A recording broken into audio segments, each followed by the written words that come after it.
good morning. Finals day. This is the VISSLA New South Wales Pro Surf Series 2022. Well, my name's Crispy, and join with me, Dimmy. A very good morning, a very wet morning.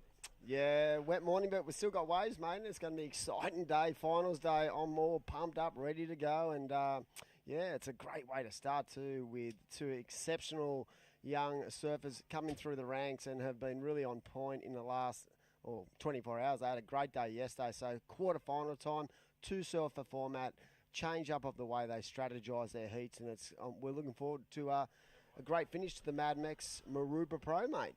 Yeah, you can see southerly wind up, high tide about 11:30, so, well, the magic ingredient, 1 to 2 feet waves, and, yeah, definitely with the priority system, definitely a change in, you still get waves, you got to be busy, but it's about getting those correct turns, those nice vertical turns that the judges love to throw down the big scores.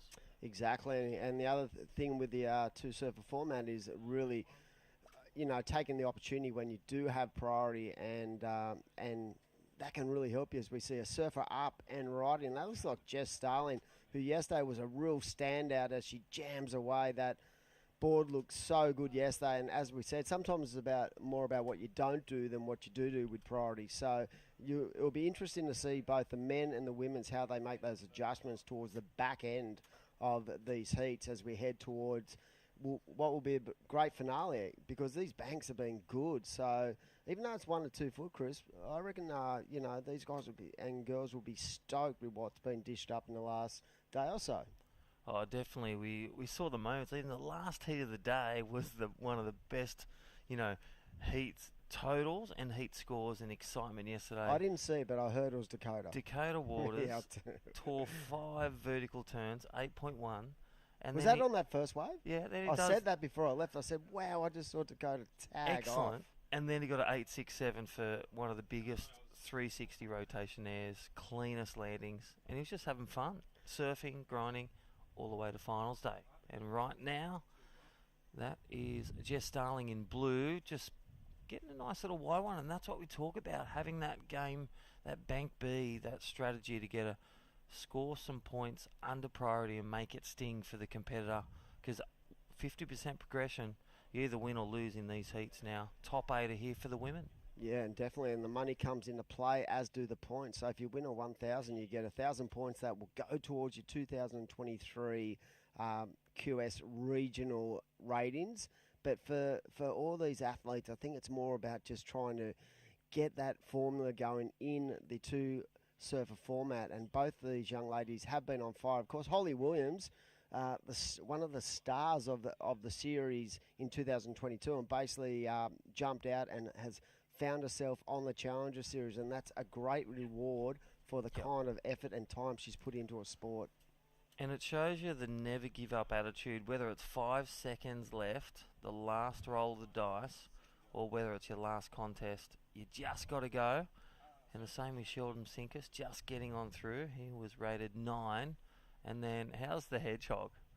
The Hog had to win to get it, but he got second, and he'll be no doubt vying for a wild card to have a dig at the Challenger. Yeah, definitely. Nathan, an inspiration to a lot of people who know his story, and he was absolutely on fire. My highlight was the semi where he sort of ended up on the rocks, and he was just going crazy on the rocks, loving it, showing the passion that we all want to see. But right now it is these quarterfinals, and it is Jess Starling right now with that 3.43 and 2.67. And look at these sets. They actually look like it's picked up from yesterday, as we see a nice backhand whip from Holly Williams and a really solid connection with that lip on the second turn. And the judges like to see that visual, that change up, and that's what they're looking for that point of difference with these surfers. And as I said, both of these young ladies have been in good form, so it's going to be a great matchup. Yeah, she definitely looked. We'll get that replay shortly for you, but this is finals day, the Mad Mex Maroubra Pro, presented by NG Farah, our great sponsors, the men and women's QS 1000. Yeah, and we'd like to... Oh, there it is, 5.67. So 2 turns, good wave, good turns. I love the way. I was just going to talk about her first bottom turn, just nice and weighted. Then she placed it well, and then it just allowed that flow into the second turn. Judges lapped that up, 5.67, now in the lead in a 3.07. So bigger score required, and this is where it comes to crunch time. Priority is with Jess Starling, 9 minutes the halfway mark. She'll be requiring something like a 5.5 to really take the lead now and put some pressure on Holly. Yeah, I feel like that Jess is in a really good mind space at the moment, because yesterday she seemed to be able to pull out those really nice scores when she need to, and here we go, by the Volkswagen and up and riding. That first turn was a nice little check turn, but I love the weight of this second turn and the aggressive nature of how she just threw that tail into the lip, and with that connection, and it was just the fluency of that turn, and the judges lapped it up at 5.67, Crispy. Well, that talks about the 2 for 1. Thank you, Mad Mex. Don't forget, scan it. 2 for 1 deal. Thank you to Mad Mex. And Holly Williams getting the 2 for 1 at 5.67. Don't forget the password for Mad Mex. It's surfing. Yep. Free chicken or beef burrito. I'm looking forward to a beef burrito today, or chicken or vegan. I'll take whatever. Make it hot. And don't forget, this is part of the VISSLA New South Wales Pro Surf Series for 2022. Great to have Johnny, Wes, and all the crew up there supporting this. You know, this series and they have been a big part of all our regional events for the last 4 years. So, if you want to get up there and check out that store in Burleigh, mate, the outlet store. The outlet store, and I'll tell you what, you've got to get your rubber. I've already ordered my 3-2. Talked to Wes the other day online, so yes. Looking forward to the Osgrom next week. But I'll tell you what, also, they got some great array of shirts like you're donning. Nice little shirt. Thank you, VISSLA. Nice cords. Love the corduroys. Yeah, good. They've got. You know, they're a point of difference when it comes to their clothing. And they're stylish, and you know the boys do a great job, and their suits are so good. Well, a couple of the values of VISSLA: innovative, creative, and they're pioneers.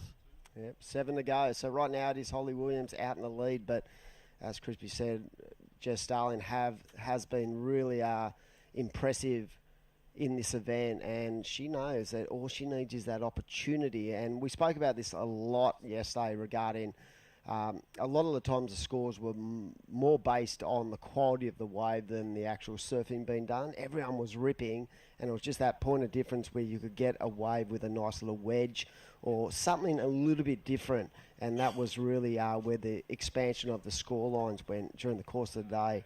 And there was a couple of standouts in the women's. My favourite was Santos, who just her energy and her level of spice in her surfing was incredible to watch. So she'll be another one to keep an eye out. But right now it is up to Jess Starling from North Narrabeen, part of that club. She is looking for a score, and it's a very tight battle so far. 8.74 to wave combo to a 6.10. So Jess has that priority next door name, so that will give her the opportunity to utilise whatever wave she wants. So she's eyeing off the ocean, and she knows that this next exchange is going to be critical to the outcome of this heat. Alrighty, under 6 minutes remaining. Holly Williams in the lead, priority 2 on the back of that last wave. A 5.67.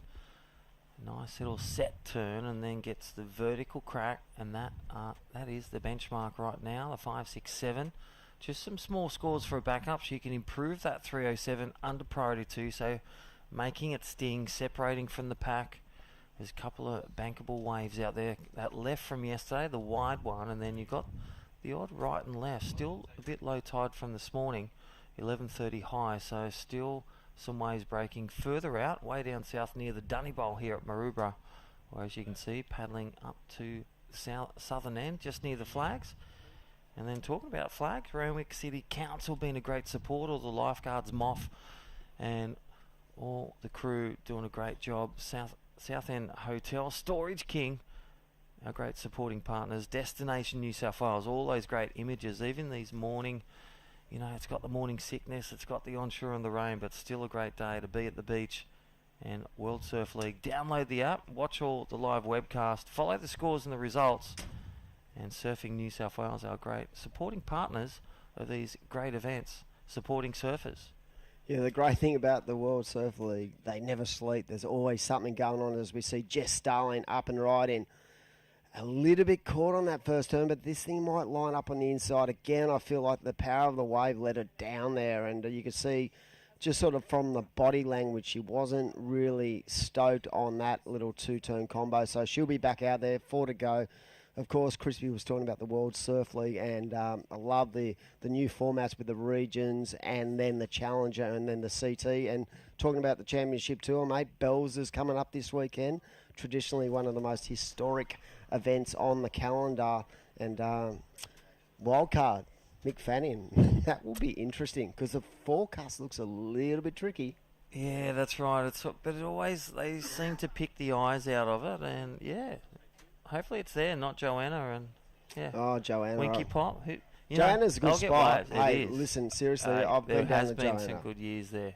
But I'll tell you what, it's going to be exciting just to see the best in the world do battle, and then Mick's still ripping. He's in his free surfs at Snapper or the clips that he drops at D-Bar or wherever he is in the snow surfing somewhere in Antarctica. He is still, riding these 20s with Darren Hanley as shaper, just testing boards and having fun. I feel like there's a lot more pressure going into the Australian leg this year because of that the 5-event cutoff for both the men's and women's. So traditionally, Bells, Margies, it's sort of a building space for the World Tour surfers, both the men and female, where they're trying to build going into the back end of the year. But now with that extra pressure of basically having a cut-off, and a pretty severe cut-off, and everyone's going to have to perform because there's a lot of people just outside that bubble right now. And then go back to Newcastle Surf Fest last week. Jackson Baker, Freddie Marias, Leo. Yep. Little tick for them, little gain, keeping the engine humming. Yep. Here we go, surfer in blue, sort of having a look at that wave, maybe trying to sell it off to Holly Williams, but I've been impressed by her mental strength, Holly, during the course of the regional series, and that's why she's on the Challenger now. Yep. And she'll be knowing, and she would have free surfed earlier, so she'll know exactly what she wants. As we see there, Jess Starling trying to get a bit of separation. You can see how, the energy of Holly Williams trying to, stay really close, and that's basically due more than anything, Crispy, to the priority situation. Yeah, she's going to look to take anything because, well, it's better than nothing. So under priority 2 and that one was a closeout. That's also the value of the wave. Holly Williams knows she's got to be right there. If a wave of potential comes for Jess Starling to get something like a 4.5, then Holly Williams will lose that spot into the semi-final. Yeah, definitely. And you could just see the nature of that wave didn't allow Jess to really have a crack at it. She was late into it, so she's still got like 1 minute to go. The Mad Mex minute, and it's going to be interesting as we sort of head down because there are plenty of waves out there. It's just trying to find that one with a corner, with an edge, something that you can really tee off on. But with a minute to go, mate, it's Holly Williams holding all the aces. It's pressure cooker, and again, go back to it. It came down to that wave she selected at the halfway mark. Yep. Just set in that first turn and bang, took the lead off Jess Starling. She still needs a 5.32 at the Mad Mex minute. And again, thank you to Mad Mex, Tom, and all the crew down here again on Super Wednesday. Feels like a Sunday.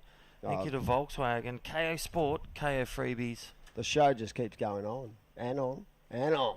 We love it. Here we go.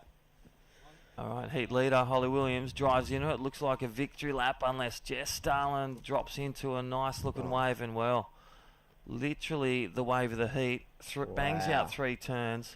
She lit that up. Jess Starling will need a humdinger to get that. And Holly Williams does it again. Yep, just the patience. And there it is, a 7.33 we're going to throw off. What a great way to start the day, Crispy. Holly Williams into the semi-finals. We're going to throw off to a break and be back with you very shortly.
the motivation.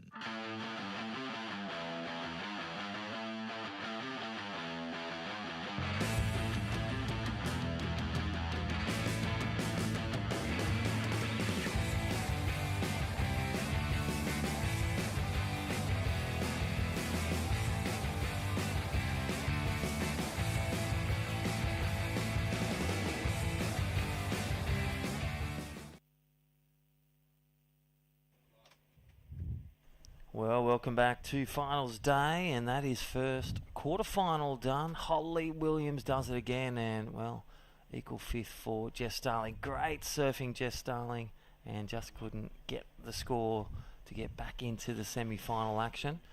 So Holly Williams advances on through to the semi-final. That'll be on later on. 14 heats to roll through here at the VISSLA New South Wales Pro Surf Series 2022, Day 2, the Mad Mex Maroubra Pro.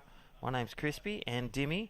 That was a great first start, and great to see the waves as well. That last wave, the 733, to take Holly Williams through to the semi-final. Yeah, she really got the opportunity to unleash that solid backhand attack, and she executed really well in that heat. I felt like she was thinking about, I only need 2 waves really to get the job done. She definitely had that mid-5 early, and then back that up and then really execute on that final wave to shut out a really solid performer, Jess Starling. So she knew she had the work cut out, and she got the job done. Right now, Ellie Lampkin out there against Sierra Kerr, and it's going to be an awesome battle. Just the fearlessness of the grommet going up against Ellie as well. So look at this lovely weight on that first turn, but cannot execute. But 20-minute quarterfinals, I do believe, and after the women's, we'll be in to the men's. And talking about VISSLA, I want to talk about Sister Evolution. Sister Revolution, that's right. Yeah, just really connecting with the women's side of the event as well. Well, there is Merryweather's live surf action. Ellie Lampkin currently in the lead, a 3-5, looking to drop that one, and she'll do that with that last wave. Yeah, talking about that connection with the ocean, with women's surfing, with women's wetsuits, and you just saw those great commercials. Sister Revolution supporting surfers all over the globe. Huge in Europe with VISSLA and Sister Revolution, and also huge here from the Burleigh warehouse and the distribution centre. And check out the website sisterrevolution.com.au. Yeah, so that last wave was a 4.5, so Ellie building on what she really wants to establish a solid lead, because she knows the young star has so many tricks in that little bag of goodies she has. So she can go to the air, she can do really good turns, but what I love is the maturity of her performances during the Australian leg, and she's just been just incredibly solid under pressure. So it's going to be great to see how this quarterfinal rolls out. But yeah, just missed a spot on the Challenger Series, but with someone so young, she's got so many years to refine her skill set in the heat. Well, I think Josh, her dad, and her mum as well, that they're smart cookies, and keeping her at the Pro Junior. She won the last Pro Junior at Cabarita in amazing form. So keeping her on a level as well as stretching that level and progressing. But her airs, her free surfing, her training, even just her post-heat debriefs and chilling out on the Murph, on the electric bikes around. They got so much fun, and the journey they have together, it's amazing. And it's the surfing lifestyle for Sierra Kerr and the Kerr family. Yeah, what a incredible way to spend your life, even as a youngster. Yeah, with dad, with mum. I just don't think, there is no such thing as pressure for her. I feel like she's just doing what she loves, learning her craft, taking in all the energy from Josh and her mum, and just the experiences of what she's had already in her life, and the fact that she's got one of the best air surfers of all time as her dad, who can really, analyse and give help those her. keys. Unlock the keys. So a link in the chain. But yeah, the fact that she can run it off her dad is such a great sort of insight into the sport. But yeah, what's impressed me most is just the maturity of her surfing and her ability to really not buy into the pressure of any situation. Fun facts for the Lambkins watching from Merriweather, Newcastle. Haven't they got a stable of young They do. females who are absolutely ripping? So Ellie coaches with Philippa Anderson. Yep. Does a lot of stuff with her wave. And then all the surfers. Nice little, with Ollie Reisenbeek. You've got young Josh Levy, the wild card. They all surf together and train together. It's great to see they inspire each other and encourage a nice little wolf pack. Yep. Did you see Josh's post-eat interview? Mate, I was on the beach with him. That was being so his cool. He was just crying. seeing Ellie told him. We said, go tell him he won. He didn't even know he won when he beat that first. That's what the sport's about, seeing the stoke of the younger genuine. generation. Thanked his parents, thanked his grandparents, thanked his supporters. That's why this sport's so unique. It's such a family kind of. That's what I've always loved about the sport. It's like a big family, and to see a young guy just so overwhelmed with emotion, nearly brings you to tears. Yeah, and he had the roller coaster ride the week before at Cabarita. Lost first heat, didn't give up, but wanted to know how and why, and it fired him up. I said, let this fire you to your next heat. He just brought it. Two big turns on a big wave. So right now it is the surfer from the Nova Castrian from Merriweather, and she's in the lead with a 4.5 and a 3.5. What would her strategy be now moving into that sort of halfway point of the heat? Would she really now want to wait because her opponent hasn't actually got a wave of substance yet? Yeah, I reckon she's just got to have to go out there and stick to what's been winning for her. Yep. Doing turns and wave selection's been a real key for her. And also with Ellie, she was working with Freya, so Freya's going to support her in being in position and then also utilising priority 2 and with priority the right wave, get that quick start, keep all the consistent things that got you to the quarters, keep them in your little bag of tricks. Yep, and it always helps, doesn't it, having that extra set of eyes on the beach, feeding you information, and keeping you, in that moment. You can see her looking back there. She's probably thinking, okay, I need to just be patient. I haven't got priority. But if I can just offload that 3.5 or maybe jag a 5, that really puts a lot more pressure on Sierra Kerr there, who... well, it's a 7.5 at the moment. Sarah needs to chip away at a wave. Yep. Not be too choosy, because what's changed is it's on shore to drop in the period as well. Still 1 to 2 feet, still some opportunities, but we're at a low going mid-tide this morning here at the beautiful Maroubra. And this is finals day. Elliot Lampkin in the lead in red from Merriweather, Newcastle. Sierra Kerr from the Gold Coast, California as well. Couple of duels coming up, dual citizens. So we saw her look at her watch then. So clearly she's had a look and gone, you know what, we are now halfway through this heat and I have not really got anything. So she'd be thinking right now, I need to just get something, even if it's two turns or it's just something that's going to match Ellie's first wave. And a nice first turn coming off the bottom, nice and weighted. And again, that coil and that spring in her turns, it's so pretty to watch on a wave. Yeah.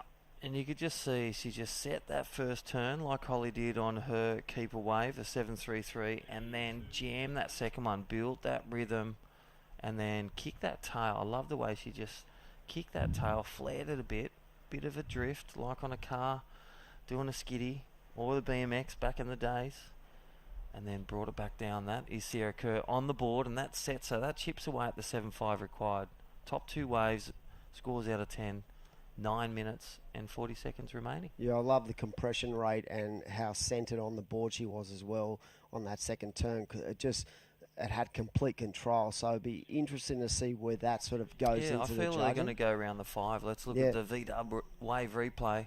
And here it is. Just that set turn. Look, here it is. Plays it well. Nice little jam. And let's go back on the red on that one. Sorry about that. No, but yeah, that was a good little setup turn, I felt, for... Maybe Freya Prum was operating the camera. But there it is, a 5.67, mate. Yep, you spoke about nice. it. You felt like it was the best wave of the heat. 5. Yeah. And definitely was. So it was. I think it was more based on that second turn. And that first turn was more of a setup jam.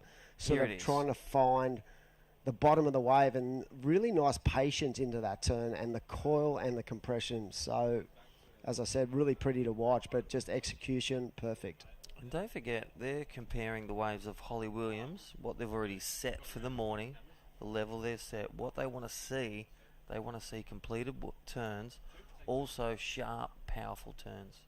So they don't want to see turns that are hesitated. They don't want to see turns that are lateral. They want to see vertical turns, power surfing. I feel like yesterday there was a lot of good scores given for waves that had a real wedge to it, but just that really good flow as well. So there was no downtime.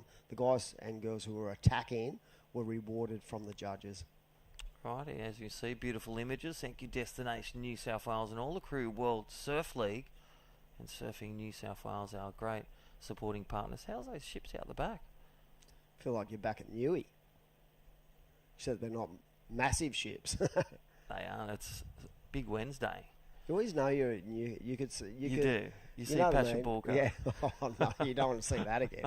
But at Newey, you can take a photo of the beach and you just know where you're at just based on what's out the back. Here we go. Surfer in blue. Sarah Kerr up and right. And this has a nice little corner to it. So outside of priority, that was a smart move. Wow. Unfortunately, the energy runs away. But when that wave lined up, I felt like that could have been one of those little gems from yesterday, those lefts. It just looks, you look at it with your eyes and you're thinking, oh, it's a bit onshore, it's about 1.5 foot. And then you see the great images that Destination New South Wales, all the crew from Fresh Air Broadcast are bringing you. And there's a great little opportunity there. So it's onshore, kids. Get out there. There's opportunity. So situation changed. Look at this one. Take us through, Crispy. Yeah, just nice little pickup under priority. Look, sets a rail on the backhand, just jams it up there, then starts to read it better. Goes back to the source of power. 3 carvy turns. The third one incomplete. Yeah. But bank into, that'll go round. And there it is. 4.3. 4.3. Into the lead. As simple as that. So she's gone from having no waves with 11 to go to basically throwing in a 5.67 and a 4.3. So that is smart play. She decided that the patient game was not working at that stage, so she needed to get busy. She did that, and she got that 4.3, mate, outside of her own priority. So with Ellie having priority, she got that wave. All right, up next, don't forget Heat 3, Charlie Hurst from Wollongong, Nixie Ryan with the Lee Bar crew, Lennox Head. They'll be tuning in.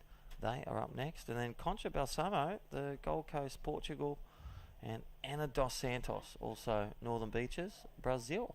Yeah, an international matchup. International matchup. Portugal versus... And that's what Concha was saying this morning.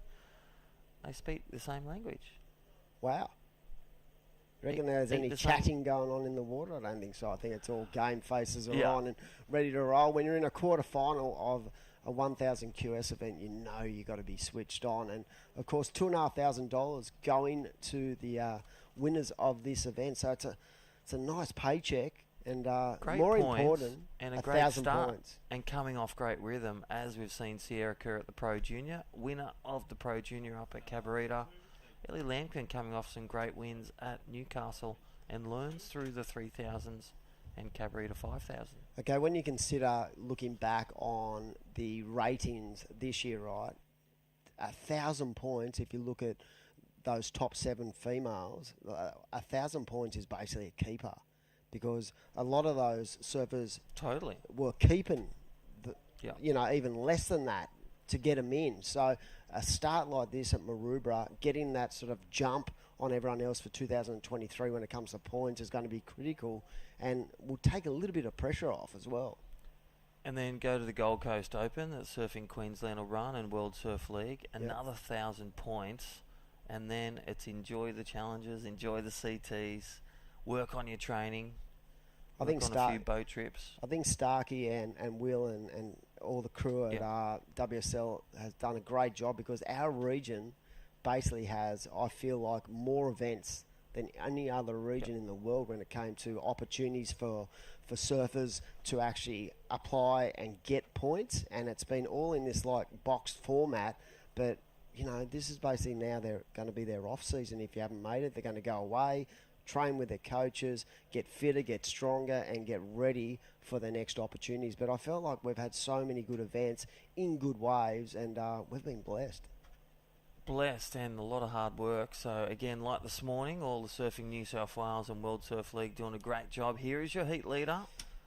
Live action. That is Sierra Kerr on the back of the last 2 waves and just in blistering form. It's really, again, just going through the muscle memory on those waves. 3 good turns on a small wave. I would like to have that kind of muscle memory.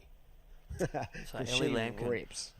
has priority, 3.5 minutes. She'll be thinking, I need to get a wave to give me 2 opportunities to go vertical. She'll need to go vertical to get that score, 5.48, or a nice carve snap combo on a big set.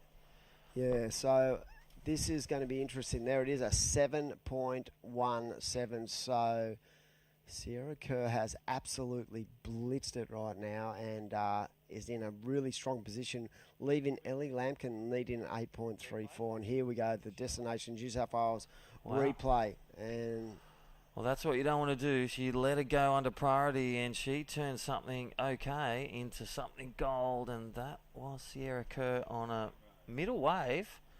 Really sharp turns. Judges liked it. So wave of the heat, 7.17. Ellie Lampkin needing an excellent score, 8.34. Going back to our great support, our supporting partners, Surfing New South Wales. Thank you to VISSLA, Sister Revolution, VW, Mad Mex, New South Wales Government, Destination New South Wales. And I'm talking to Luke Madden, all those things, great events, as we're sharing then. Yep. So much positivity on the east coast of Australia and with World Surf League. They've done well, even managing COVID, floods, fires. There's been so many challenges, but they've delivered positivity. Oh, look, they've got a great team. Safety's been amazing. Whether the lifeguards, whether the safety programs, Surfers Rescue 24/7, they've done so well in managing the old pandemic. Yeah, I spoke to Ty from WSL the other day regarding the Pro Juniors as well, and a lot of these surfers are still in the Pro Juniors, and they've got another 3 events, maybe even 4 in 2022. So there's plenty to come, but now we turn our focus in the water to the surfer in red. Ellie Lampkin just trying to get over the ball that way, but not. And that's what happens when it's a little bit jumbled, Crispy. Sometimes they look like they're going to line up, but with that jumbled swell, they don't give any opportunity. So now it is going to be up to Sierra Kerr to actually shut this heat out. Ellie needs an 8.34. That is a big score, and we've seen some big numbers in the last couple of days, but in these kind of conditions, it's going to have to be something really special to get that 8.34. And the thing that isn't in her favour right now, mate, is she has the Mad Mex minute. It's rolling on through. Yeah, thank you, Tom. And don't forget, 2-for-1 deal, Mad Mex minute. Download, and the password is surfing. So 40 seconds for Ellie Lampkin to, well, get a wave, do some surfing. Had the right start, had the right middle, just needs a strong finish. And 8.34 needs the wave of the heat. What does it look like? Something like Sierra Kerr's they're going to compare it to. Yep. If it gets 3 turns or 2 vertical turns on a set. When you think about where we were 10 minutes ago, yes, she was in a command, or not a command, she was in a she had all the solid rhythm. league, and then. Well, you could see Sierra Kerr looking back over the first 10 minutes. Where's Dad? Can't see him. Can't see Daddy Caddy. And then probably it just clicked in. Got the wave, and there it is. Sierra Kerr through to the semi-finals. Wow. It is official. Look at Ellie Lampkin still smiling. These are your athletes of the future for surfing her wave. And there you go. We're going to go to a short commercial break. Back with finals day, semi-final 3 of the women. Don't go anywhere.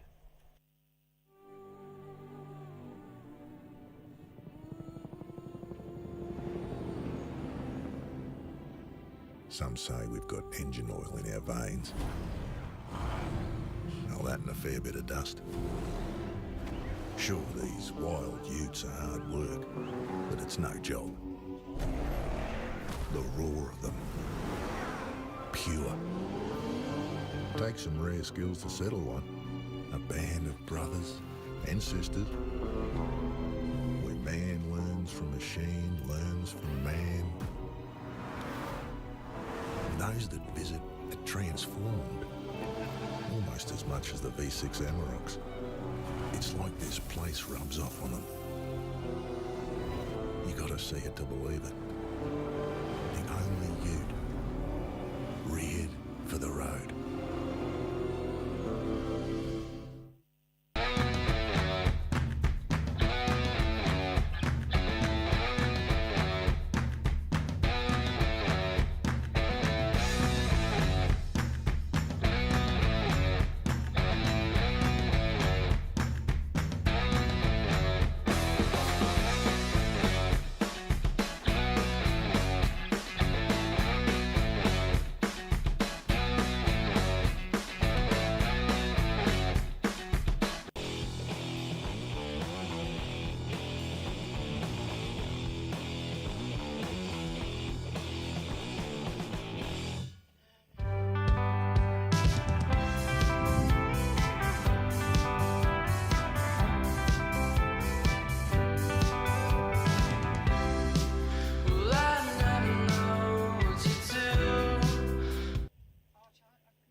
Welcome back, everyone. We're on finals day here at Maroubra Beach in Sydney, and we're at the Mad Mex Maroubra Pro presented by NG Farah, and we are into quarterfinal number 3 of the women's, and it is Nixie Ryan taking on Charlie Hurst. Arabella in the box with me this morning on, I was going to say a beautiful day, but it is boring out there. The rain is back, but the waves are still on tap, and the performances this morning so far have been really on point as well. So welcome in.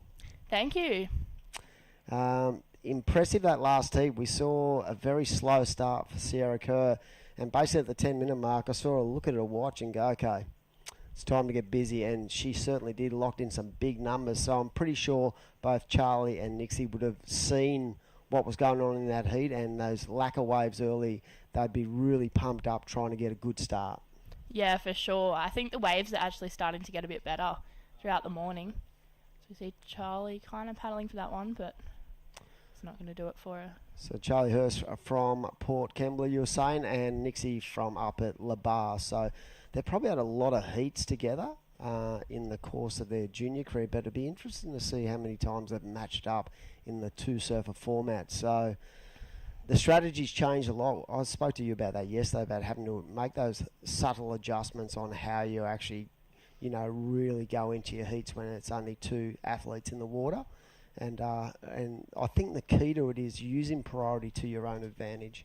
Yeah, for sure. I've seen these girls match up quite a few times, so I think they're good friends out of the water, but they also have a lot on each other. So, yeah, it'll be interesting to see. There you go. But, yeah, so quarterfinals is where it starts to get pretty serious for both the men and women's, because if you can jag like a big result here, like a win, 1,000 points, when you consider, a keeper, it would be seriously a keeper when it comes down to that regional qualifying positions, and to have that kind of, step up going into next year's, because this ratings actually goes into next year's series, it would be a real bonus and a real advantage.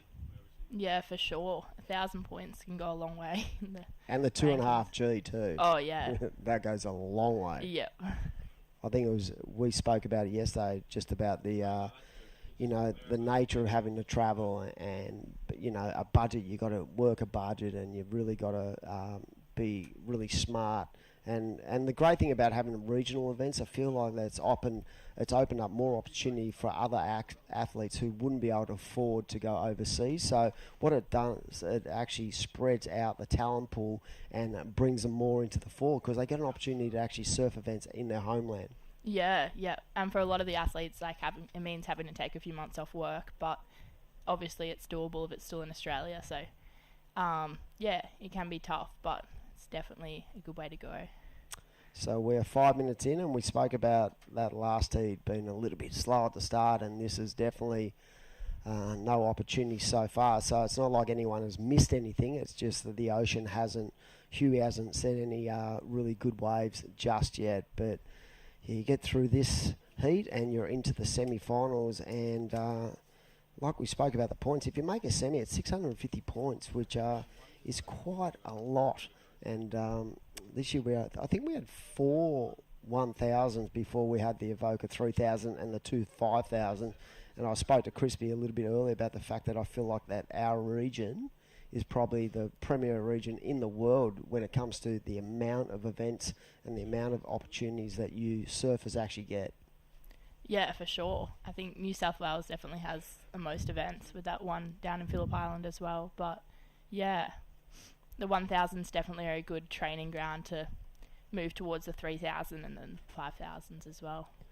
Yeah, I feel like everyone sort of had that good rhythm going into those bigger events too. I felt like they were well spaced out when it came to, the 1000s were up first. Everyone was finding their feet early, say Phillip Island and then Boomerang, but I felt like they really started to get into their groove once they got to Port Stephens, and when they hit Evoca, I thought the level was just incredible. So they all had to bring it, and they did. Both the females and the males, I feel like really brought a strong presence to the tour. Yeah, for sure. And having like Molly Picklum at Evoca as well, and I think that really pushed a lot of the girls, and we got some pretty good waves there. So I think everyone's surfing was like on point. Yeah. Yeah, when she arrived, I felt like, everyone had to like make the change and go, okay, we're going to have to be so strong to go up against Molly. And that final with Molly and Mace was so fun to watch, because the year before, both of them had made the final with each other. And that's a rarity in our sport, that you have the same venue, the same two surfers making the final back-to-back years. Yeah, and obviously, Molly winning it the year before and Macy taking it out this year. But it was a very intense final watching it from the beach. And they're also good friends out of the water, so it was interesting to see. So we see a set approaching. So it looks like the surfer in red, Charlie Hurst, is going to have a look at this way, but a little bit tough to get into it. But now she's found it. She's just patiently waiting for this to line up, and snaps in the pocket and out the back. Who have we got? Nixie taking off on this one. Nice carve to start with, but the wave just doesn't want to open up for her there. So I feel like with this swell, like yesterday, it was basically offshore was clean, and you could really identify when the waves were coming. And in these kind of jumbled conditions, I feel you have to really, you're at the mercy of the ocean when it comes to the quality of the actual peak. So while some don't look that good, they do line up. We saw in that last heat, I think outside of priority, Sierra Kerr got her best score. So probably didn't look that good when it arrived on the bank, but you sort of just got to roll the dice, don't you? Yeah, I think in conditions like these, you kind of just got to take off on anything. Sometimes the ones that look like they're going to open up and be nice just end up just dying or closing out. So you kind of just got to take that chance and hope the wave does something good for you. Definitely, because as we said, quarterfinals, it's a big deal for a lot of these athletes, and a lot of the girls are actually, and the guys are still doing, double time out there. They're doing pro juniors. I couldn't believe the energy levels of everyone, because a lot of the surfers were getting through multiple heats in the QS, and then they're like ripping into the pro junior and winning pro juniors. Yeah, with the pro junior being under 20 now, most of the girls I think on the QS are doing both. So it's it's pretty good, but it can be tiring doing both, like bouncing back and forth between the two. And the quality of the pro junior too, I felt with that adjustment in the age groupings, I felt like it was back to the old days where, like, you really have to be elite of elite to be winning pro juniors. With that age gap now, for a couple of years when I went to the 18s, I felt like I lost a little bit of potency, but now that with the older surfers being able to surf again, I think it strengthens that whole process of the Pro Junior Series. Oh yeah, for sure. Yeah, because you've got people like, I think is Annie Santos and all those girls are still able to go in there, and that just I guess pushes the younger girls. Didn't Molly do the Pro Junior as well? Yeah, Molly. That was a bit of I heard shock. I think that was a bit controversial with a few of the girls, but yeah, because she's still in that age bracket, so 100%. It really pushed the game a bit for everyone. Yeah, they say you got to be the best. You got to beat the best. As we see, surfer up and right in. Wow, that was so good. Very similar to yesterday. Her forehand is so sharp and precise, and that I feel is going to be a good number. What do you think of that wave? Yeah, Charlie always seems to be able to find those ones that just open and bowl up, and she just, went for it. Yesterday she had a really solid buzzer beater to win the heat prior, and look at, that's an earlier wave, and we can see Nixie out the back as well. But yeah, I felt like that wave was probably going to be one of the better waves we've seen today. Look at that first turn, how she was just able to jam away, extend through the body on the second manoeuvre and lose nothing in that third turn. And the timing of that thing on that inside, that final manoeuvre, was key to that score. Yeah, for sure. She's going to be happy with that one and go into her top 2. It's going to put some pressure on Nixie there as well with 8 minutes remaining. Definitely. And Nixie Ryan coming off a huge regional ratings combination and just miss, as we see the young lady from Labar Board Riders really powerful and just throwing a lot of spray through those backhand whips.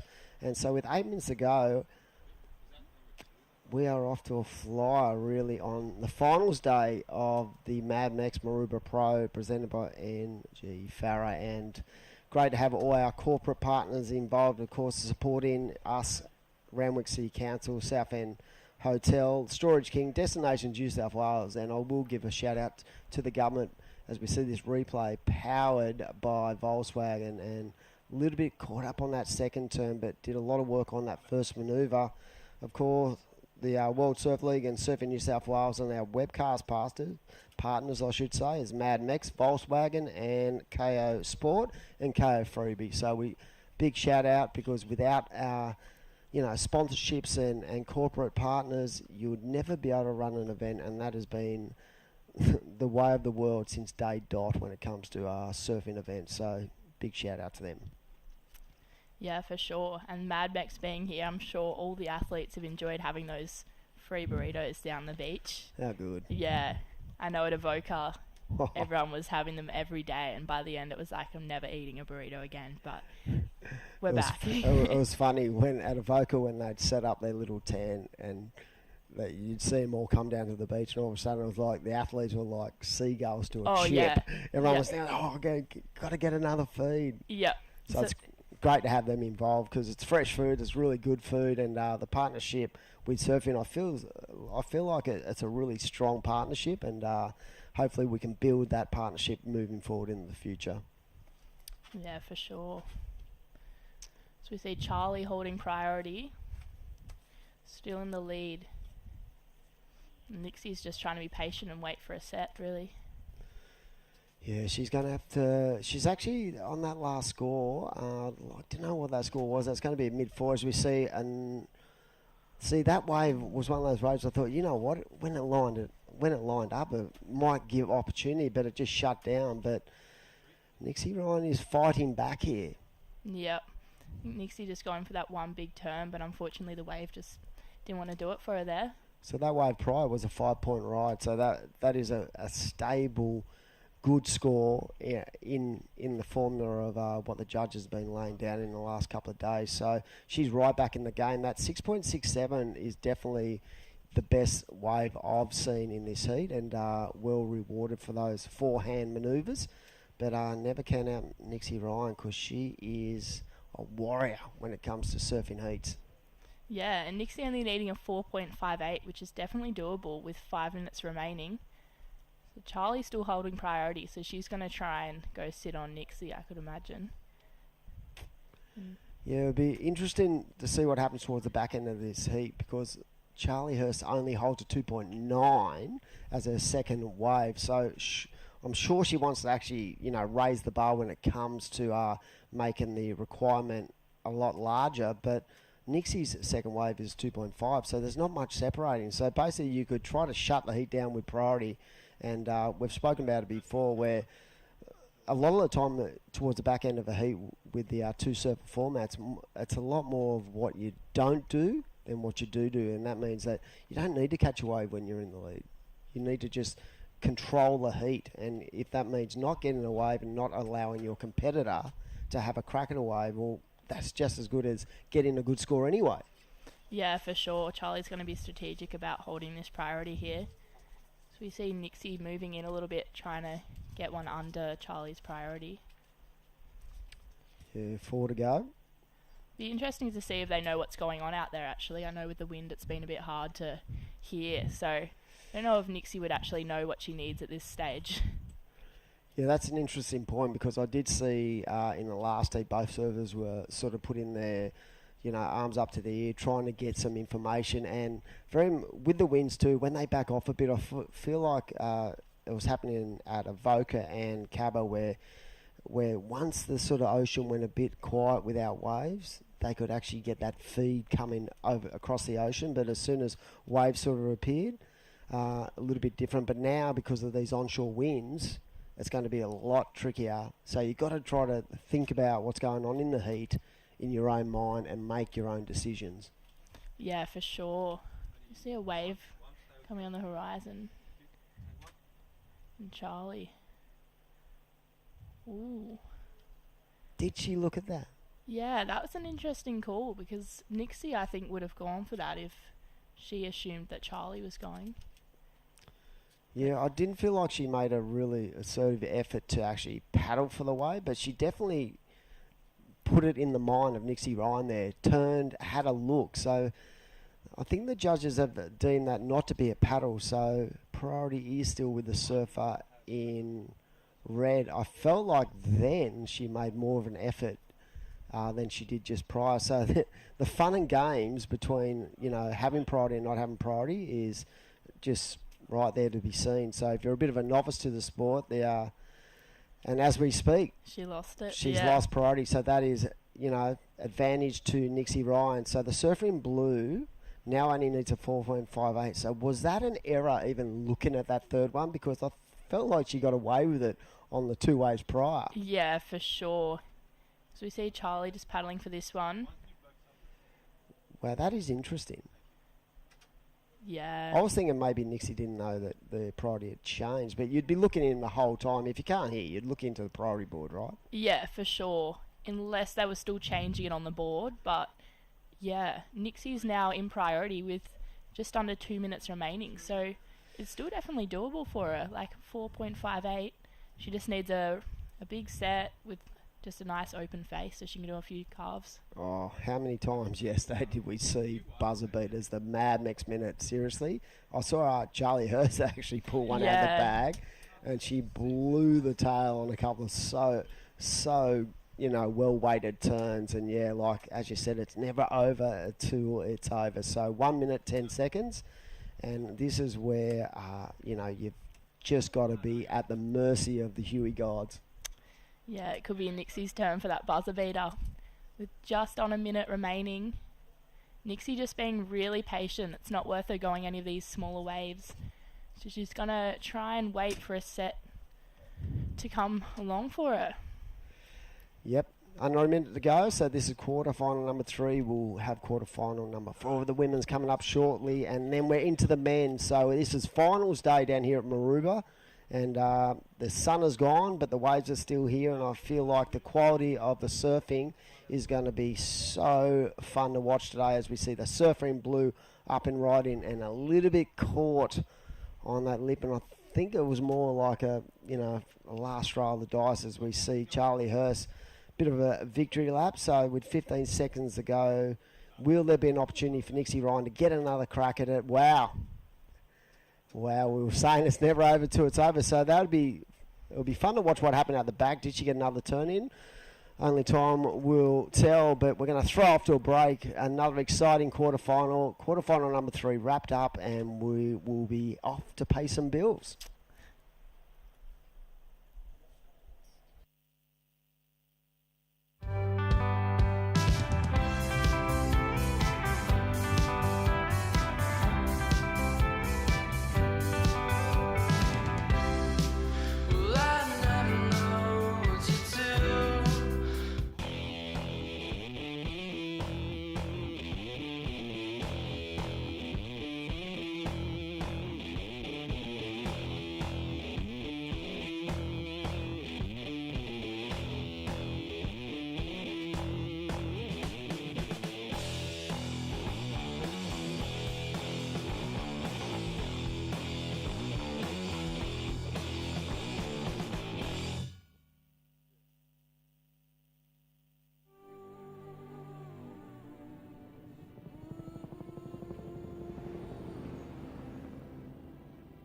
Some say we've got engine oil in our veins.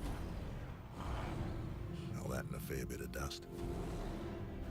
Sure, these wild utes are hard work, but it's no job. The roar of them. Pure. Takes some rare skills to settle one. A band of brothers and sisters. Where man learns from machine, learns from man. Those that visit are transformed.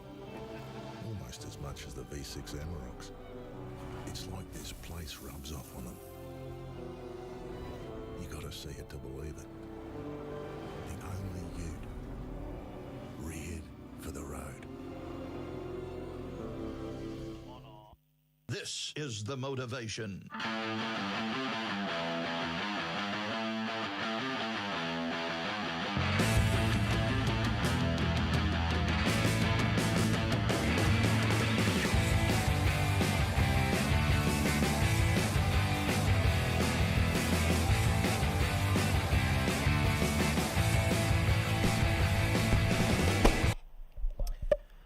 Well, finals day, welcome back. My name's Crispy and I am here with Carly Shanahan. Very good morning. How was the rain this morning? Rain bombs at Maroubra. Yeah, I mean, it's pretty crazy. It's pouring down, but the conditions are prevailing, so that's the most important thing. Well, this is the international car. We just had our first 3 quarterfinals. Check out the live dots. So congratulations to Holly Williams advancing on through. Sierra Kerr, what a matchup. And Charlie Hurst moving on through. So commiserations to Nixie Ryan. We have our final installment. And look, the Brazilian, Ana dos Santos, straight up. Oh, how's the grab of the board? Yeah, I mean, she Challenging just lost conditions. Challenging as. It would look like a kind of funny section to navigate there. But she was dropping massive scores yesterday, so I'm sure she'll recover quickly. And there's well, there it is. It is a score. She's in the lead. Yeah. It's a 1-0, so she'll throw away that one, no doubt. 18 minutes remaining. Shout out to Vida and Henrique, and they are the parents of Concha Balsama. Oh, okay. Portugal and up the Gold Coast. So in her first quarter final of the year. And as we saw, Ellie Lampkin, the big smile. She, got to equal 5th, but the smile of Ellie after a heat, she was just stoked to give a great performance on a new board as well. Yeah, she was spraying that, or not spraying. Oh, yeah, actually, yeah, she was spraying that board while I was at her house, and she was so excited to use it. So, I mean, she's stoked either way, and she's such a frother, so she'll be coming back and hopefully exceeding the quarterfinals next time. She's like in the group of froth. You're like the leader, and she's in the group of froth. Thanks, Crispy. Definitely a frother. Concha's a pretty big frother as well. She came up to the beach marshal just beaming smiles. We've got a wave replay here. Yeah, let's look at this one. The one replay. Oh, that was like a judo kick. Yeah. Maybe bring in, some practice, but get your scores in first. But yeah, just got a bit unstuck. Probably, it's pretty slippery down there. There's a bit of, with all the grass and a bit of debris in the water, could have a bit of grease. So that's when you wax the top of your heels. You ever done that? So we're going to have to do that at Nias. Jump off the rocks. Oh, yeah, because of the mossy kind of reef. That's right. And stuff. Well, here's the fight back and under priority 2. Nice first carve and then sets the rail. Now, this is the Ana dos Santos that we know, the Brazilian / from the northern beaches. Maybe Cattle always been supporting this young lady and all the crew over there. Yeah, she trains with Gabby in the Surfers gym. They're in Narrabeen, I think it is. And yeah, here she goes again. I love her surfing, just buttery, silky. Only way to describe it. She's just so smooth and she looks fired up. I feel like if she gets some vertical face to work with, it's going to be dangerous for Concha, but it should be a pretty good back and forth battle. That was our VW replay. So really opening up the hands, just square, releasing that energy, freeing the fins and on the turns. Nice little corner pocket hits. They sit it in, a 517, and then that one comes valuable. It means Concha needs a 617 to move into the lead in this 2-person heat. Yeah, so that early start definitely paying off for Annie there, and I'm hoping she can drop that 1 point ride because we both know that she has the surfing to do it, and Concha's holding priority though. So as soon as a really good set comes through, she's going to be on it and blocking Annie. But Annie will be on the sell mission right now, trying to sell her any bad waves so that she can make it harder for her for the rest of this heat. Alrighty, don't forget this is finals day. The Mad Mex Maroubra Pro, presented by Angie Farah, the QS 1000. We will crown 2 champions today. 2,500 for the winner, 1,000 points for the new season on the World Surf League 2022-2023, on road to the Challenger. Alright, here's your heat leader, just been busy and under the hood of Concha in red, holding priority. Nice little carve, and then Jams releases the fins and, well, just left the park brake on that back foot, so didn't roll out of that one. They'll bank the first turn, so she'll drop the one. Stand by. 14 minutes remaining, and don't forget, up next from New Zealand, Billy Stamen. He'll be in red. Darcy Crump in blue. We ignite 4 amazing men's heats. Here we go. Heat leader. Nice little carve. Watch your second turn. Release the fins and just left that weight instead of chest over knee. Yeah. Roll out of that one. So that's the second closeout turn that she's kind of overcooked it on, but I think she's just getting a bit excited. I mean, she's made the quarterfinals. We saw her landing those turns yesterday, so as soon as she kind of relaxes and feels comfortable with that leading position, I feel like we'll see her execute those finishing turns really well. But yeah, she dropped the 1 point ride, so she's extended her lead, and now Concha's chasing a scarier score of a 7.8, but she can break that down into 2 scores. So yeah, we saw Sierra Kerr. She was chasing similar heat 1, and she just, looked at the time, went, oh, I've got to start the move. It's 11. I don't know whether Josh was waving the planes in, but she realised and identified she needs a wave, needs the chip away, and it's turn at a time, wave at a time, and getting that score.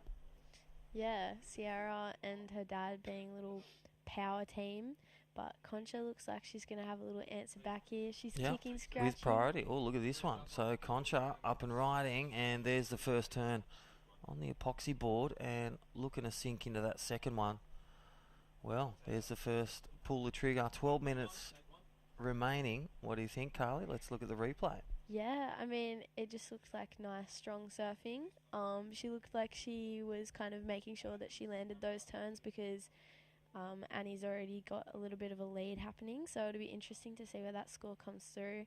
She didn't push it too hard on either of those turns, but that first turn was definitely in a good section and just nice, smooth surfing. Yeah, so. thank you, V-Dub. Bigger wave, and jammed it right in the corner. And just that second turn.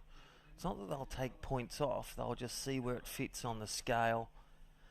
Around the average score of a 3 to a 4.5, or a good score, 5.5 to a 6.8.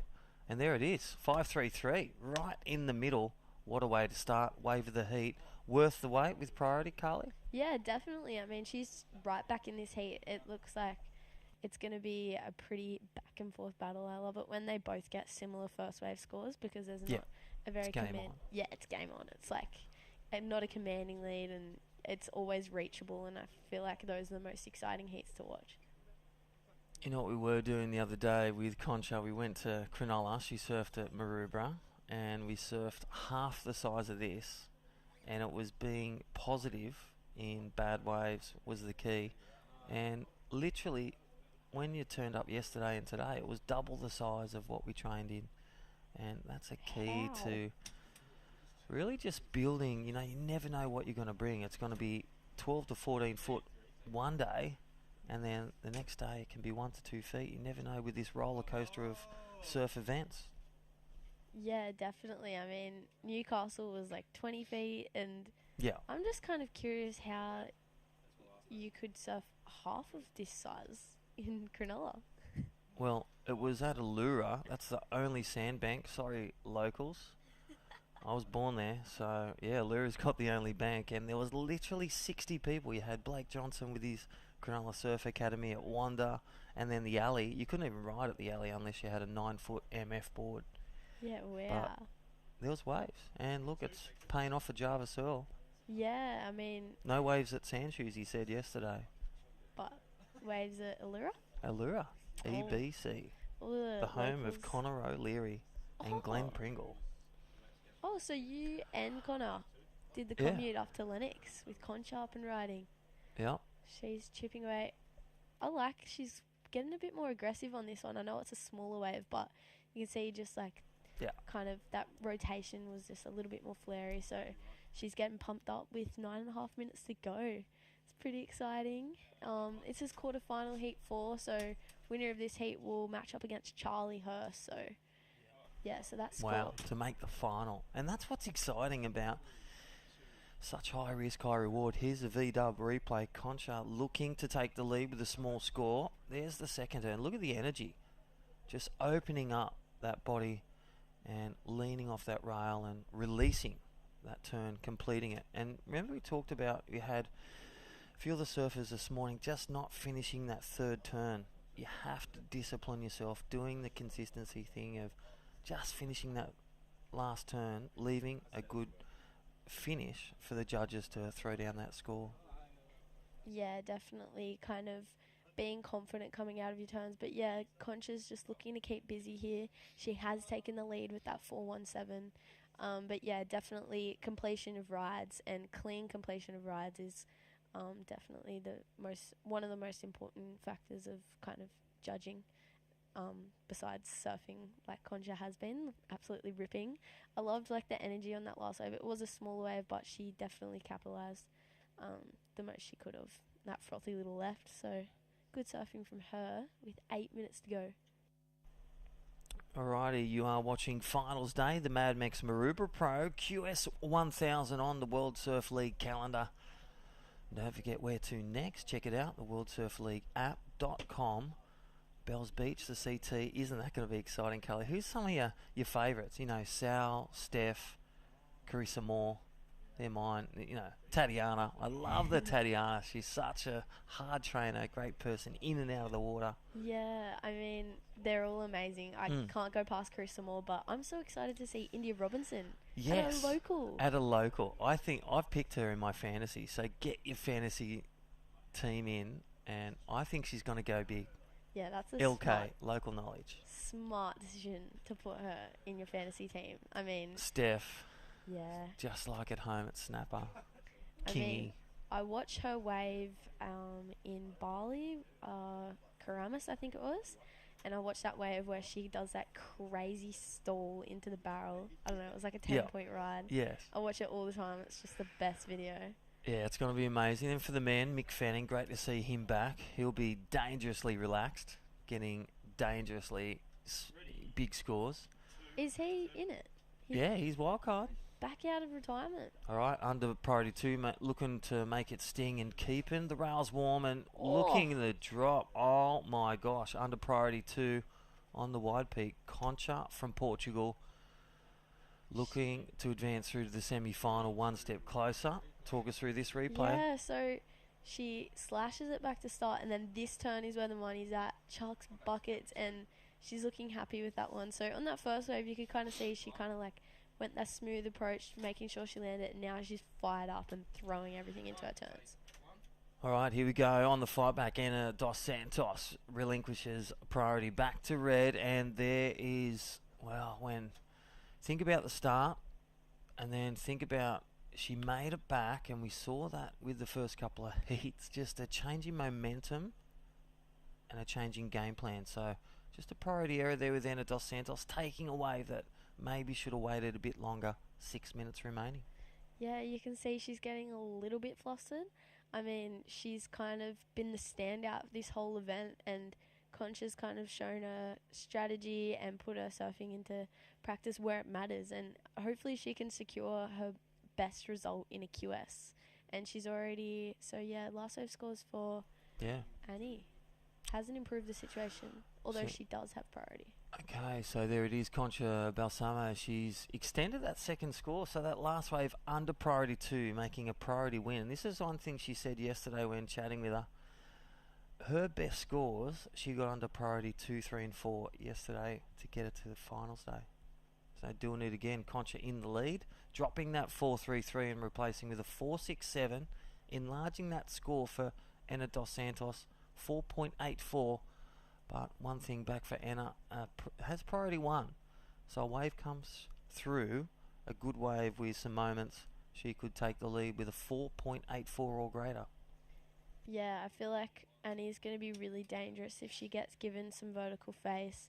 She just kind of needs to hold her composure because those first couple closeout turns that she didn't quite land was kind of probably put her a bit on edge, but I feel like as soon as she gets another opportunity, she's got priority, she knows what she needs, she's well capable of a 4.8. I mean, she was dropping 8s yesterday, so it's all about just being smart towards the ascend of the heat, and hopefully she can kind of have a bonus and hold off Concha on extending her lead so she can get the score and kind of stop Concha from making it harder for her. And I don't think they can hear too well out there. The southerly's pretty strong, so they'll be really relying on their instincts. Like right now they've got a visual of the yellow flag. They can probably hear a few murmurs of the commentators on the beach, but I'll tell you what, this is where it matters, where you just got to go back to knowing what a 484 looks like. It looks like a wave with 2 vertical turns or a carve and a strong finish. That's what's going to take you through to the semi-finals. Yeah, and here's Concha under priority. She looks like she might get a section here, so nice first turn, but can't quite link the double up, but it'll still be putting kind of Annie on edge. It's just like, oh, she's still catching waves, she might be extending the lead, but she's sitting out the back, holding priority. There's only 3 minutes to go though, so if a wave of quality comes through in the next 3 minutes, she's going to be straight on it, but it would be a nervous wait. I feel like those last 3 minutes feel like 10 seconds. Yeah, and this is what... this will go quick for blue, whereas red, it'll feel like 20 minutes. Time will stand still for Concha Balsamo, looking to drop a 4.67 to extend the lead, but here we go, Anna Dos Santos looking for that score, and well, nice drifting turn, and looking for a strong finish, so 2 turns, and looking to roll out, and well... Ooh. That was en route to the lead, definitely, if she finished that turn. I'm going to leave that one with the judges, and we'll look at the replay. Thank you, VW and Destination New South Wales. Yeah. Wow. That first turn was so explosive.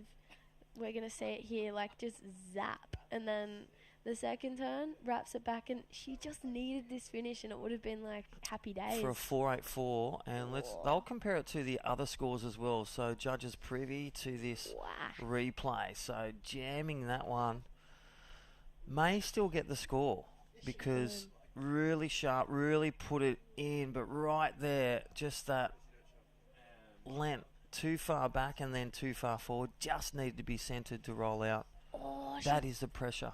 Doesn't quite get the score. Wow. And again, we talked about it before. How many heats in the quarterfinal on finals day? Completion the key, and this is where it happens. So priority to Concha, really to protect the lead. If a wave comes through, she's got to say, I've got to get this wave. Look at the scrambling right now. Yeah, what? This is crazy. So this is the part of the heat where she just needs to close it out. She needs to stop Annie from getting any opportunity to scratch at that 4.84. She missed out on that score by 0.4, so it was just a matter of landing that last turn, which is a little bit frustrating, but I mean, it's all surfing. What is that? 0.37. Yeah. And was that in that last turn? Yes, it was. We've just brought it to life. You've seen a lot in here. How have you enjoyed the webcast, Carly? Doing well? Yeah, here we go. loving it. Yeah, Concha's just blocked Annie, but there's 45 seconds, so if anything comes through... Wow. Yeah, we are. This will be Concha's best result in a qualifying series event, which will be a great success for her. It is. Now, she's left the keys on the table for priority. She had to take that wave because Annie could have solidly done 2 turns. So that's what... It's just a waiting game now. 30 seconds, priority with blue. Anna Dos Santos, praying, hoping... And all the family Dos Santos at home, hope you're watching. Here we go. Here's your young lady looking to get that score. There's the first turn. She's going to squeeze out of this one, racing down. And well, there's the finish he needed on that wave, and a smaller wave. I don't think Nah. that's the one. She was fighting for it. I appreciate the hustle. Wow. But Concha through to the semi-finals, which will be her best result in a qualifying series event. So congratulations to her and commiserations to Annie. We'll throw it off to a break.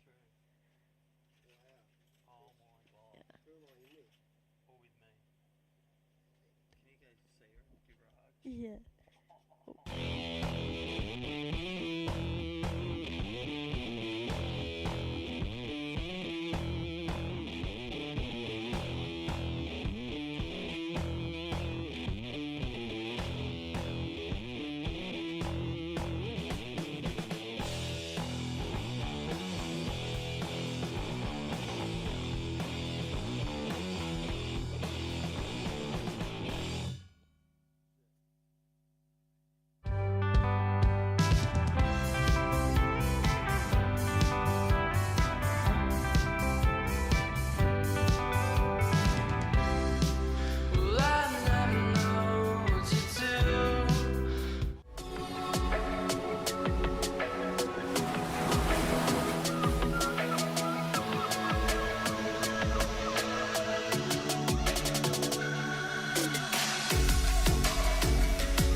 This is the motivation.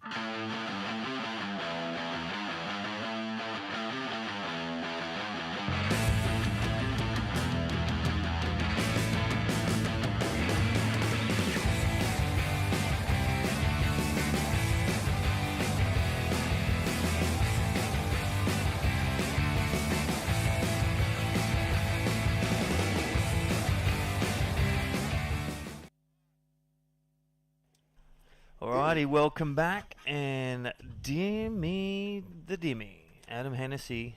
You're excited. Well, It's finals day. How could you second not be? coffee. How's that? Albie bought me a coffee, and then I just got delivered a second coffee. One would say it's 4 shots. Yeah, there we go. Here we go. Billy Stamen up and right in, already locked in a 5.17. As I said, the Kiwi on song into the Challenger Series. And what about that last heat, mate? You are excited because Well, Concha's best result. that's exactly One right. would say Semi-final. Vera and her dad Enrique, they are just big smiles. Yep. So What a great day for congratulations. the Your family. daughter has made the semi-final. She Of it. will take on, and how's that quarterfinal? Looks like in the semi. This is the man right now, Billy Stamen. That's his first wave. Wow. Thank you, V-Dub. And he's looking hot. And we'll go back to that Burley comp where he beat Stuart Kennedy. Yeah. He was just on fire. Similar waves, fast, looking strong, and just dotting the I's, crossing the T's. It's about completion. Commiserations, Ana dos Santos, the Brazilian, that international tussle, just had the wave and just didn't iron out that last turn.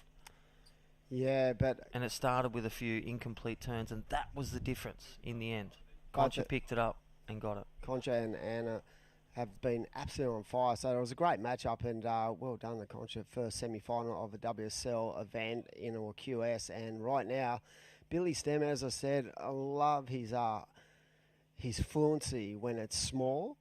His small wave arsenal is just so fun to watch because it's like he picks up speed on basically nothing. But he's going to have his work cut out here because I felt Darcy Crump yesterday was also one of those surfers who just quietly went under the radar, and the young man from the Northern Beaches, he looks really switched on. I saw him in the car park this morning, and he looks ready to go. Nothing would be better in his eyes than winning a QS because it's such an achievement to win a QS at any, even at a regional level. It's a big stamp on your surfing passport. And especially for a surfer that's come through the juniors, like we've seen him get 10s on waves, state titles, Aussie titles, represent New South Wales and the national team.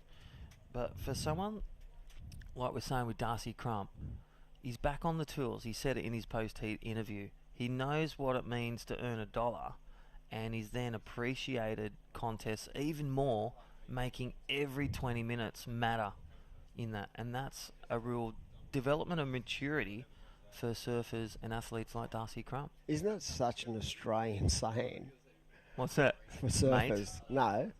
Back on the tools. I've had to go back on the tools, mate.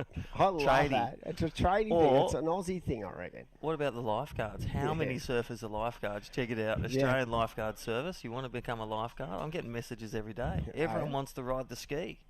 I love it. Here we go. It looks like Billy up and right in, trying to work his way into this inside corner. Nice snap.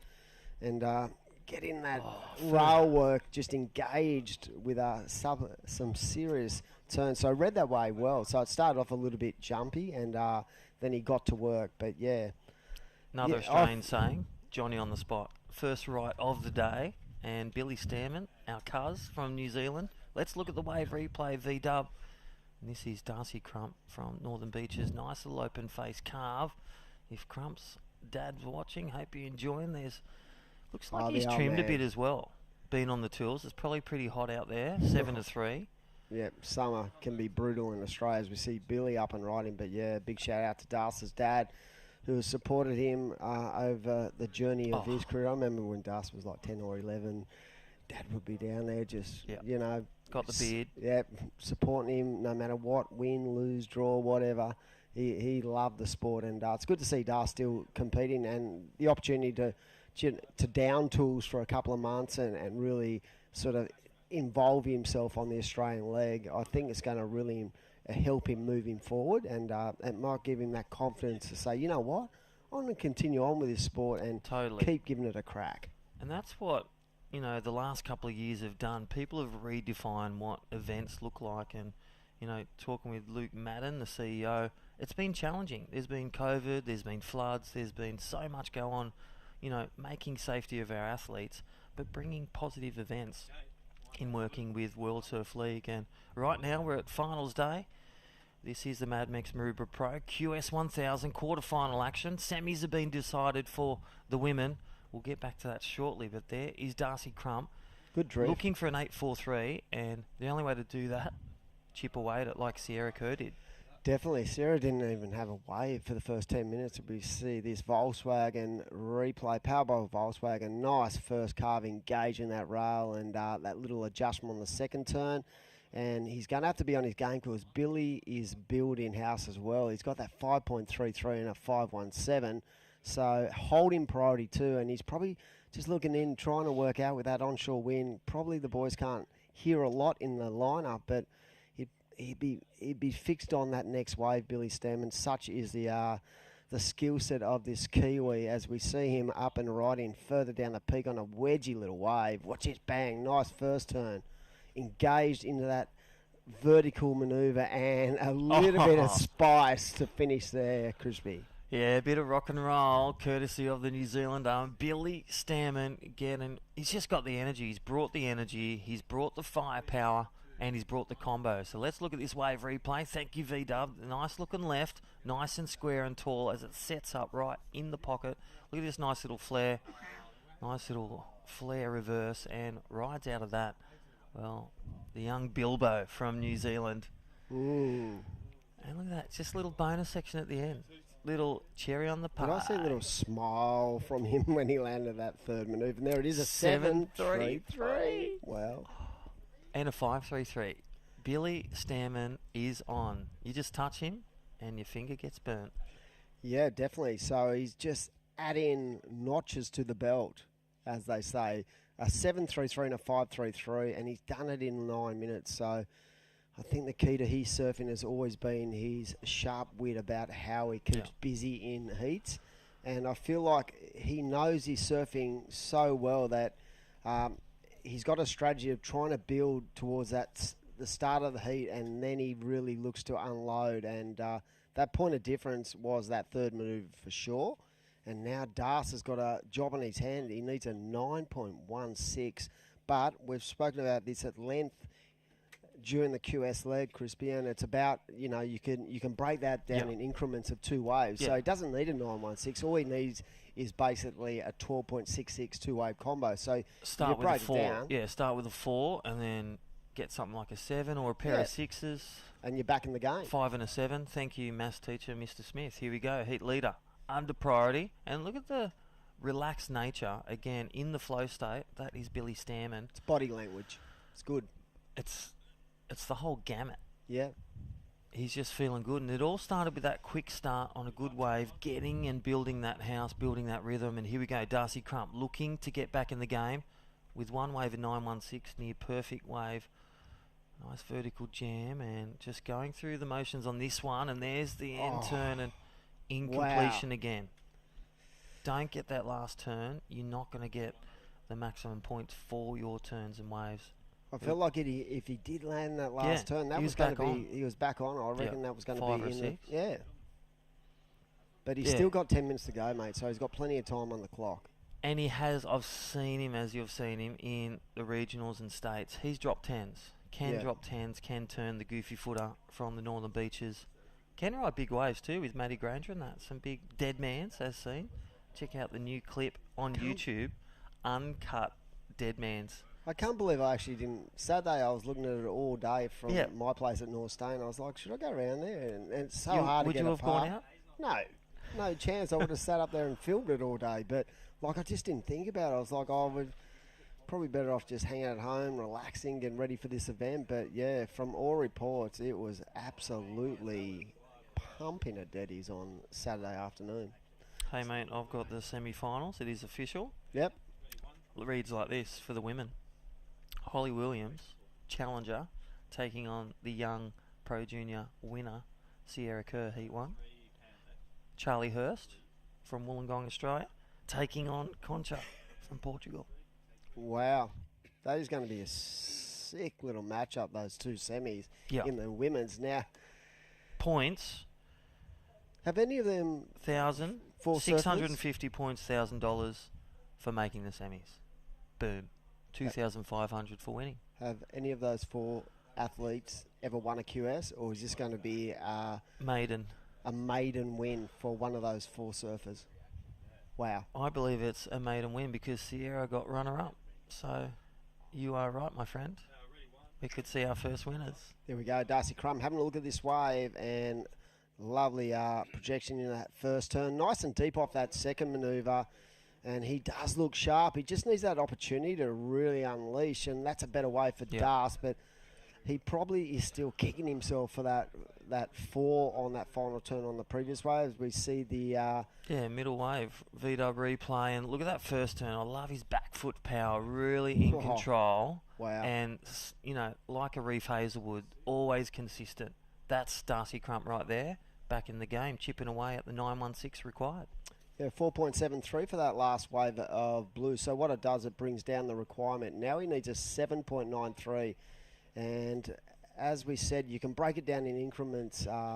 He just needs to better that 12.66 two-wave combo. So right now he needs a 7.93. Yeah, that's a big get.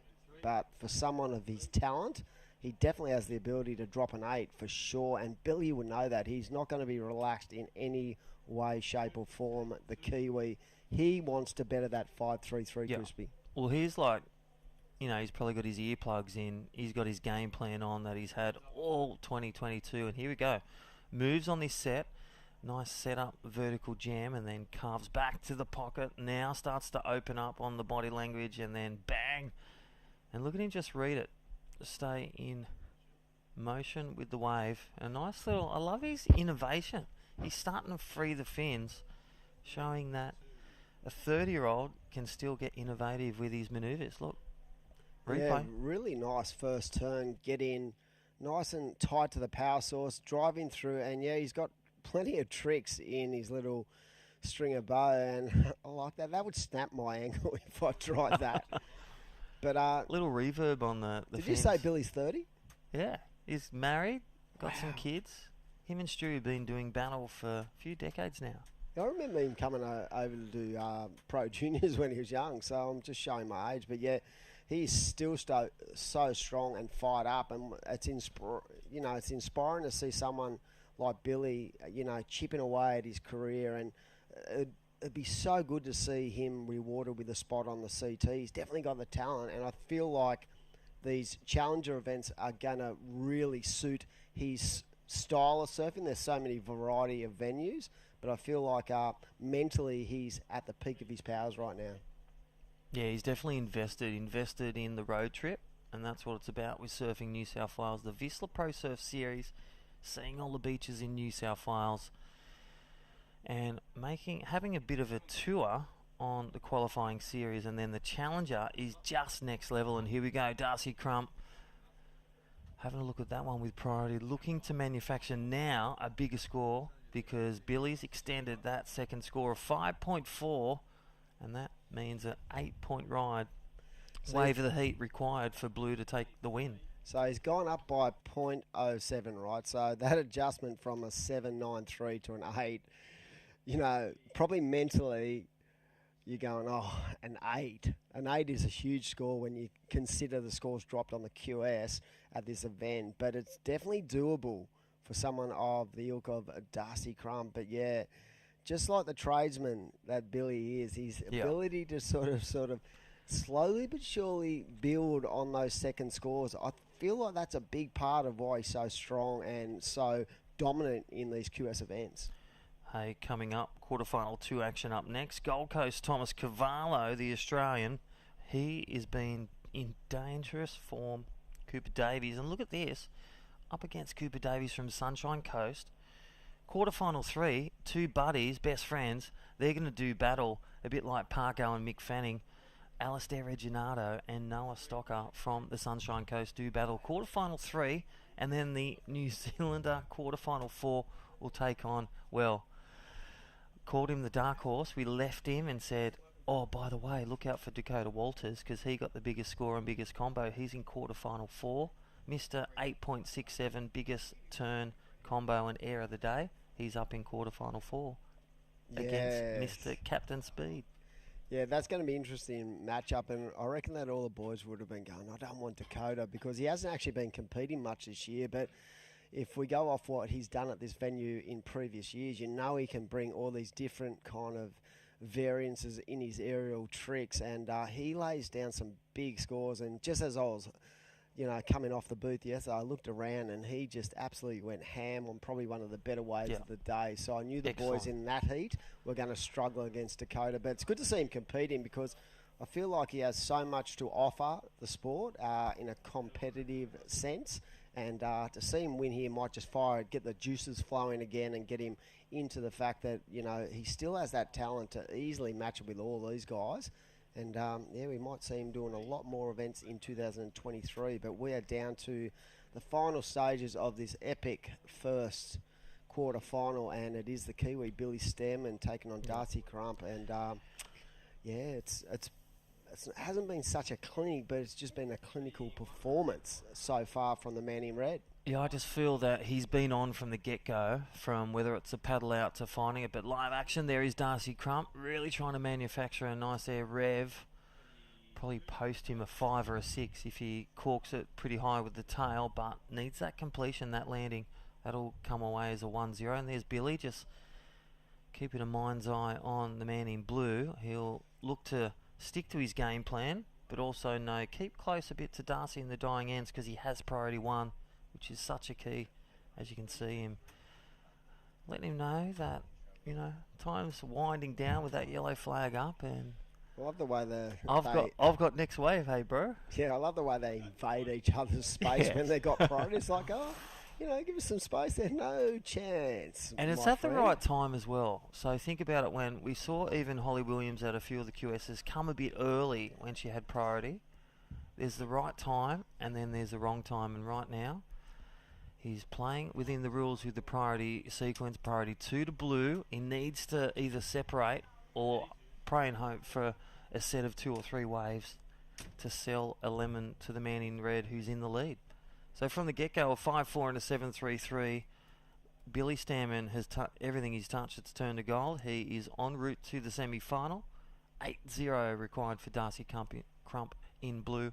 Mad Mex minute coming up. Yeah, it certainly is, mate. And yes, he does need that 8-point ride. And the good thing about this heat for Billy is he's controlling the lineup, not with the actual waves that are coming through, but where his power in priority. So that just means that he can go any waves. And someone who's been so experienced, so long on the tour, it'd be pretty hard to sell him a burger at this stage. I feel like he has identified exactly what the good waves are in this heat, because he's been on both of the best waves, and he's not going to allow Darcy any opportunities to get that 8-point ride. He will shut this down with 20 seconds to go, and it would be a miracle if Darcy Crump can pull this out of the bag.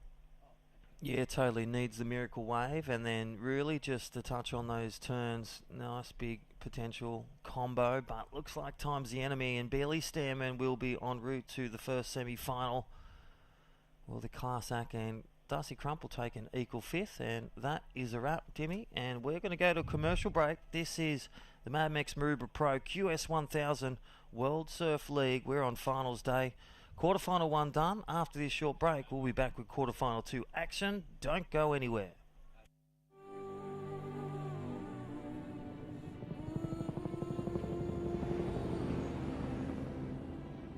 Some say we've got engine oil in our veins. Well, that and a fair bit of dust. Sure, these wild utes are hard work, but it's no job. The roar of them.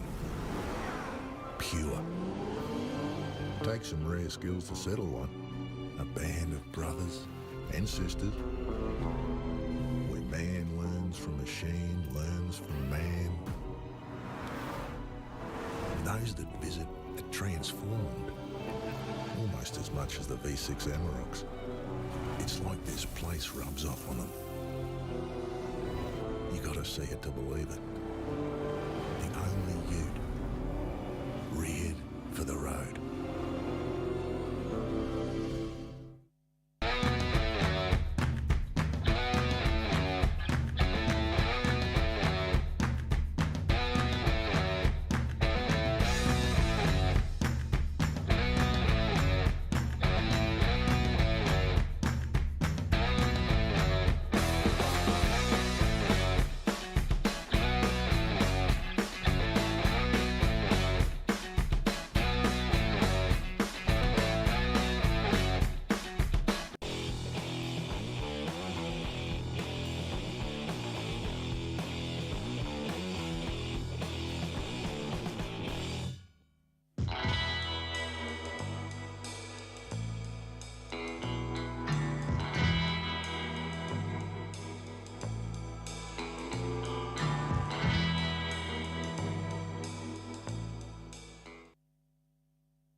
Welcome back to quarterfinal number 2. We can see the surfer in red up and at it. We are at the Mad Mex Maroubra Pro presented by NG Farah, a QS 1000 men's and women's event, part of the VISSLA New South Wales Pro Surf Series for 2022.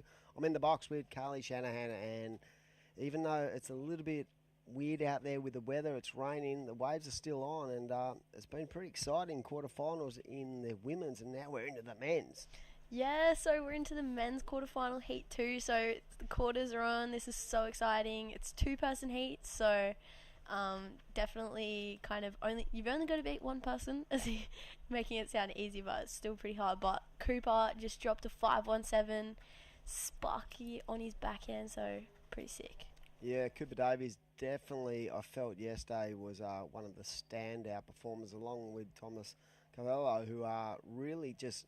That board looks so sweet under his feet. So this is going to be a great matchup with the Queenslanders. And, yeah, like you said, you're going to bring your A-game on finals day. Both of these surfers would love nothing more to take away the win, the $2,500 first prize, and more than anything else, just have that 1,000 points in the bank for next year as we see the New South Wales Destinations, New South Wales replay powered by Volkswagen, and just the flow of this guy's surfing impresses me immensely. Yeah, and his board looks so cool, the black with the white rails. It kind of like accentuates like his board in the water. And then there's Cooper as well. I love his surfing from the sunny coast, super sweet, and then finishes it as well. So he got the better of that first exchange, but like you're saying, Thomas's surfing is so sick, so it's going to be such a good battle of the Queensland surfers. Yeah, Cooper I feel like he's a big human, right? But his ability to get nice and tight and coil in the pocket allows him to really generate a lot of 12 o'clock on his turns. He gets so deep and really vertical, and I feel like that has been such a part of his success here. And like I said, it's going to be a super matchup because these two surfers could have easily matched up in a final, and it wouldn't, and it would be such a great final. So it's a shame one has to bow out, but in the two surfer format, there's going to be plenty of opportunities, and we've said it before, you've got to utilise your priority in a positive manner, and that can be basically where it's won and lost. Yeah, I mean, priority is definitely kind of not more important, but just like super amplified with these two-person heats. But like you're saying, there's going to be a lot of our favourites get knocked out in these quarters today. There's been some insane matchups. We saw a couple standout competitors like Nixie Ryan bow out, Anita Santos in the girls' side of the draw, as we see Cooper chucking spray on that first section, and he's looking fired up. So I'm excited to see where that score goes. Ooh, gets a little bit, doesn't quite finish that little foam climb, but most of the points were scored out the back anyway, so won't be too much of a problem for him. Yeah, I love the technical excellence of his surfing, the way he drops that back foot and really gets nice and tight. I think, have a look at his surfing. He's just such on point. His timing is everything, and into another nice turn. Unfortunately, comes unstuck, but he's already locked in a pretty nice opener, so that's going to be a nice little confidence booster as he tries to build and put more pressure on Thomas, because we know how good he is, and priority's over with the surfer in red. So with just under 15 minutes to go, it's been a pretty quick start, because we've seen some slow heats. We saw Sierra Kerr in her quarterfinal basically look at her watch at about 10 to go and went, okay, I've got a 10-minute heat here, I better get moving. Yeah, it's time to get started with 10 minutes to go. I know a lot of the surfers do 10-minute drills, kind of 10-minute heat drills in the off-season. I know Sai and I did a couple 10-minute drills with Crispy earlier this year, but so it's definitely How do you find that? the 10-minute drills. Yeah. I think that it just, when you get the 20 minutes after surfing a 10-minute drill, it's just like a luxury, and you kind of just feel like, well, if I can get it done in 10 minutes, then I can kind of structure my heat, having that confidence knowing that I can get 2 scores in 10 minutes. So it's a good drill to do. I enjoy it. Yeah, that's a great tool, because it means you have to be busy from the outset in those training kind of formulas, as we see Cooper having a look up and right in again, a little bit late on that first section, but get into work. But yeah, that's a good incentive for anyone training with a couple of friends.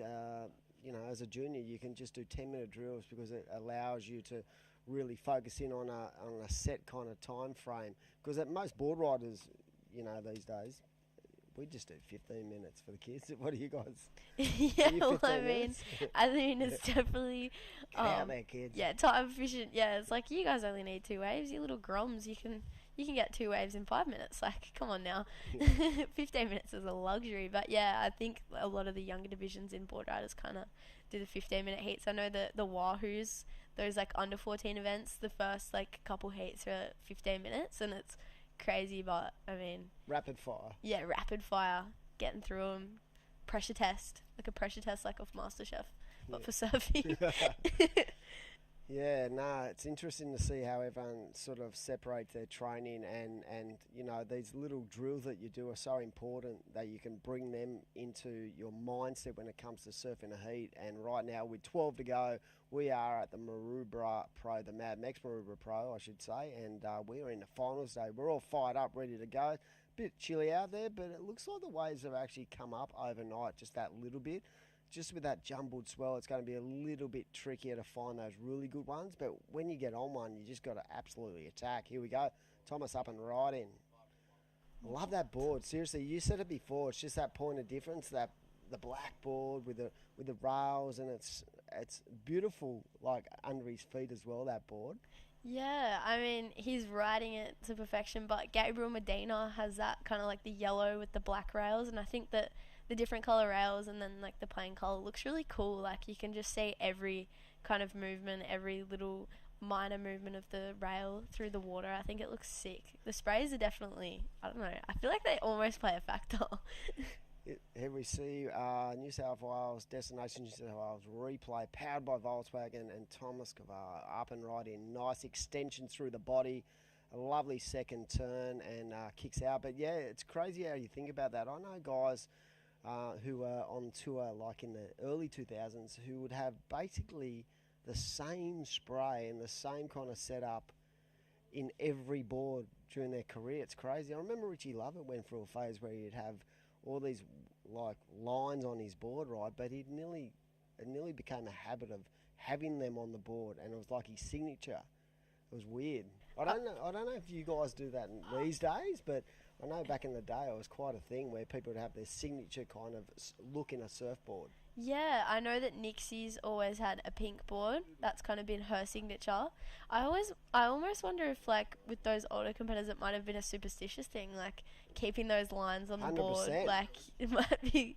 I'll win heats when I've got these lines on my board. But yeah, I've been trying to kind of like have the blue and red on my board. I think it's just because I like the colours, but I mean, yeah. It happens in other sports. If you think about Steve Orr used to walk around with, I think it was a red handkerchief, right? He'd have to have it, and other people would have, you know, the way they set up their bags and these superstitions that actually it becomes really uncomfortable if they don't use it, if you know what I mean. So maybe surfers are the same. I mean, I was staying in a house in Avoca, and as we see Cooper live action, what? I love his surfing. He got a little bit kind of caught up there, so he's going to kick out. But yeah, I was staying in a house with a bunch of surfers in Avoca, and it was funny seeing all the little superstitions each person had. It was hilarious. Like, I got to do this before my heat. It's like my ritual, and I was like, what?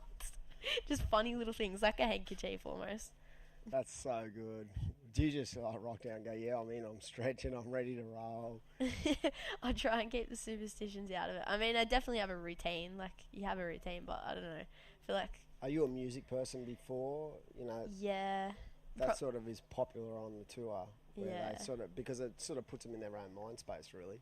Yeah, I've got like a specific playlist for my heat. Oh, what's your go-to? I'll like, I don't know if you've heard of psychedelic porn crumpets and then Rage Against the Machine. Yeah.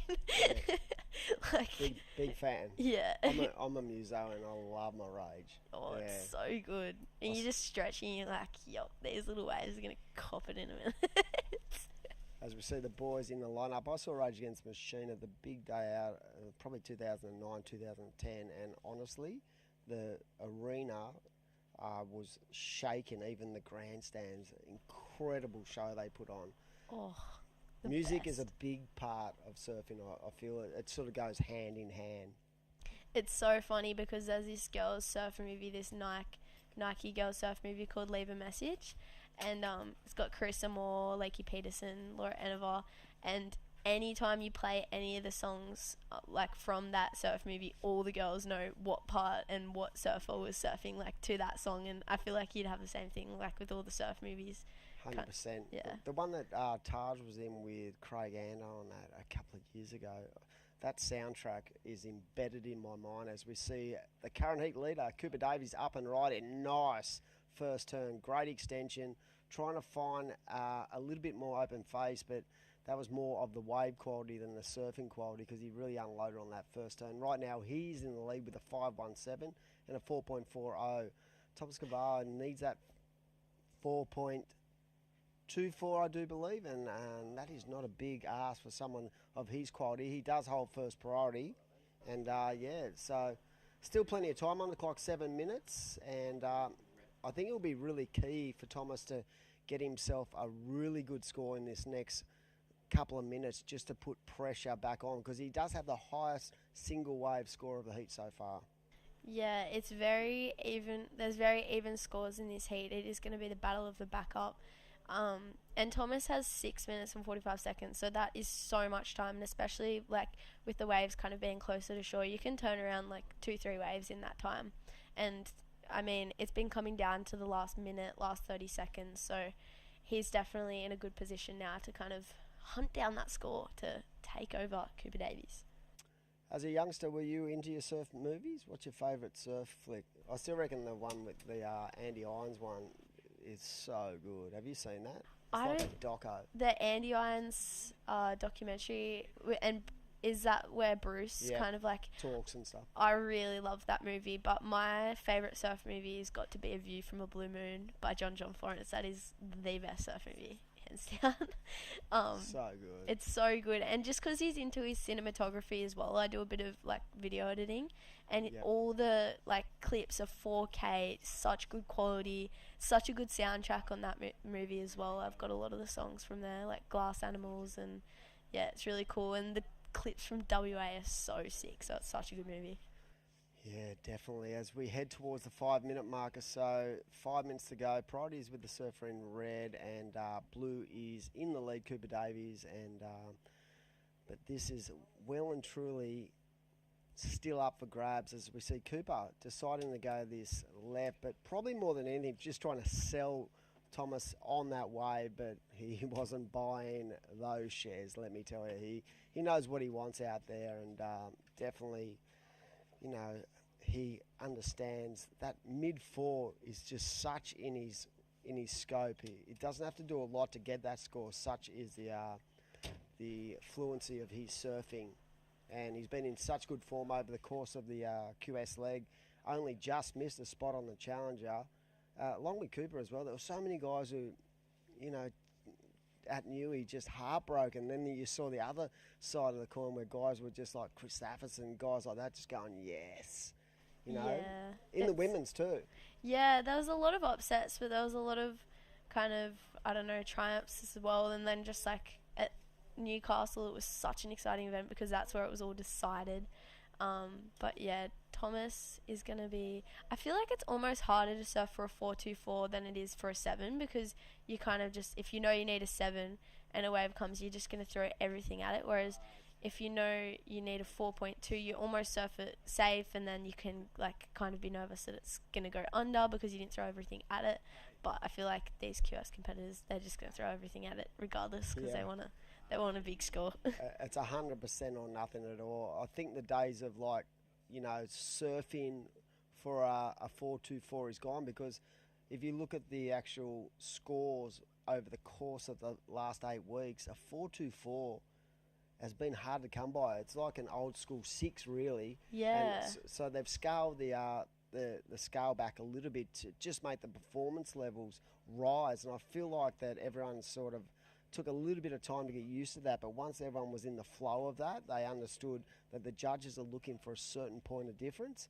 We've had so many great heats, and we've had heats that have been really boxed in as well, but I felt overall the judging has just been excellent on the Aussie leg, and it's made you athletes really take note of what they want to see. Yeah, they're really trying to bridge the gap between that free surfing, just going for it, and energy, and just trying to bring that into competition. And I think that rising the judging scale each year is just going to be really good to push us all and kind of get us all pumped up. Because, yeah, like you're saying, like a 4.24 is kind of hard to come by, and especially if you're trying to kind of manufacture that score with the small waves, it's going to be a little bit hard for Thomas. And although he is still holding the priority, and he's looking pretty excited for this one, talk us through this one. Here we go, Tom Scavala up and riding on the backhand. Nice first turn into another turn, and this wave starts to run off on the peak, but he's going to get a little inside clipper, and I reckon that may be the score. It's going to be close, if not just over, with 3 minutes to go. So we'll see what the judges think. If I was looking at, you know, the flow of that wave, I did like the flow, even though the energy of the inside corner wasn't really there. He did get some work done and really attack. So we'll see what the judges think. And he needs, here we go, the replay powered by Volkswagen, and I like that first turn. Yeah, that first turn chucked buckets, and you can see Cooper looking over his shoulder, having a look at it, and he just like chuck sprayed everywhere. And I feel like did that. Oh, and so the score drops. He jumps into the lead. There's 2 minutes. Cooper's got priority. It's still very in reach. Like, look at that first turn. That was so spicy almost. And then he like links it. I thought the wave was dead, and then he just chucks it up there again for one last turn.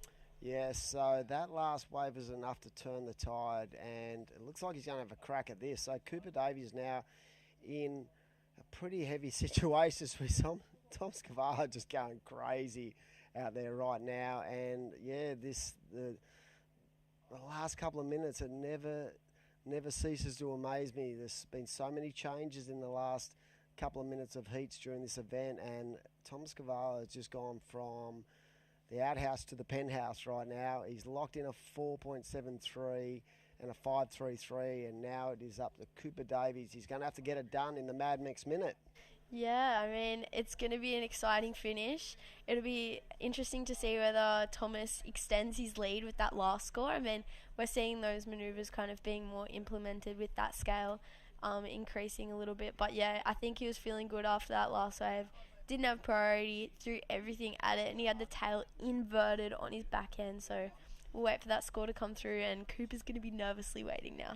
Yeah, I feel like what you said a little bit earlier comes into play here. Sometimes it's really hard to surf for a mid-4 than it is to surf for a 7, because you know a mid-4, you just got to get the job done, but with a 7 you need to really unload. So maybe, you know, Cooper didn't look at that way because he's like, oh, it's a mid-4, and if I go crazy I might get it, but it could be a risk. But right now, here he goes. You can see the body language there. He was just throwing his head up going, no, how did that happen?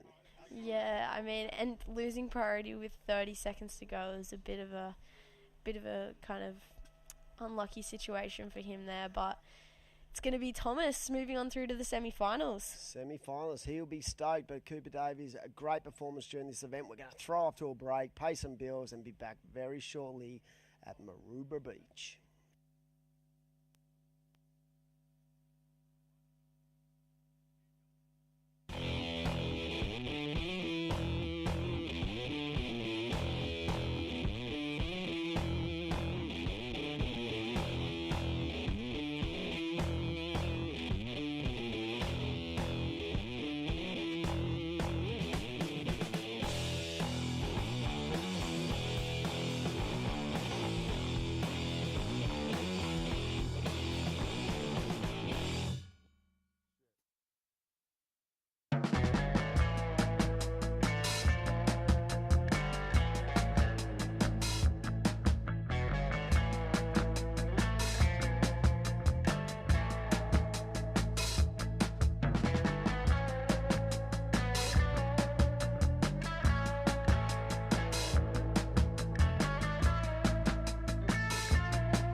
Is the motivation.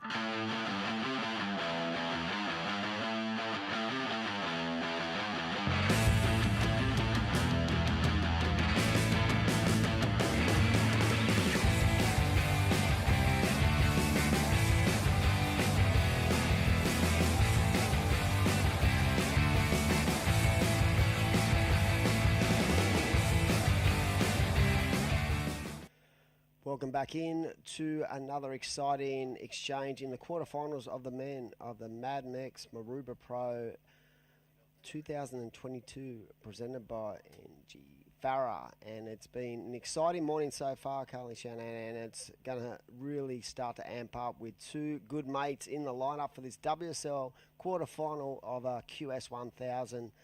Yeah, it is a little bit tricky out there, but there is still plenty of opportunities when they arise, and both these guys have been in stellar form during this event. Yeah, I mean, it's definitely an interesting dynamic when you're competing against one of your good mates and you're travelling around the Kiwi leg with you know, your mate, and like talking about tactics all the time. pretty much know each other's morning routine in and out, and then you see Noah looking for it. So some pretty good scores to open up this heat. Noah getting the better of that exchange with a 6.5, but Alistair well in reach with a 4.5 on his first wave. Yeah, great way to start a quarterfinal and a great way to build your confidence. And like you said, these two are good mates, and I don't think there'll be a lot of talking going on out there. It'd be a real game, a steely look of, I'm going to get you for sure, because you always like to beat your mates. I mean, it is that Come on. little bit better. Like, It tastes sweeter, doesn't it? it's like, yeah, you know, you didn't drive for as long on the way down, so you're going to get beaten in this heat or whatever. But yeah, you definitely see a lot of friend matchups because we do all travel together, and Alistair on his back end looking fired up. Oh, wow. He was close to that. I mean, it's good to see them throwing at it like we saw Thomas in the last heat. Such a clean back end rotation for him there. So these guys are from the sunny coast, right? So maybe they're, travelling in the same car. You reckon it'd be pretty quiet? Well, if you were winning, would you just be ripping in? Bad luck, bruh. I feel like I'd be ripping in. I feel like I'd be that loser that would just be like, yeah, I smashed you in that heat. I think that was the starting wave. So that was a couple of replays. The Destination New South Wales replay powered by Volkswagen. And, these two mates are into it. And I feel like matchups with friends actually are very entertaining because there's so much emotion as well that can come into play as we see some really nice, crisp turns on the backhand from Noah Stocker there. And, quarterfinals. And the money, you get to a semi-finals, it's $1,000. It's $1,000 for these young guys is a lot of money. And because it's not easy to travel and it costs a lot of money, especially fuel. Yeah, fuel prices are ridiculous at the moment, but Noah Stocker, this second turn, straight up, and again for that foam climb. So they both kind of got a similar approach to surfing, like both growing up on the sunny coast, both got that really good backhand. But yeah, surfing against your mates is definitely an interesting thing, and it happens a lot. But yeah, it's always funny to kind of like reminisce on that. Isn't it weird? It's actually cheaper by a mile to fly from the Goldie to Sydney than it is to drive your car these days. Yeah, I wish I knew that before I drove my car you down. can get a $55 fare from the Goldie down to Sydney, and it costs you about $180 in fuel. Yeah, it's crazy. I think like the average price to fuel up your car is like $200 at the moment, and then flights to Bali are like $210. So it's pretty funny. It's the way of the world. But right now we're down to 14 to go. It is Noah Stocker out in the lead with a 6.5 and a 4.8, taking on Alistair Reginato with that 4.5 and a 2.83. You can see the surfer in blue here just trying to build and offload that 4.8. So he's got a really stable score, 6.5 in the realm of what we've seen at the event is a nice score, and if he can get another one, even just under that, that's going to put a lot of pressure back on the surfer in red. Yeah, 100%. I think that those kind of baseline scores of a 6 and a 7, you're feeling pretty confident, and it kind of creates a flow to get more of those scores happening because you have the confidence of that as your baseline. So you start to loosen up a bit and start to feel a bit more flowy, and I feel like Alistair is going to be, he's looking for just under a 7, so we're going to see some good surfing from him. He's got priority. He's going to be like, right, it's time to throw everything I've got at this and, get back at my mate that's currently beating me, which would be sucking for him right now.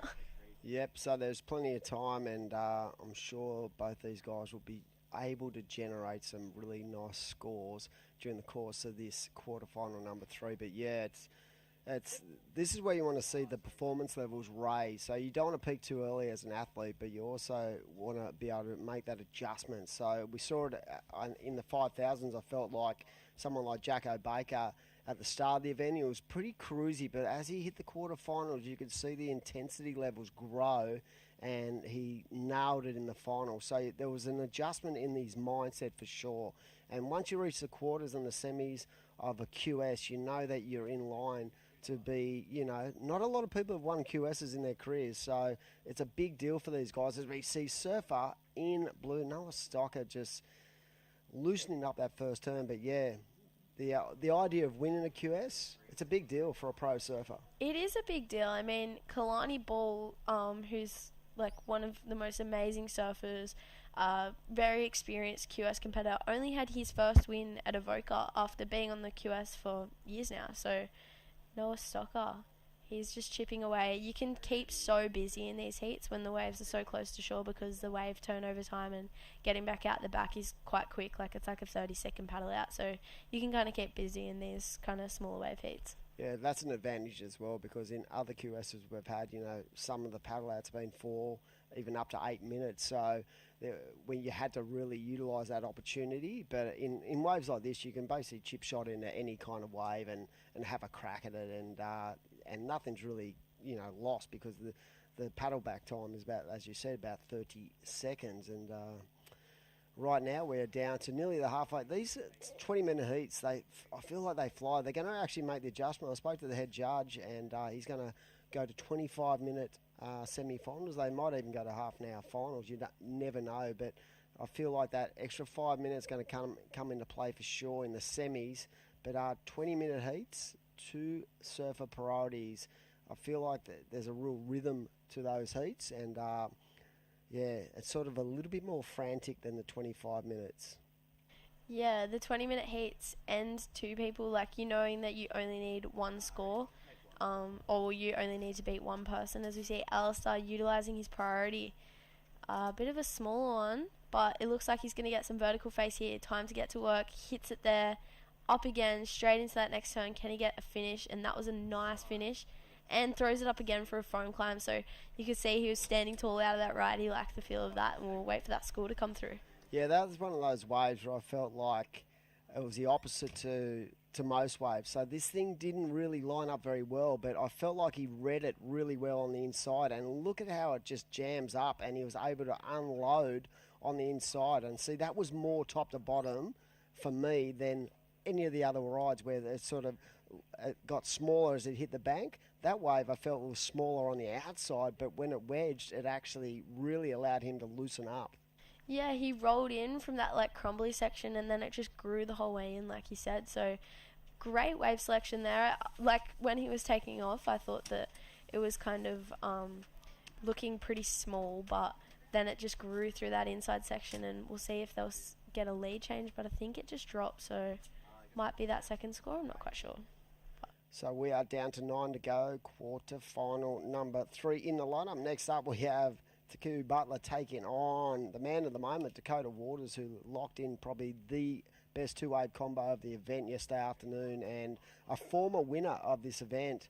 As we see the surfer in red having a look at this left, waits patiently and really goes solid vertical turn into that pocket and really extended through with a series of nice turns, and that was pretty to watch. That first turn was so on point. That first turn was, I'm going to call it the turn of the heat. That was really good, and he kind of forced that finish on that kind of tricky crumbly section. So he read that wave to perfection, and we'll see if those scores reflect as we see the wave replay. Yeah, waiting patiently and just unloads and even loosens the tail on that first manoeuvre. And as we said, it was beautiful to watch that, and I feel like that was the best turn of the heat so far. Yeah, I definitely agree with you on that one. He just got perfect section to work with and then just opened up. So he'll be feeling good after that wave. And Noah's out the back with priority. So I feel like, yeah, so there was a lead change. That last wave, he's got a pair of 5, 6, 7s. And Noah only needs 0.4 over his last score to go back to the lead. I feel like the bulk of that score came from that one manoeuvre, and that was enough to turn the tide. So 4.84 now required by Noah Stocker, and that's okay because he knows exactly how he's feeling at the moment. He's feeling good, and he knows that he can generate a lot of scores, but look at that turn.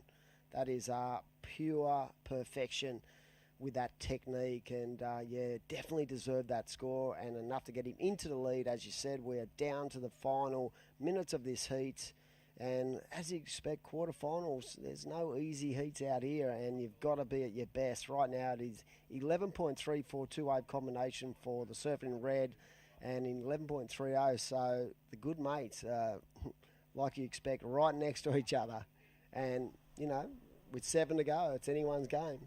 Yeah, they're matching each other's performances. I mean, it's going to be an interesting car ride back to the sunny coast. I'm not sure if they flew car ride down, but if they did, it's going to be like, wow, well, you only beat me by 0.4, you know what I mean? And then, like, they're both just surfing so great. And that last wave for Alistair, I feel like if you got a second section, it would have been a bit more of a promising lead, but yeah, we're going to see some good surfing towards the end. So we saw that wide shot there. That's pretty interesting because that's about the widest separation of any two surfers I've seen today. So these guys have got a lot of space in between them, but you'll probably notice that when it gets towards the back end of this heat, it might tighten up a bit. You can see Alistair, because he has second priority, he's actually giving himself more space to allow himself to go any wave he likes because Noah's got priority, and he's going to go off right, a rare right, and nice forehand first turn, and again loosening up the tail. That board looks very responsive on that wave, and yeah, he gave himself a little bit more space to allow him to get that wave. Yeah, that was a really smart move there from Alistair. That second bank kind of fades in and out with the tide dropping and coming in. I find that with the girls' heats, there was a lot of girls kind of paddling to that peak, and some would get lucky and make a situation change, and then sometimes there would just be no waves coming through there. So he got lucky with that right, and that's one of the first rights of the morning as we see the wave replay. Yeah, a rare right and a nice tag in first turn. Comes hard off the bottom, again into the lip, and just that momentum from that first manoeuvre, the depth of that bottom turn allowed him to really attack on those inside, little, less power on the inside, but really good flow. So with 5 to go, now you can see the amount of space between the two surfers has really shortened up, and Noah Stocker is going to be so dangerous in this last 5 minutes because he only needs a 4.84, and he's been doing that with his eyes closed. He has been. He's been surfing so well all event. So is Alistair, and I feel like it would be pretty crazy if Alistair beat him by 0.004. That would be a crazy finish for this heat, and I feel like I want to see at least one more wave from both the competitors so that there's a big differentiation. Yeah, definitely. A 6.5 is his best wave, so he holds the best single wave of the heat so far. In the third quarterfinal here of this WSL 1000 event at Maroubra Beach, we are located in the southern side of Sydney at in a venue that has had plenty of hype to it over the years. Of course, back in the day, Kelly Slater won a 5,000 event, or a 5-star event as it was back in the day, the Snickers Pro. So we've seen a lot of good surfing at this beach over the years, but right now it is up to Noah Stocker. You can see him making a real effort towards this wave, and he's up and riding on the backhand, comes hard off the bottom, has to sort of really wait for that section to arrive, and he gets to work, and nice sharp surfing as he moves on down the line. And is that wave going to offer up an end section? No, it doesn't. So I do not know if that's going to be the 4.84. Still 3.5 minutes to go, but yeah, I think priority is with the surfer in red now, and maybe that last wave isn't going to be after. I just don't know. Here we go, red up and riding. Red up and riding, and he went 12 o'clock on the first turn. Oh. Wow, okay, so he's going to make it a little bit harder for Noah Stocker. That wave for him looked really good from the takeoff. It looked like it was going to wall up perfectly, but then it had that kind of wedge and bobble, so he did well to read it, but he kind of got a bit unlucky with that wave face being a bit bumpy, but Alistair answering straight back on that wave. That would have been frustrating for Noah then, because Noah was paddling back out when he turned around, and Alistair just took off on that thing and tagged really clean, fast, radical turns on that 2-turn banger. So, we've seen a little bit of separation. There may be more scores to lock in, but yeah, I feel like advantage going to red at this stage, where we saw Noah look good on the takeoff, but it had that little bit of wobble in it, and he had to really manipulate the wave as he came down the line. Really clean transitions on that rail, but I felt that wave just lacked of energy. But this one, bang, into the pocket, waiting patiently, and that second turn was the money turn for me in that two-wave combination. he stood tall coming out of it as well. He knew that he was going to better his situation, and he did, dropping a 6.4. So it's still not the best wave of the heat. Noah's holding the best wave of the heat, and he requires a 5.57, so he's well capable of that, holding priority, but the clock is going to be the enemy for him at the moment. Yeah, with 1 minute 40 on the clock, it is up to the surfer in blue to get the job done. The good thing for Noah is he does have priority, so he gets the next shot at any wave he wishes. And again, you see Alistair, he's made that move towards the southern side of the peak, so he's given himself some space just in case a wide one comes. And that's a really tactical move that I feel like is a smart play at this stage, because the closer he is to Noah, the less advantage he has when it comes to whatever wave he wants to get. Yeah, I find that if I was Noah right now, I would be going and sitting on Alistair and making sure that he can't better his situation, and that he's definitely got the most chances he can have to get that score. And he's only got 50 seconds remaining, so his heart would be pumping. There looks like there's some swell lines coming. I'm not sure if that's just a bit of a illusion we're watching from the webcast, but I hope that he gets one more opportunity. It'd be an exciting finish. Yeah, it definitely would be. And like you said, it's sort of a flip of the coin. Do you go down and sit on your fellow competitor, or do you just stay in the spot that you've actually identified from the outset of this heat? There's 30 seconds to go. You can see him starting to paddle now. He wants something to give him the opportunity to at least have a crack at that score. He needs a 5.57. We're down to 20 seconds to go. It is advantage at this stage with Alistair Reginato with that 6.4 and a 5.67 leading the charge. And 10 seconds ago, I don't know if I can see anything coming on the horizon as we count this one down, but wow, a great matchup between two good mates, and I don't think he's going to get the opportunity, and that would be disappointing. But Alistair, he's been in fine fettle during this event, and he moves on to the semi-final. We'll be throwing to a break right now. We'll be back very shortly, and we'll be in a quarterfinal number 4 of the men's.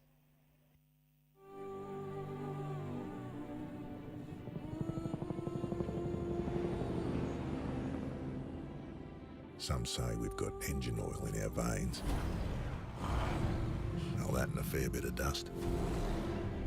Sure, these wild utes are hard work, but it's no job. The roar of them. Pure. Takes some rare skills to settle one. A band of brothers and sisters, where man learns from machine, learns from man. Those that visit are transformed, almost as much as the V6 Amaroks. It's like this place rubs off on them. You gotta see it to believe it. The only ute, reared for the road.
Well, welcome back to Mad Mex Finals Day, the QS 1000.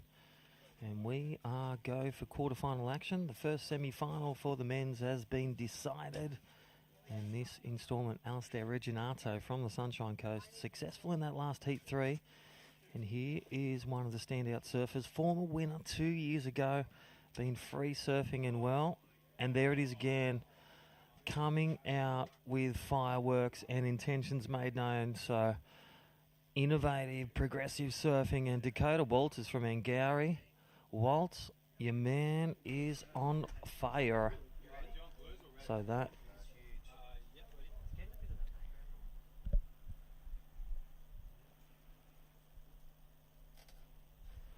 Right, join with me. Look at this VW replay. Arabella, but, well, what a way to start. That is the dream start. Nice vertical turn.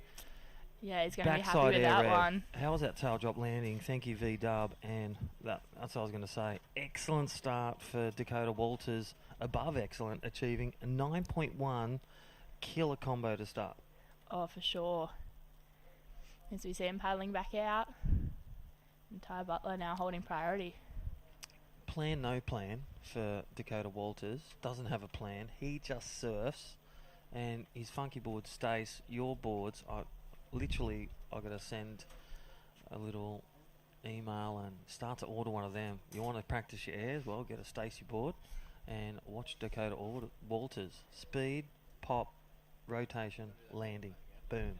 Just everything. Well, Takahu Butler, he's got to stick to his game plan.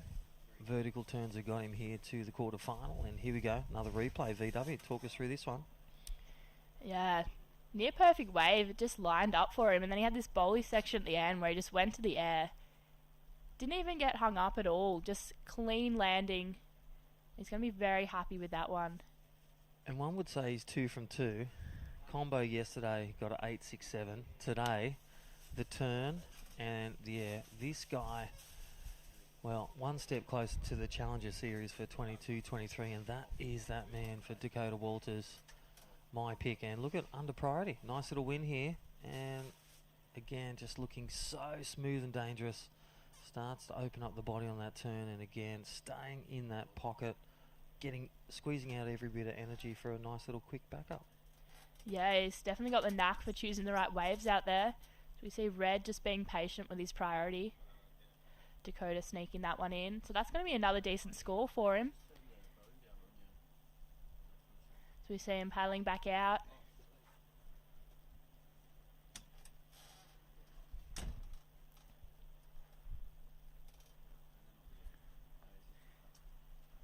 So on the screen we see the top 5 scores of the event. And the top 3 is all Dakota Walters, so... Well, I'm going to say by the end of this heat, it's going to all say Dakota Walters. Yeah, for sure. But... Alistair Reginato to get through to the semis. Look at that. His round of 16 he was on fire. 7.67 and a 7.5. The vertical attack of Alistair Reginato from the Sunshine Coast. And Noah Stocker, commiserations, equal 5th that last heat. He's good, mate.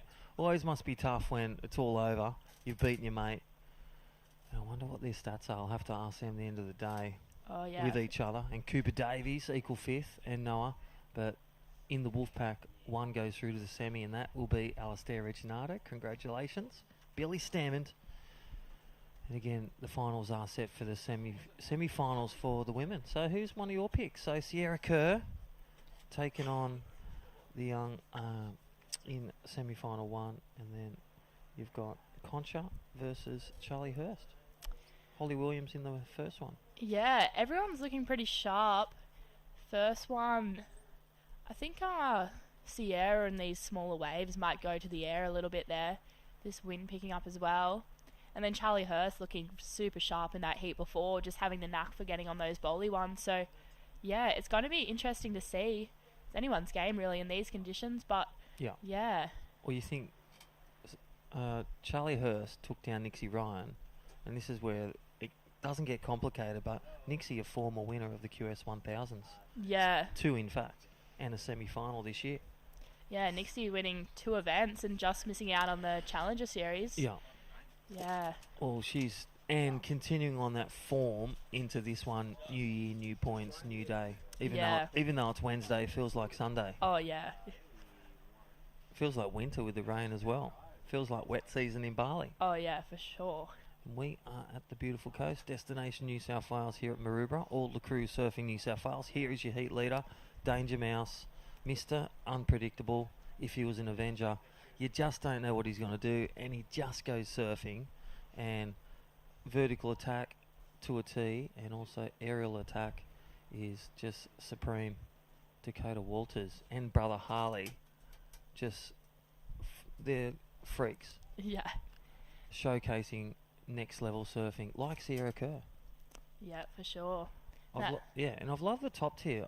I can't wait. We talked about it before the C2. Who are you looking forward to? I'm looking forward to Sally Fitz down at Bells. I reckon she'll bring a bit of air game out. But look at this.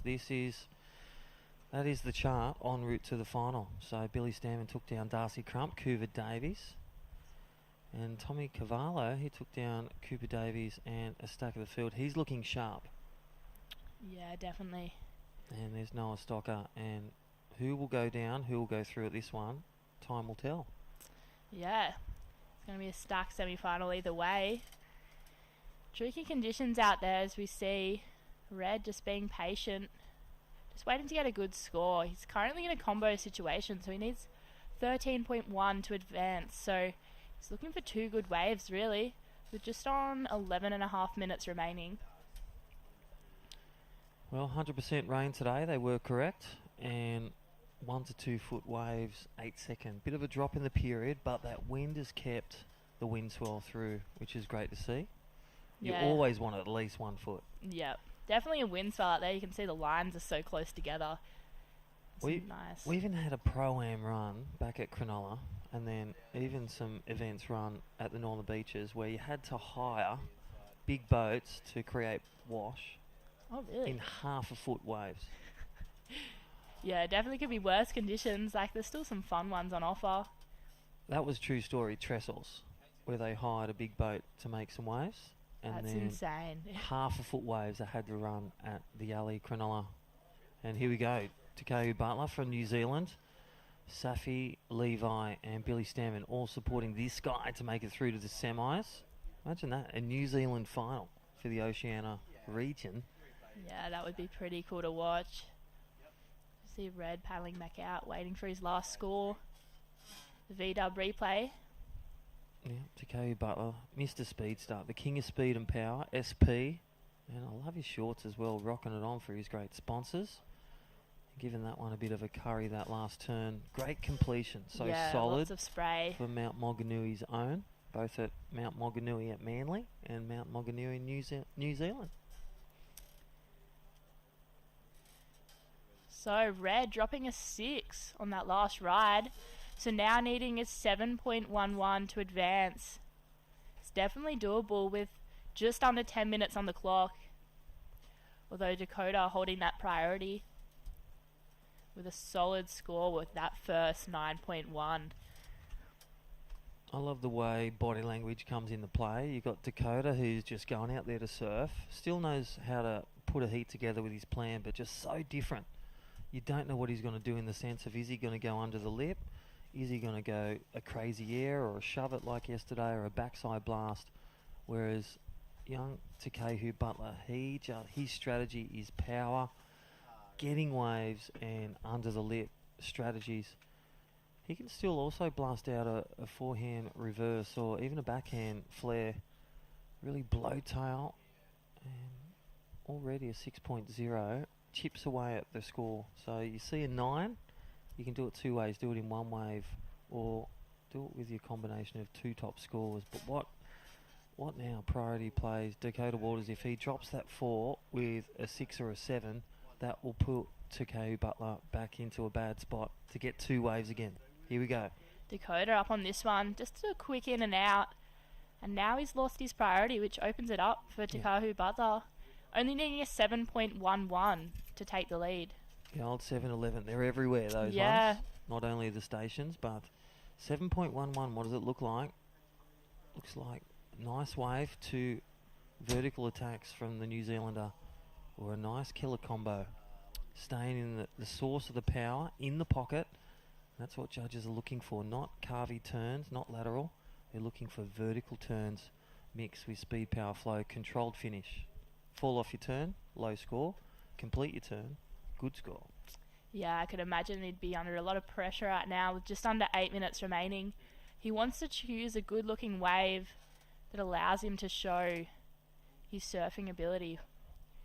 He's just paddling around trying to find the right spot. Dakota just sitting further down the line, looking to improve his 4-point ride, which we know he's definitely capable of. Yeah, shout out to Walt and Dan Ross and all the crew up in Gary. Hope it's good weather up there, because down at Maroubra, well, there's waves. Your boys shining for the Ngari locals and New South Wales and Australian surfers, and then you've got Mount Moganui, all those watching, all the cousins, all the family. Huge family for Te Kahu Butler, and a huge support both here in Australia and New Zealand.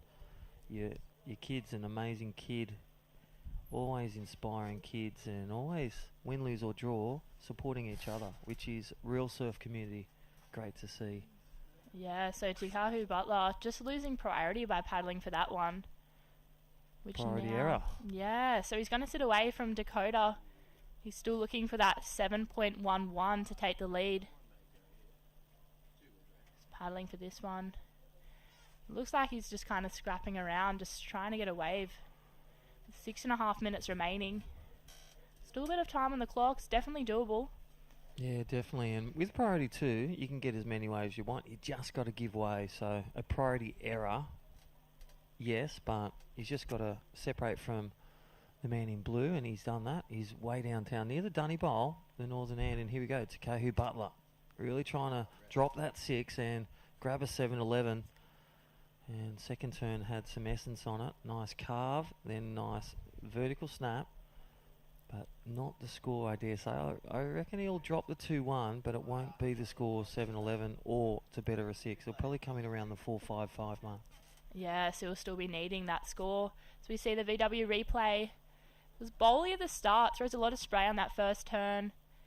Nice second snap as well, but then we see the wave just doesn't want to have that end section for him there. Would have been interesting to see what he went for. Yeah, I dare say if they had the coping, and here is live action, up again, Te Kahu Butler. There's the first turn, frees the back, but doesn't have the wave to offer that second opportunity. We're back to that previous wave.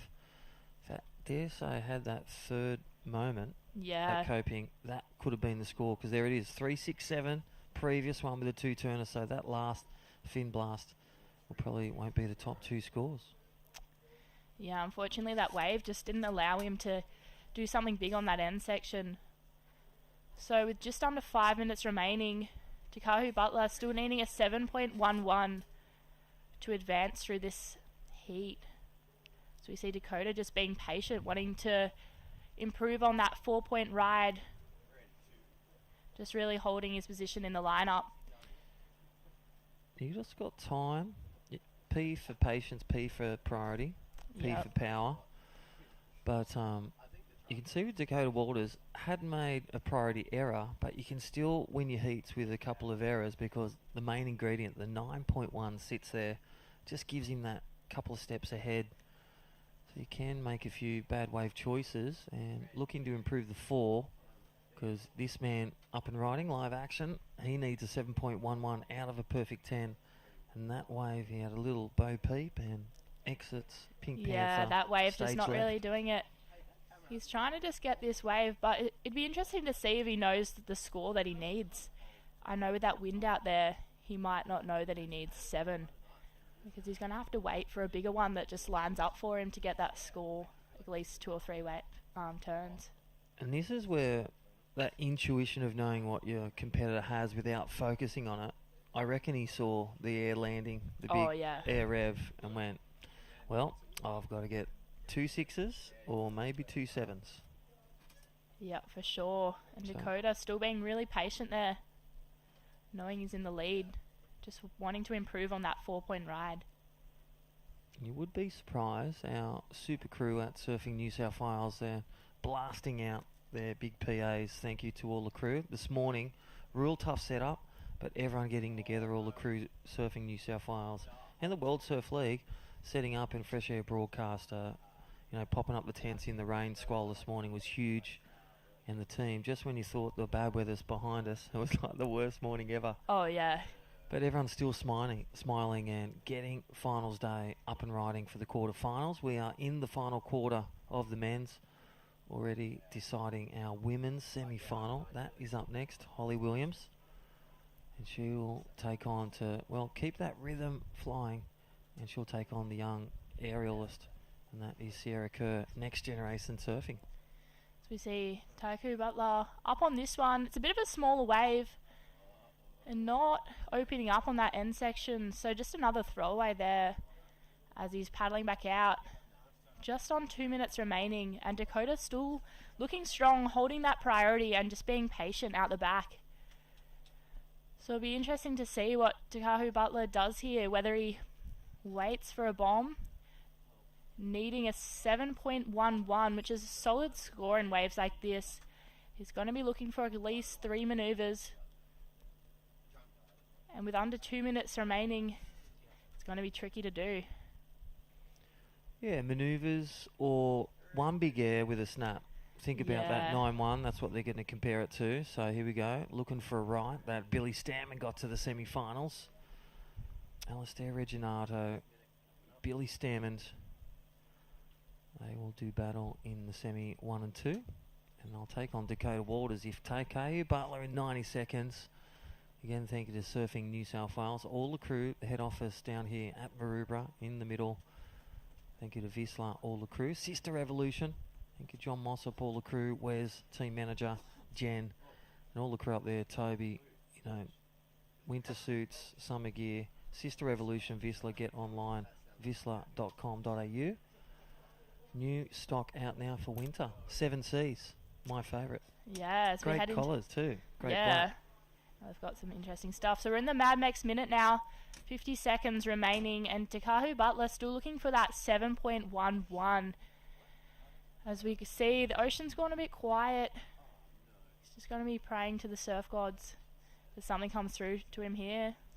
And under priority 2, you can see that merge of traffic where Dakota just respectfully saying, hey, I'm here. I'm not going to massage your ankles, but I'm going to keep it close because the wave comes through.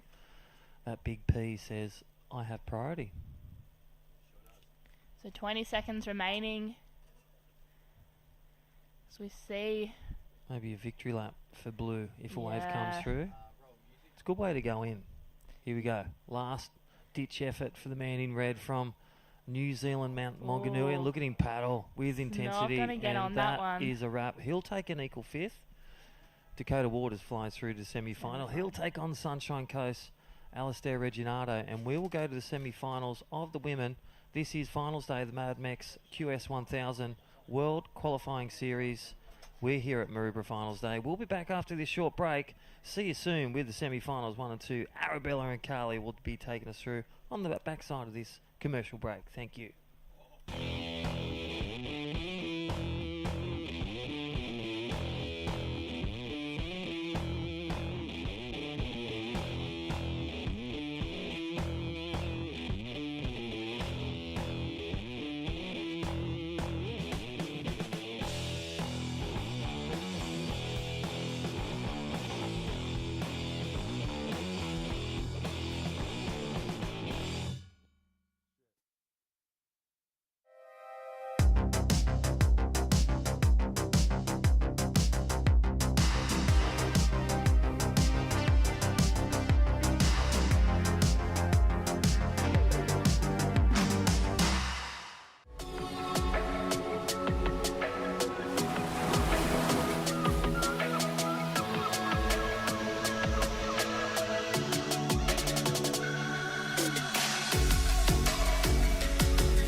Is the motivation.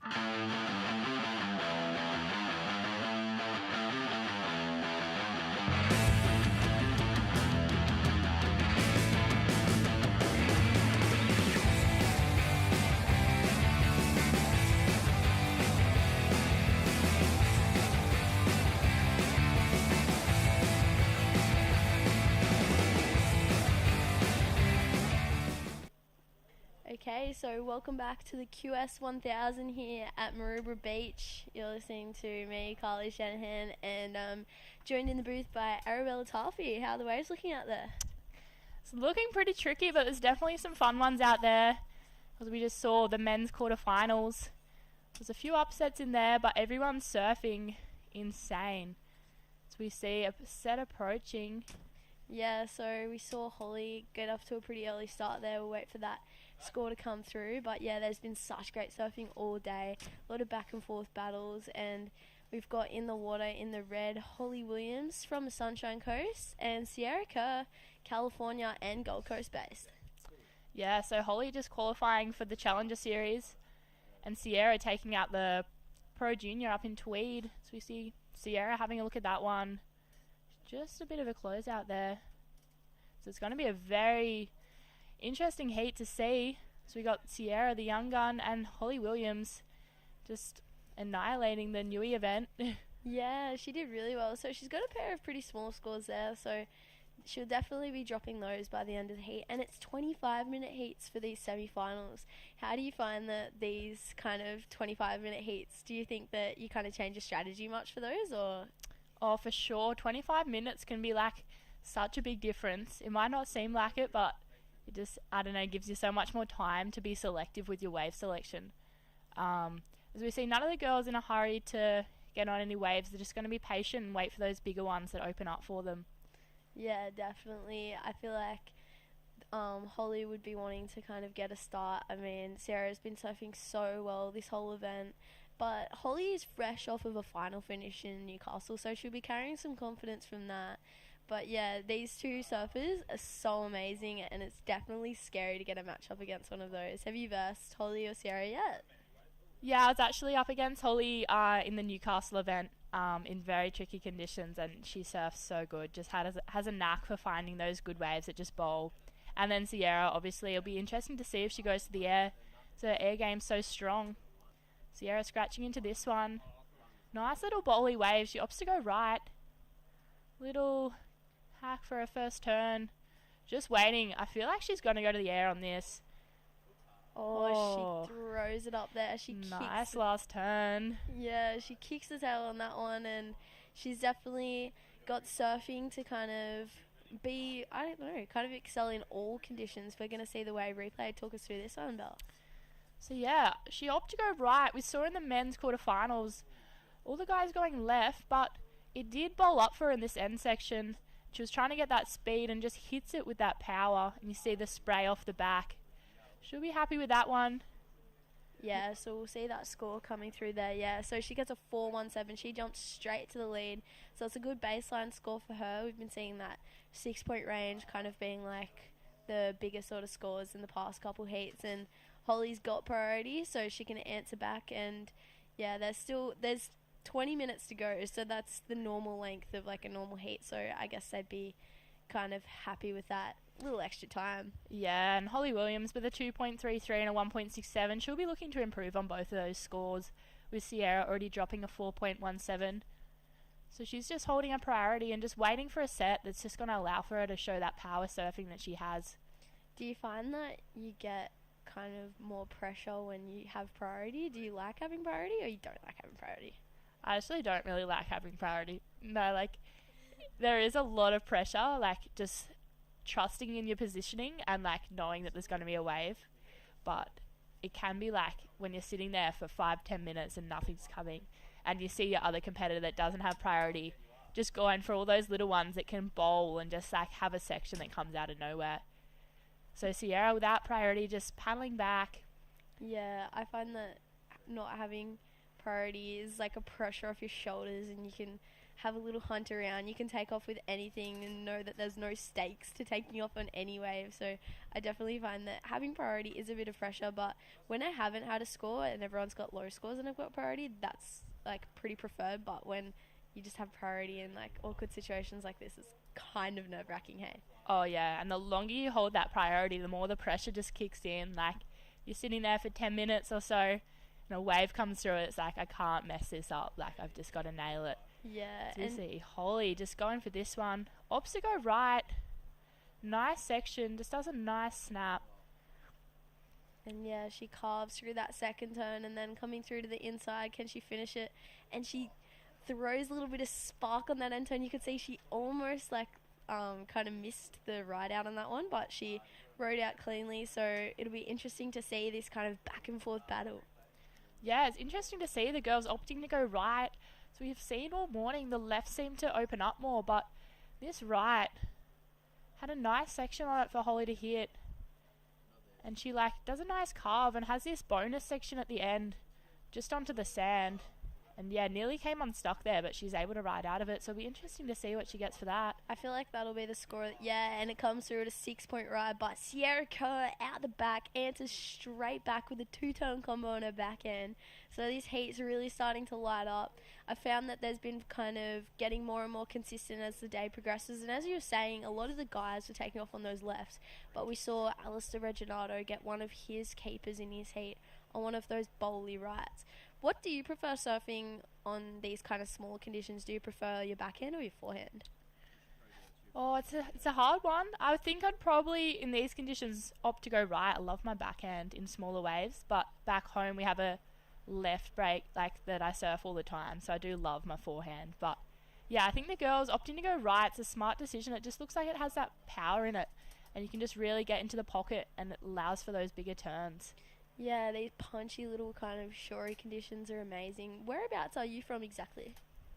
So I'm from Pambula on the far south coast of New South Wales, so 95% of people I've told that have no idea where that is.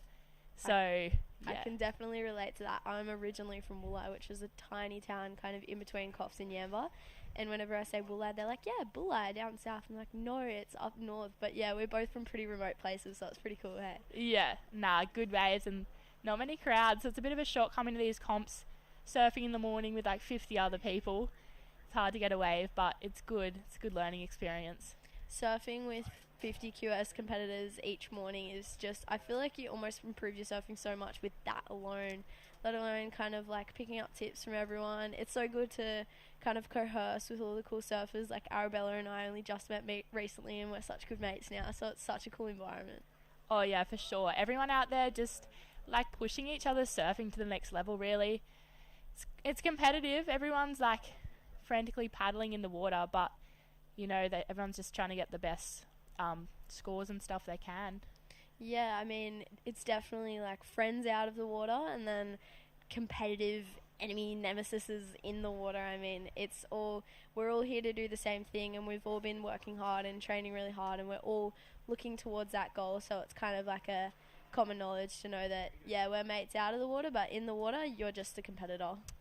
Yeah, definitely no friends in the water. As we see, Holly with priority, having a look at this one. She opts to go left. Looks like a nice wave for Holly here. Nice first turn, and she gets to finish it off. That was a 2-turn combo there for Holly. Yeah, so she got a bigger wave and did that 2-turn combo. As we see, Sierra Kerr, she jumped into the lead with that backhand wave of 617, and I almost prefer this wave. It's a bit bigger. You get that big, steeper face. Talk us through this one. Nice. Yeah, just nailing that first turn, and then she gets that bonus section at the end. She'll be happy with that. She was almost looking for another section there at the end, you see, but it just unfortunately didn't reform for her. So, but that score coming through is the best score of the heat. So a 7.33 and a 6-point ride, and Holly Williams with a really great scoreline. But we see Sierra Kerr up and riding. She's well capable of that 717, and she's definitely not going to get it on that ride. But if she can get back out the back and regain priority, she'll be looking at a good position with 13 minutes to go to try and chip away at that score, hey? Yeah, it almost looked like Sierra was going for the 360 on that one, but unfortunately just coming off. These girls just making the waves look so much better than they are. Like, it looks better on the screen, but trust me, I think on a normal day there'd probably be like no one out, but yeah, it's super challenging out there, but I feel like in comparison to yesterday, there was some couple slow heats throughout lunchtime and things like that.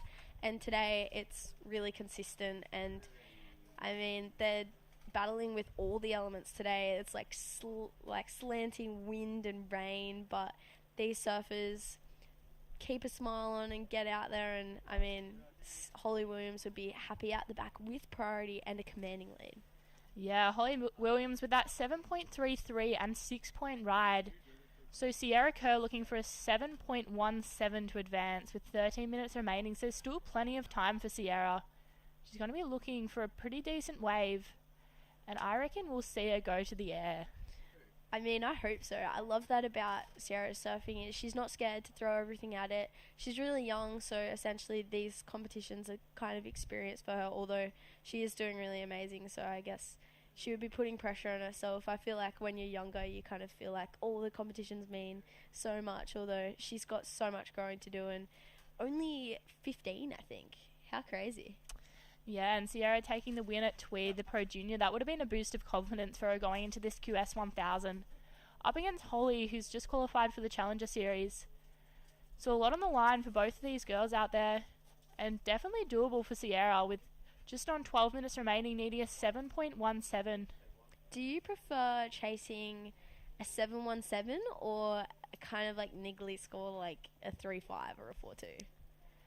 To be honest, both are hard, but I feel like a 7.17, knowing you've got to nail the wave. As we see Sierra just up on this one, a nice first turn, and she gets that end section, just sliding the fins out a bit there. You can see she's hunting down a section to try and get one of those progressive maneuvers in that she definitely has in her repertoire, but Holly staying smart and surfing the way we all know she can. She's been such an incredible surfer through her whole career, and qualifying for the Challenger Series would be a really great confidence boost, and it's really well deserved. She's such a hard worker, Holly Williams. Such a great style too. Yeah, so it'll be interesting to see last wave of Sierra, whether that improves on her 4.33. She might need a lesser score to take the lead. So waiting on that as we see the VW replay, which the judges will be looking at for Sierra. Yeah, so she takes off on this one. It's a bit frothy, slashes it back, and she's looking to drift the tail. See, she's like hunting down that progressive maneuver, but I don't think that's going to affect the situation. Yeah, as it does, scores dropping through. It doesn't affect the situation, but she'll be getting a bit of flow. How important is flow to you in a heat? Oh, just getting those waves and getting a feel for your board is crucial. So after that one, she'll be feeling good. Just getting that consistent wave. For me, I hate having a lull and sitting there for 10 minutes because, you just feel a bit out of place. So we see Holly holding a priority, and Sierra after that one will be looking to get a better wave and just go for something big. Yeah, definitely. And she hasn't got priority, so she'll be trying to sell Holly on any wave that she can. And do you prefer kind of taking the busier approach to a heat or kind of staying more patient? Definitely prefer the busier approach to a heat, especially in the first half. But then knowing if I need a score, I'll try and sit out the back. But it can be pretty nerve-wracking waiting on a score, and the ocean being so sporadic and unreliable, you just never know what's going to happen in surfing, really.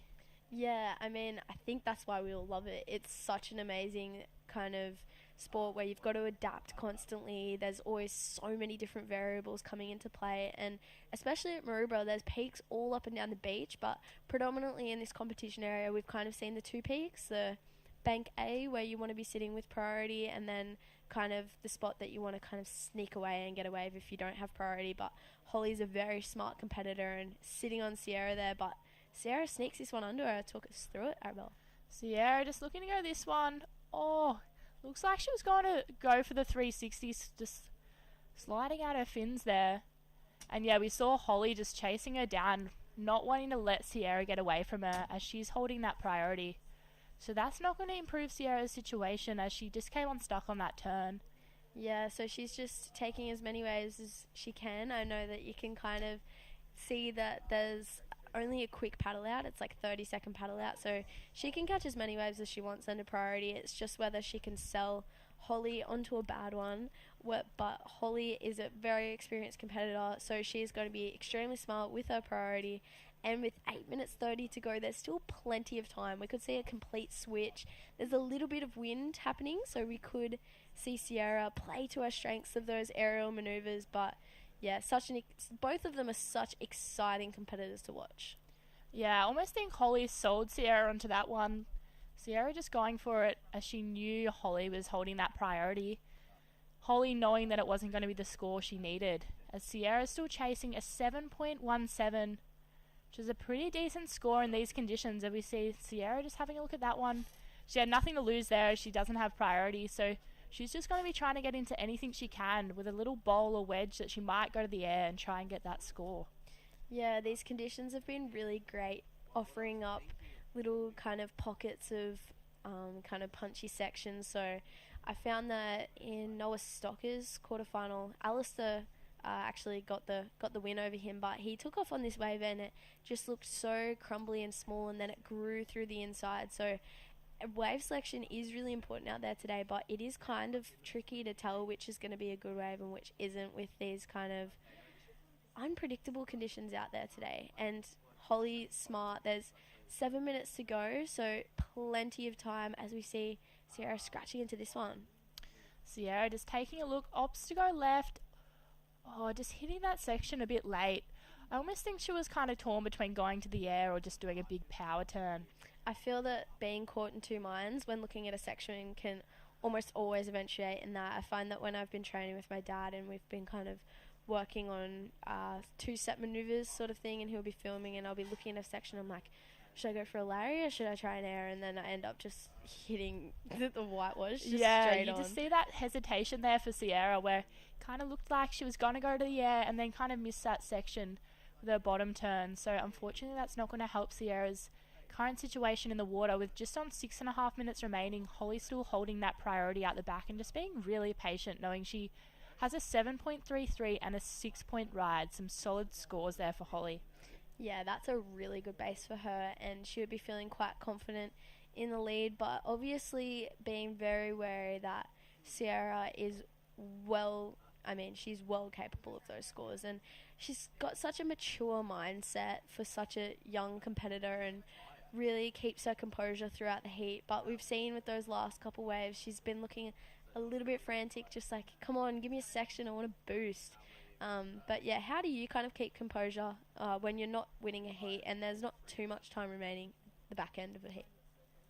Yeah, I think what Sierra's doing is kind of what I would be doing, but now with 5 minutes remaining, I think she's best just waiting out the back, just to wait for that better wave and like keep that composure and just hope that the ocean provides her with something that she can get that score on.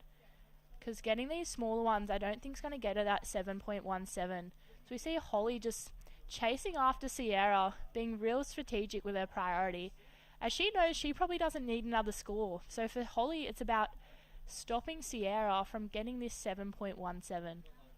Yeah, I mean, I feel like she could manufacture a score on a mid-sized wave, but with with Holly's wave, that 7.33, with that being on a set wave, you would be thinking that Sierra would be wanting to look down a wave with a bit more substance than those little ones. But yeah, we've seen some incredible aerial surfing throughout this event.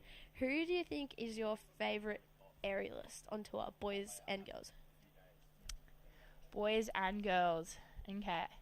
I think in the girls, definitely Sierra, her air game, as we've seen her in the wave pools. Then in the guys, there's so many, hey. Who would yours be? I mean, I was thinking more CT. Oh, in the CT. Sally Fitz has been working on her air game. As we were talking before, she might pull that out in bells. Then the guys, maybe like Gabriel Medina. Yeah, I mean, it's hard to go past Gabriel Medina. I know that when Felipe Toledo first qualified for tour, he was throwing down these air revs on nearly every section, and they were all so inverted and looked amazing. And then for the girls' side, I feel like Tyler Wright's like so underrated. There was this rip curl clip where she threw this massive air rev and it was so tail high. I haven't really seen her pull it out that much in competition, but as we see Sierra Kerr. Sierra just coming unstuck on that one. The pressure might be getting to her a little bit now with 3.5 minutes remaining. She just comes unstuck. I don't know if she slipped or she fell, but Holly just having a look and seeing that would give her a boost of confidence. It's getting down to the wire now. Yeah, well, Holly's going to hold that priority, and there's no doubt that she'll be sitting on Sierra. She doesn't want to give her any kind of... Yeah, so Sierra just caught that outside rail. It didn't look like that wave eventuated to... Oh, Holly! Holly just going down on that one, and she's going to lose her priority, so this could open up an opportunity for Sierra here. With 3 minutes remaining, Sierra now holds priority, needing a 7.17. Yeah, that's a dangerous position for Holly right now. I feel like time is... Oh, so Sierra Kerr scratching into this one, using her priority. She's up and riding, comes hard off the bottom, wraps it back for that first section. She's going to get this inside bowl. 2 carving maneuvers, and if she gets a vertical finish... Oh, okay. What are you calling it? What do you think that score's going to be? That's got to be a close one. As we saw Holly looking back, I think she might come in just under a 7. I don't know. It just didn't have that wave size. As we see Holly up and riding, just one big hack. As we compare it to Holly's wave, the 7.33 was slightly bigger, although Sierra did get that bonus section at the end. So it's really going to come down to the wire, I think. Yeah, I mean, Sierra definitely had the quantity of manoeuvres on that little wave, but I feel like it didn't really offer that much vertical face to kind of capitalise on, whereas Holly's wave was a nice set wave and 2 big sections, as we see a replay. So she's so powerful, such a smart competitor, but it is that smaller wave, bit of a frothy section. She does get the finish, yeah, so it comes in at a 5-point ride, so it's just under. She's still requiring that 717. I'm not counting her out until the last 10 seconds, not even, because she's such a smart competitor. Yeah, we've seen some of the buzzer beaters throughout this event, with Charlie Hurst getting that wave with 5 seconds to go. So yeah, that's got to boost Sierra's confidence, getting a 5 with a minute and a half remaining. So Holly, still out there. She's going to be wanting to follow Sierra just to make sure that she doesn't get that wave. Yeah, I mean, it's dangerous times, like you're saying, those buzzer beaters. You'd want to be sitting on your competitor till those dying moments of the heat. But this will be, if Holly makes it through this heat, this will be another final for her, fresh off of a final of Newcastle. So she's going to be feeling really confident and looking sharp going into the Challenger Series. The Challenger Series is going to be so exciting. Oh, for sure. With just on 1 minute remaining, the Mad Mex minute, this is going to be intense. So we see Sierra just intensely paddling for this one under Holly's priority. Yeah. And she knows that's just not going to do it for her. Yeah, she's quick in and out. There's 40 seconds remaining, so it's looking pretty promising for Holly here. She'd want to sit on Sierra. I can't see her on the screen right now, but I feel, yeah, so she's close by. Keeping an eye on this little dynamo. You don't want to give her an inch with 25 seconds remaining. So this is, she's going to get a little opportunity. Talk us through this one, Bella. Sierra just going for it. Oh, I knew she was going to go for something big, and unfortunately that wave just didn't really open up for her. It kind of just stopped on that end section. So with 10 seconds remaining, we see Holly taking off out the back. So just a victory lap there for Holly. We're going to count out this semi-final. It's going to be Holly into the finals for this first semi-final. We're going to cut to an ad break and come back later with some more action.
This is the motivation.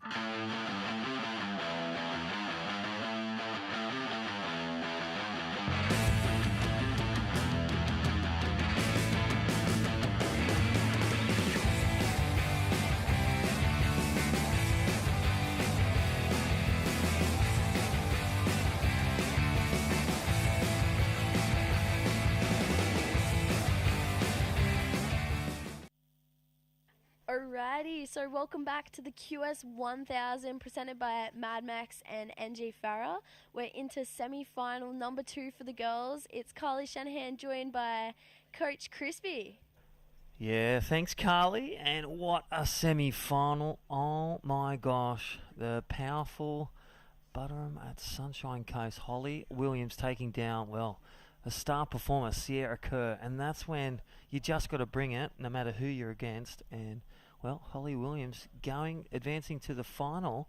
And just saw her dad as well. That he is wrapped. He was so nervous. And he said, can he do a shout out to Nan and Pop over in New Zealand? That is Holly Williams' grandparents. So shout out to you watching and listening. She made the final. One step to the crown. That is for Holly Williams. And right now, who we got in the water? We got Charlie Hurst in the red here. Incredible goofy footer from Wollongong area. Yeah, the Gong. The Gong. Tyler Hurst, a sister. So power punchers, aren't they, those young juniors? Yeah, they're both Stepping super up. sweet. And then Concha, having a little look at this one, all the way from Portugal. So Yeah, all the way. That's probably travel her further. She gets the tick. But living at Gold Coast the last few years, and her father, great. If he's watching, Renato from World Surf League, great mates, and a lot to do with. Look at this replay action. Thank you, VW. And that is Charlie Hurst, her first wave. Nice little carve, just setting the pace of the heat. Plenty of time, 25 minutes. Thank you, contest director. And again, all the officials, World Surf League, Surfing New South Wales, and couldn't do it without the VISSLA Pro Surf Series. And we are in the Sister Revolution semi-final 2 action. This is Concha versus Charlie Hurst. The 2 Cs, Gold Coast versus Wollongong. yeah, Portugal versus Australia. Yeah, so Gold Coast and Wollongong, opposite sides of the east coast of Australia, so covering a large chunk of the coast. And the winner of this heat will be going up against Holly Williams, who is fresh off of a final finish at Newcastle. So she's going to be filled with confidence and just taking down the little dynamo, Sierra Kerr. Well, she's also filled not only with confidence, but reassuredly, she's on the Challenger Series. So this is great practice. Perfect practice makes perfect. Don't mark my words. Martin Dunn says that. And the science of biomechanics. If you're doing it right, perfectly, you're doing all right. You're doing just fine. Yeah, Martin Dunn, definitely the super coach. I watched so many of his clips when I was younger. Got filmed by him and Gary one day, and I got this one wave, and I was like, oh, that was such a fun wave. I wish somebody got a video of it. Then went on socials, and Martin captured it. I remember that. That was so cool. So happy. Yeah. Hey, Concha Balsamo, all a shout out to all the crew watching, the family, sister and brother over there, Portugal, and also at the Gold Coast, and all the friends too, Sai Maniwa, all the Maniwas, all the friends. She went to PBC, and in Snapper Board Riders as well, and Kingy, if he's watching it. Yeah. Great support, Australian coach, and this is his international mate in the semi-final, looking for one more. Here she goes, Carly. Yeah, so Concha up and riding, hits that first section, and up again, that frothy section, chucks some buckets on that turn, and finishes it for a third, and kind of gets a bit bobbled out there, so we'll see if the score reflects kind of that little bobble, but otherwise it's going to be a good start for Concha. And yeah, she's an amazing surfer. I've seen her out at D-Bar a couple times, so such a great playground for all the surfers up there, D-Bar. Yeah, definitely. And we'll try and get that replay, but 417 has taken the lead. Let's look at the VW wave replay.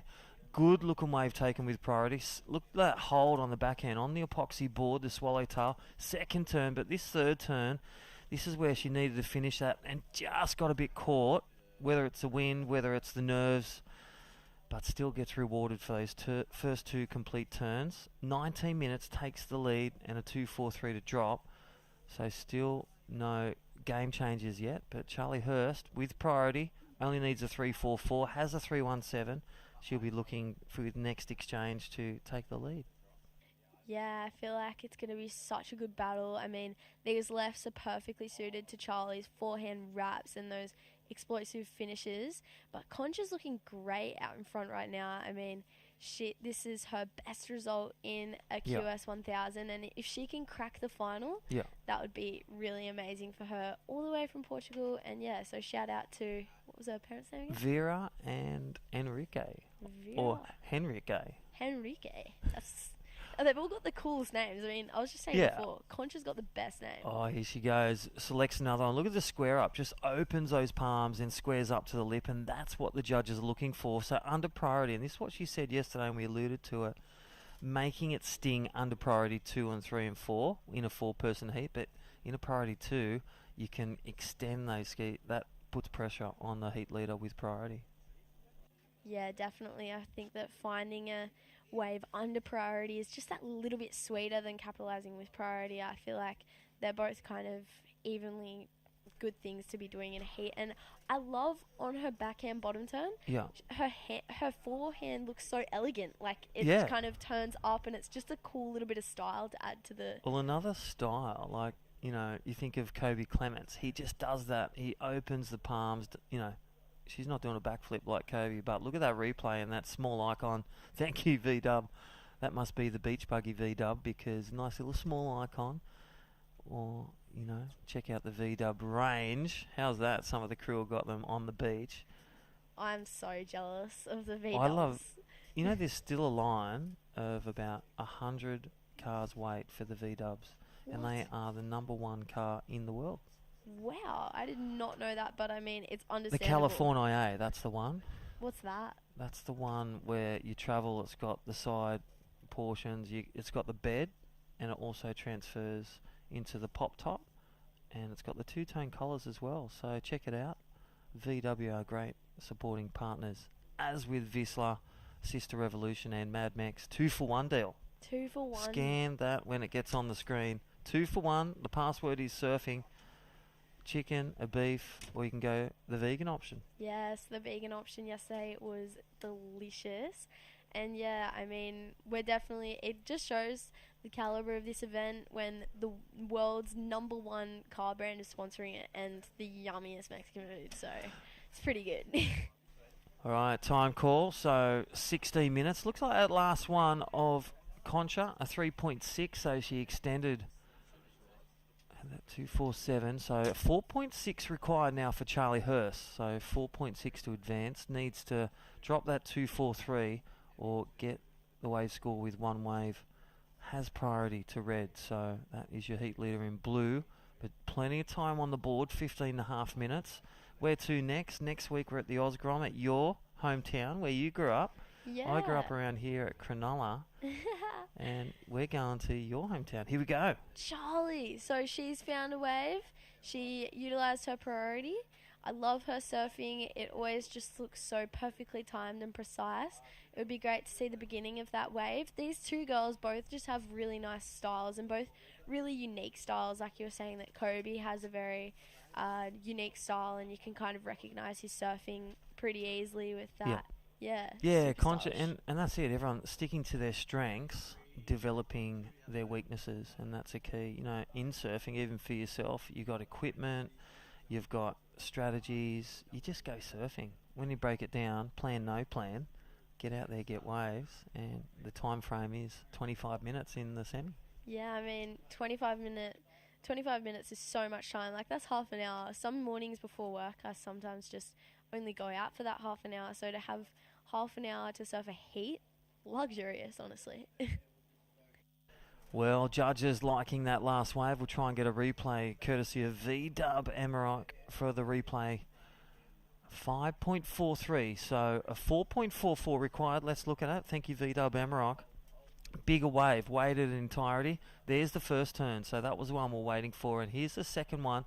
Again, banging that out. If she got a third turn, and you could see she just rock and rolled over that and kicked out, that would have been even higher, but she got the score, the 4.6 required, 5.43.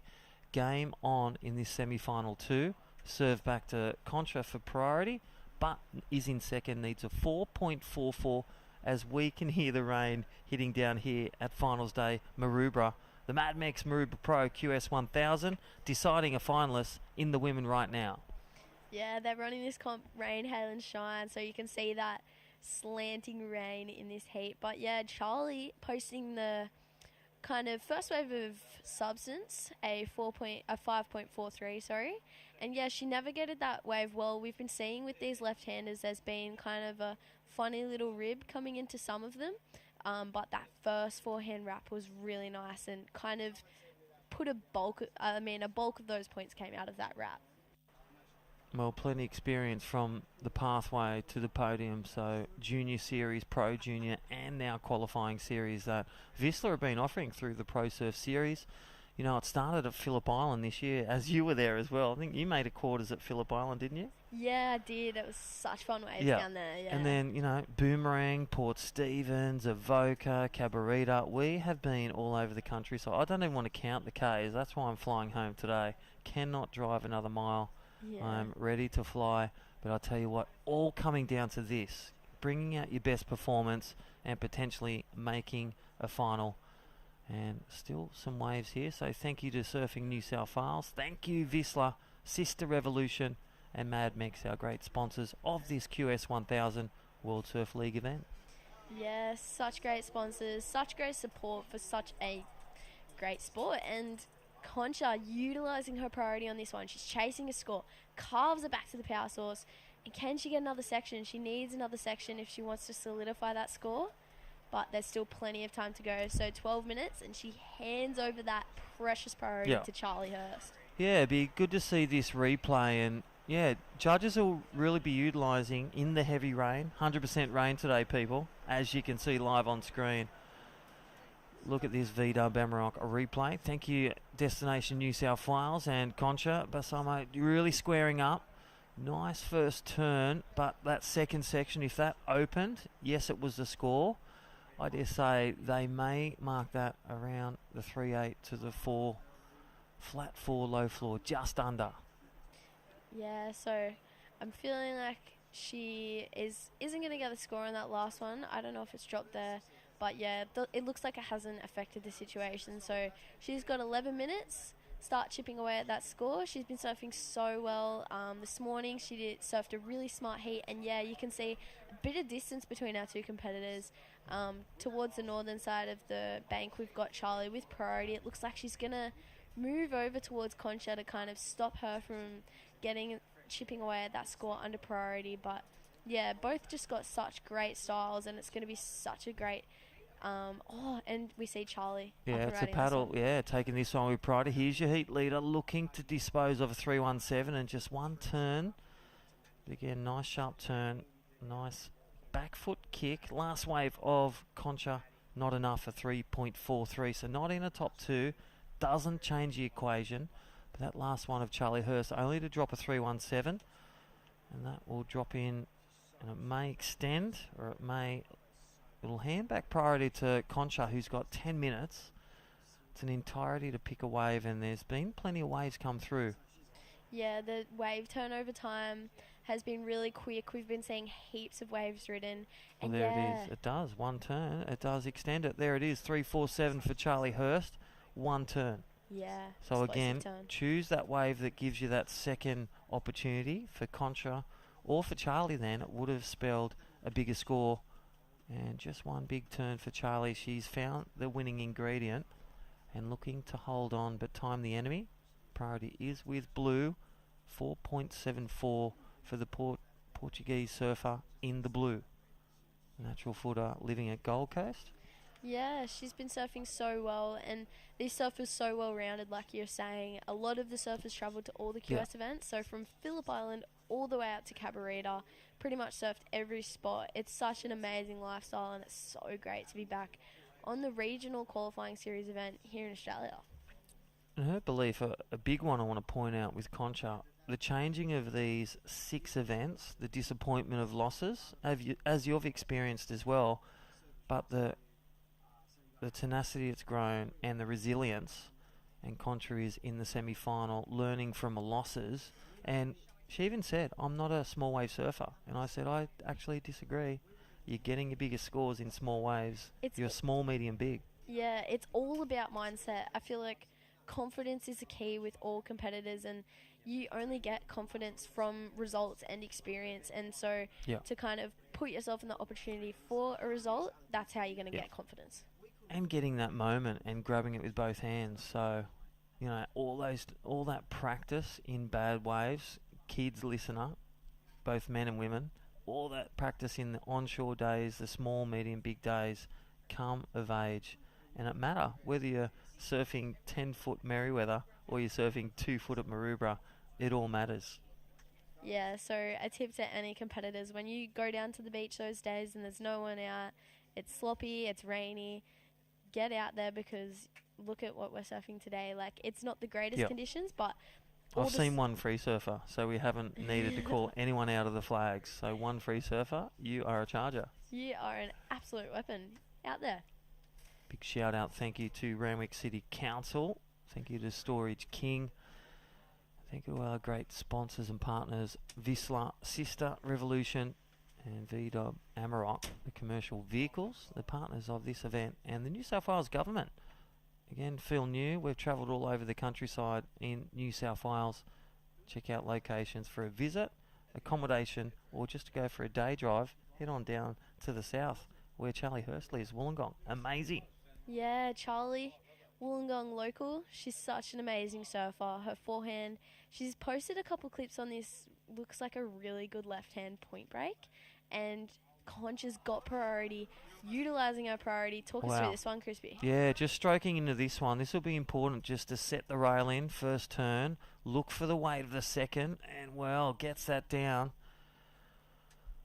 That is going to be close. Leave it with the judges. Got the first turn, big score. Well, there's only one way up from second place, Carly. Yeah, especially with these two-person heats. I was kind of holding my breath. I thought she almost lost that last turn. Yeah. But it was a bigger wave, two good turns. Let's see where the judges throw it. In your experience, so you've made a final here against Sarah Bourne, who's on the Challenger again. Talk us through your nerves when you made the final. What was it like with Sarah Bourne a couple of years ago when you made the final and got second? I was 16 at the time, so Yeah. when I beat Philippa Anderson in the semi-final, looking up to her kind Yeah. of like my whole career. Huge. I thought I won the world title, honestly. Yeah. Well, I was just still like- talk about it. Yeah. Well, I was so stoked. And then in the final, I made a priority error that replays in my head Yeah. rent-free. And Unhook. that's what Patchy says unhook. Yes. Unhook, yeah. I probably should unhook that one. Well, let it go. Breathe it out. Breathe it out. All right, there we go. Last wave with priority. OMG. Portugal is on the map. A 4.9. Concha's starting to shine. So 3.64 for Charlie Hurst. Still not out of the game. She knows what that is. Let's talk us through this replay. Yeah, okay, so this is Oh, that was Sierra. Yeah, that's a little bit of a flashback there. No, that's okay. We'll Yeah. get something else. Sorry about that. We just love keeping you on your toes. This is the real replay. Oh, this is Concha. Big set. Look at that. Yeah, so she's on a nice quality wave, nice first check turn, and bang. This is where I was holding my breath. She threw it all on the line on that last turn. Completion. Not a couple of nerves, but not as sharp, but two turns. So place that first turn and then got the second one in. So I want to point that out. That's why it's a 4.9. Didn't go to a 6.5. Get a bit more spray, get a bit more kick, but you risk not hitting it because the wind's high, the waves are bumpy, the high tide's coming.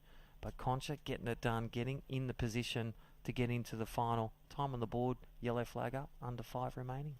Yeah, so this is where strategy really comes into play. Charlie's definitely going to have another opportunity with 4.5 minutes to go. And yeah, Concha kind of... The girls are navigating these waves so well that it makes the waves look like better quality when they're actually just kind of making the most out of these kind of wobbly little sections. Well, what I want to point out now, consistency is winning right now. The second highest score and the third highest score. And this is why you got to play the game. Charlie's got the best wave, but she actually needs the best backup or the second best backup. And this is where Concha gets her rhythm under priority.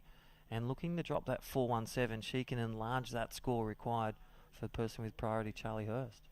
Yeah, and it looks like Charlie's got a little something coming towards her. Yeah, so she elects not to go that one. So that looks like... is that the one that's going to replay that in your mind for, 3 years now? Yeah.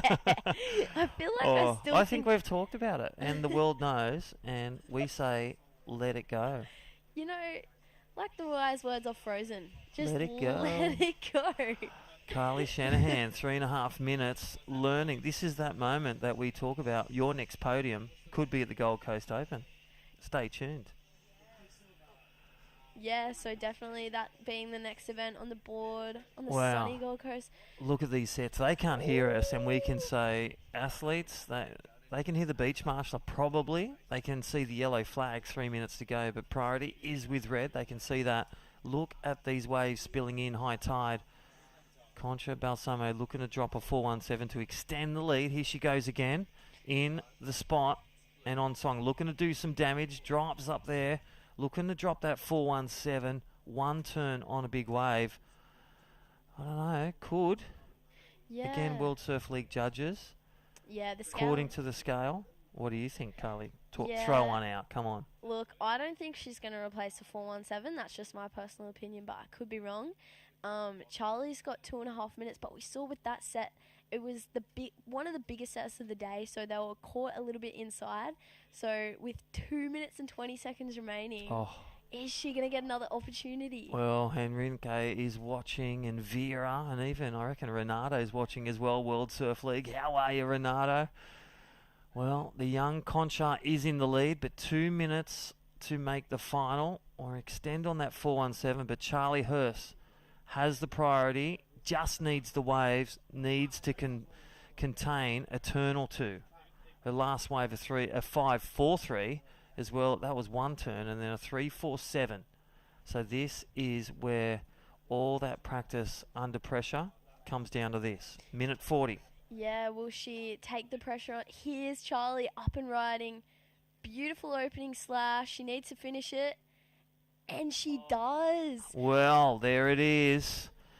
I reckon she's got the nod. First turn, got the second turn done. First turn was nice, maybe just under the score, but that second turn executed really the score. So I think she's just going to get over the score. So Concha will need in the Mad Mex minute. This is where she needs the 2-for-1 deal. Look at the replay. Thank you, V-Dub Emerock. Sets the pace. You can see the nerves, and then the finish. Oh, Mum and Dad and the Hurst family just went, oh my gosh, she got it done. Yeah. Oh, and we see Concha. She might Replay. have so Charlie takes the lead with a 477, leaving Blue needing a 531. So pretty much like just under the best wave of the heat. So it'll be interesting to see the replay of the last of Blue. But Mad Max minute counting down. Oh, this is where the burritos go out of the house. And they have been something hot. But let's look at our V-Dub Emerock. This is Concha looking for probably a 4-5 or a 5. Nice first turn. Let's see if she can finish it. Second turn, looking for the coping. And then, boom. What do you reckon? Is it enough? Well, just judging off of her best score being on a set wave, Yeah. I think that it was a smaller wave, so it might not be the score. As we see this one counting out, it's looking like Charlie Hurst is going to be coming up against Holly Williams in the final. That's why we call it the Mad Mex minute. So Concha Balsamo will take an equal third right at the end because Charlie Hurst got the Mad Mex minute, got the score, got the two-turner, and she will go to the final and match off with Holly Williams. We'll go back to a break and we'll come through the 30-minute final after this short break, hearing from our partners. See you soon.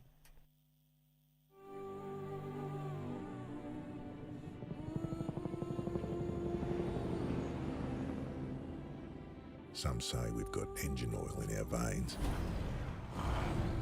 All that and a fair bit of dust. Sure, these wild utes are hard work, but it's no job. The roar of them. Pure. Takes some rare skills to settle one. A band of brothers and sisters. Where man learns from machine, learns from man. Those that visit are transformed, almost as much as the V6 Amarocks. It's like this place rubs off on them. You gotta see it to believe it. The only ute reared for the road.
Welcome back, and what a massive semi-final action from the women. So Carly Shanahan taking a break and back in the office in the commentary box, running us through this first final. My name's Crispy, and I'm joined with me, Adam Hennessy. Dimmy, welcome back. Yeah, mate. Semis of the men's, and we are fired up, ready to go. This is the best place to be anyway. You've got the best seat in the house if you're sitting at home, especially if you're in Sydney with the rain. But it is Billy Stamen taking on Thomas Cavallo.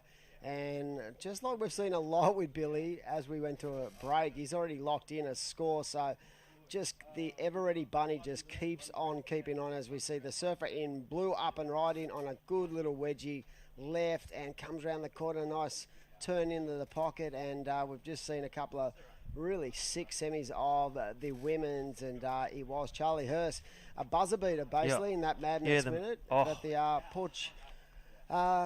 Contra, really impressive third place in. What an achievement for that young lady. First time into a semi of a QS, and she had it right to the end. But Charlie Hurst, who has been ultra impressive during the course of this event, fully deserves her spot in the final. Oh, I totally agree with you. PB, it's all about consistency and gaining those wins, 1% gains through your qualifying series. And Concha, well, this isn't bad for a couple of days' work, 2 days' work. 650 points. You're third in the world, Oceania. It's not bad. Go with me, $1,000 USD, not Australian. Wow, that's even better. Pretty good. Yep. See, we've got a wave replay here. I'm pretty sure this is that first wave I commentated with the surfer in blue. Nice way to start, just patiently waiting for this to line up. Then he gets to work. The energy of this wave really not allowing him to attack like we've seen in the previous heats, but it's a great start and a good confidence booster. And out the back, we see this wave of Billy Stamen. And like I said, this guy's been so on point. Goes to the air, lands, rides out, and just does them airs in his sleep, does Billy. It's been great seeing Billy. He's actually 32. Shout out to his wife and all the family watching in NZ. I gave him 2 years off. I was going to say, he's getting older and older by the hour. I didn't count the COVID years. So, yeah. I thought he was 28. You said he was 30. Now he's 32. By the time we finish this webcast, he'll be 50. Yeah. So what a legend. Happy 32. And Billy Stamen still grinding and still showing that, developing your weaknesses, and now he's got the air game, and this guy has been developing from last year. Had a few disappointing losses last year at the qualifying series, but he's brought back stronger equipment, stronger tenacity and game plans. Thomas Cavallo is looking to make his first final of the qualifying series in his PB as well. Exactly, and right now Billy Stamen, we've spoken about him, ranked 4th after the regional series, so off to the qualifying the Challenger Series, and Thomas, I think, ended up in 13th or 14th. So this is a great matchup. So far, we've seen a 4.2 and a 3.57 for the man in blue, and Billy Stamen with that 4.17 for that air. But like we said, he seems to have been around for a long time, and I love the patience, and I love the way he's just never given up on his dream to make that elite tour. And with the quality of waves he's going to surf on the Challenger, this man is going to be hard to stop. Look at that first turn. Speed, flow, power. He's got it all, this guy. So the Kiwi trying to keep that momentum going. And I'd love to know what kind of boards he's riding, because I feel like he's a small guy, but he rides small boards, but they've got so much sharpness and spark to him. It's incredible to watch him. I'm always interested in equipment, like both working, at Triple Bull and seeing at the High Performance Centre, so many great boards, from Dave Tarantini, from the Surf Empire. But these guys, their equipment, I like to say, like Tommy Cavallo, he's on a Porsche. As you can see, the Sharp Eye, one of the best manufacturers aboard. You've got Darren Hanley, you've got Al Merrick.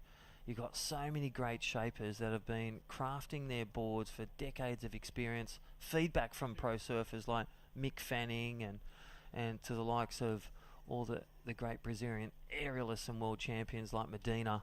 But here is your New Zealand surfer. I reckon he's like on a Mayhem, I dare say, a Mayhem or something like a Sharp Eye.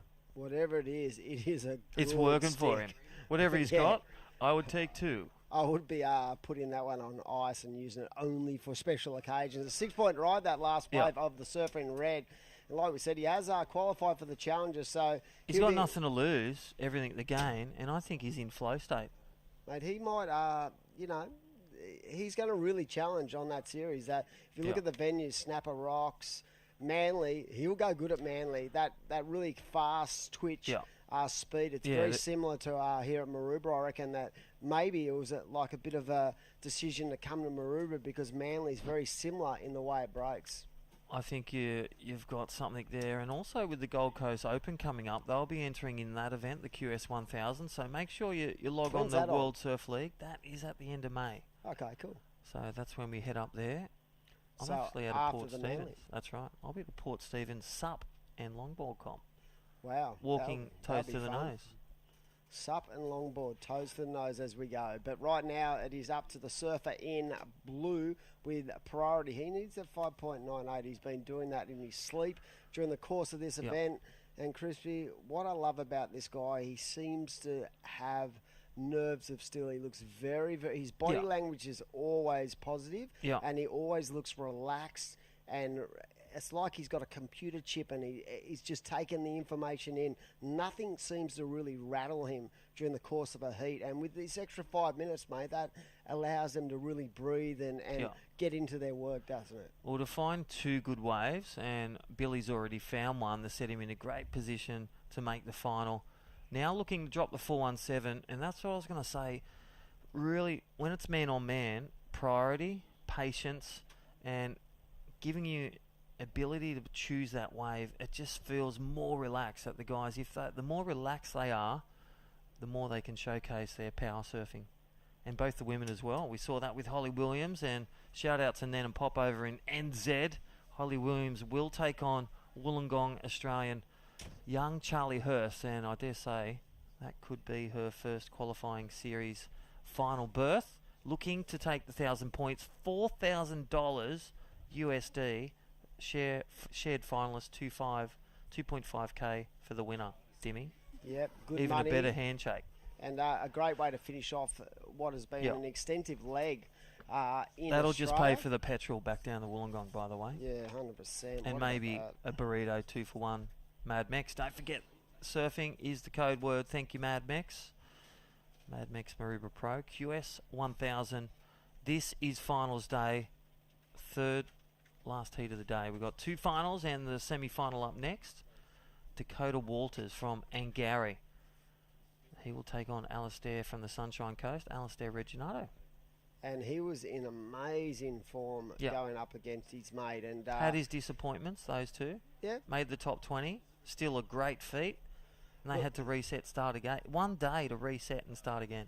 And that's been, I've talked to a lot of the athletes, and they've actually discussed that fact that they haven't had a lot of time in between events to sort of dwell on what has gone on. They've had to, take the disappointment and basically reset within a day and get ready to go again, because they didn't want to actually let that performance or that result actually play into their mindset going into the next event, as we see Billy having a look. Now, interesting yesterday, we had George Pitter on the mic, Crispy, and when he spoke about, the disappointment of not making the Challenger, but he said that when he looked at the guys who had made it, if you had actually, put it on paper who he thought was going to make it prior, a lot of these guys would have been in the likes of Kalani Board, the likes of Takiu Butler, Jacob Wilcox, Caius King, Joel Vaughan, Chris Zaffis, Sheldon Sinkus, and of course Mikey Madonna. So he actually said it wasn't a surprise to see those guys in. And if you had a crystal ball, you probably would have thought those guys were going to be up towards the top anyway. So it just goes to prove, those top guys who have come through the system, guys like Jacobs and Kalani and those kind of guys who have been on tour for a long time, they really use that experience to get themselves into the Challenger this year. Can't be done without our great sponsors. Thank you, VISSLA Pro Surf Series, all the crew at VISSLA, Sister Revolution, and then look at the women. Thank you, Surfing New South Wales, providing the events and great sponsors like Mad Mex. Pay it forward. Support those businesses, whether it's buying a wetsuit for winter or clothes, or heading in for a nutritious, fresh fuel for life. That is FFFL Mad Mex supporting him back. But look at the women's card as well. I love that. And we've got Holly Williams, a challenger in the final, getting some great rhythm, getting some great 1% gains, but she'll be taking on Macy Callahan, Dimity Stoyle, Sophia McCulloch, Sunshine Coast, Paige Hareb from flying the flag for New Zealand, like Billy Stamen right now, Philippa Anderson from Merriweather, Holly Williams, and Zali Kelly. And unfortunately for Nixie and Ellie Harrison, yeah. It was a heartbreak. But you know what? They Those have two, years left, like yeah. Sierra Kerr. Don't be Yeah. disappointed you didn't make the final, Sierra. You have years left to shine. Oh, Keep going. They're about to explode onto the world stage. I have no doubt Yep. about that. And it's these experiences are what bring you to the fore and give you that ability to actually really negotiate the highs and lows of this sport. So all those surfers we speak about, yeah, they might have just missed, but, you know, there's so many bigger things to come for them. And right now it is Billy Stamen who has done the hard work, done the yards on the tour for years and years. He's in the lead in this heat with a 6 and a 4.17, taking on the form surfer, one of the form surfers of the event, Tom Scavallo, and here he goes. Oh, under priority too. Look how good he looks with that board under his feet. It just looks like it's so responsive to every body movement he is throwing at the wave. So this is a great matchup and a little bit different in styles. I feel like Billy's a little bit more frantic. Thomas is a little bit more relaxed and patient because Billy likes to feel that momentum, that real rhythm in his surfing. He's always trying to get that wave. He doesn't like to sit for too long a period. Where this man, I feel like he's just sort of more in tune with, okay, I'm going to get these certain kind of waves, and this one was a great turn. Yeah, look at this. First turn, jams it up there, waited patiently under priority 2. So a priority 2 win. See how it gave him the rhythm and flow. He didn't push it too hard. He pushed it just right. Porridge is not too hot, not too cold, just right. 3 bears. 3 exactly, turns. mate. And 3 turner, and there was a lot of patience and a lot of maturity in that wave. As we saw it just drift, you know, and here he goes for the New Zealand Hobbit, Bilbo. He loves it. Draws it off the 32-year-old. Still some energy. The energy at the start. He got it done.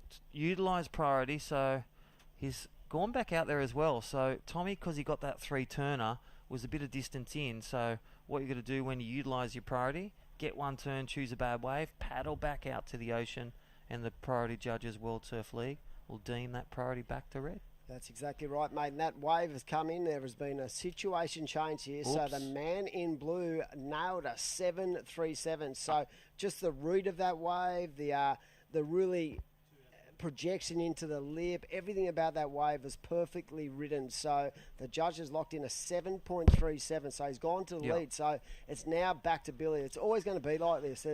These man-on-man heats are going to create multiple heat changes and multiple positional changes. Yeah, totally.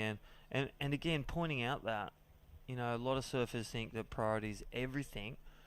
Being open to adapt that when you're in the right position, Tommy Cavallo, under priority 2, he snuck the best wave of the heat and is suddenly in the lead, so you can make a strike and take a lead under priority 2, 3, 4. You just got to be open to it. Let's have a look. Look at his V-dub replay. Swoops it up there for another priority 2 win. 2-turner. If he made that turn, didn't make the turn, so he's not going to replay. That's score. right. He's got a 7.37 flying high, a 4.2 blue in the lead. So Billy Stamen with the second best wave. And remember, it's a game of the best 2 waves out of 10 in the combination of 25-minute time format. This is finals day at its best. It's interesting now with Thomas, like he was very, very patient early in this heat, and without priority, you can definitely see the change up in his energy levels. He's now actually making a really, you know, stiff decision to go waves where he normally wouldn't go, and that could open up an opportunity in itself. So for the man in blue without priority, he's definitely changed the way he's thinking and the pattern of the kind of wave he wants. So he's more open to really having a crack at anything out there just to get that score above that 4.20 and make that requirement just that little bit more tougher for Billy Stamen, who holds a 6-point ride in a 4.17, and a 5.58 is well in his realm of scoring potential. He's been locking in big scores for the whole event, so this is dead set not over, and it is pouring out there. Have a look at the rain, ladies and gentlemen. Sydney is back to where we've been for the last month. It's just been a miserable time when it comes to the amount of rain. I've never seen anything like it, and today we've gone from beautiful blue skies yesterday into torrential rain as we see the surfer in red. Here we go, Billy Stamen fighting his way back.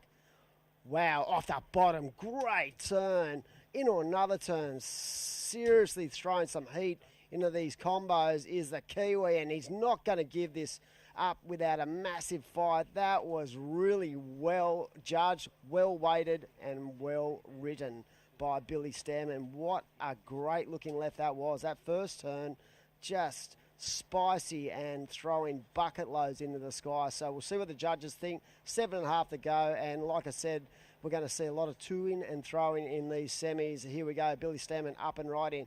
Off the bottom, you can see the fins exposed as he comes through the line and just starts to really work this wave and just squeeze the energy out of every turn. And that was a great-looking ride for the man in red, the man from New Zealand, Billy Stamen, waiting for a score to lock in. Thomas Cavallo now in that position of... Actually, the priority has just gone from Surfer in Blue, so he's actually had a look at a wave and come off. So we are waiting for a score to lock in with 7 to go. WSL, the Maroubra Mad Mex Pro, and this is a great semi. Wow. There it is. And, well, as we said, you can be consistent with a second and third best wave, and you are in the lead. The New Zealander has taken the wave. He's in the lead, a 6.7. Might try and get that last wave a red. Thank you, V-Dub. And again, all the great guys at Fresh Air Broadcast doing a great job. Eyes on the lens and the replay. Their broadcasting has been amazing. Going around the world, so all those at their home beach. I think it's at Raglan for Billy Stamen. Doing a great job. All the crew over there. His wife, the 32-year-old, not 40. You sure? Probably he'll feel 40 after these heats. I'm starting to feel a little bit nervous throwing an age out for Billy because I feel like we're aging him every minute we're here. But yeah, what a performance that last wave, mate. 6-7. And his energy, what I've noticed, his quick starts, the energy he puts in every wave, every turn, that is proven the goods to make him not only on the Challenger, but a bit of extra cash for the travelling for the man, the New Zealander, Billy Stamen, in the lead. Look at that rain. We can hear it through the webcast, through our great webcast booth. Tommy Cavallo on the heels of 5.33 within striking distance. It's not a combo. It's a middle score out of 10. What does that look like to you? A carve and a vertical turn, or a vertical turn and a nice flare finish? I just feel like a 5-3-3 is going to have to be something of a little bit of a point of difference. So the judges will be looking for an aggressive turn with plenty of flow, and definitely they've been rewarding when the surfers haven't been, losing any momentum in the downtime. So that really great cautious energy and flow. Throwing caution to the wind, you've got to be attacking, you've got to have energy, and you've got to have spark. Yeah, definitely. I mean, when you get to the semis, they're throwing 110%. We spoke yesterday about Jacko, where we felt like at Newcastle he was sort of building his performance in the early rounds. He was like, not cruising, but he was just doing what he needed to do. As soon as he hit the quarterfinals, there was a complete mind reset. We call that Gear 6. Yeah, and what is Gear 6?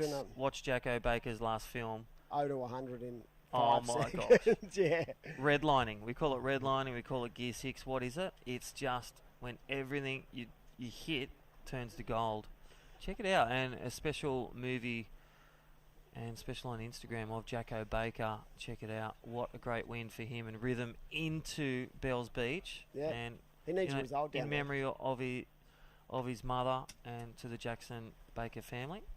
All the best, and great win there at the Surfest. First male Newcastle Novocastrian to win, and Philippa still the first female. Well done.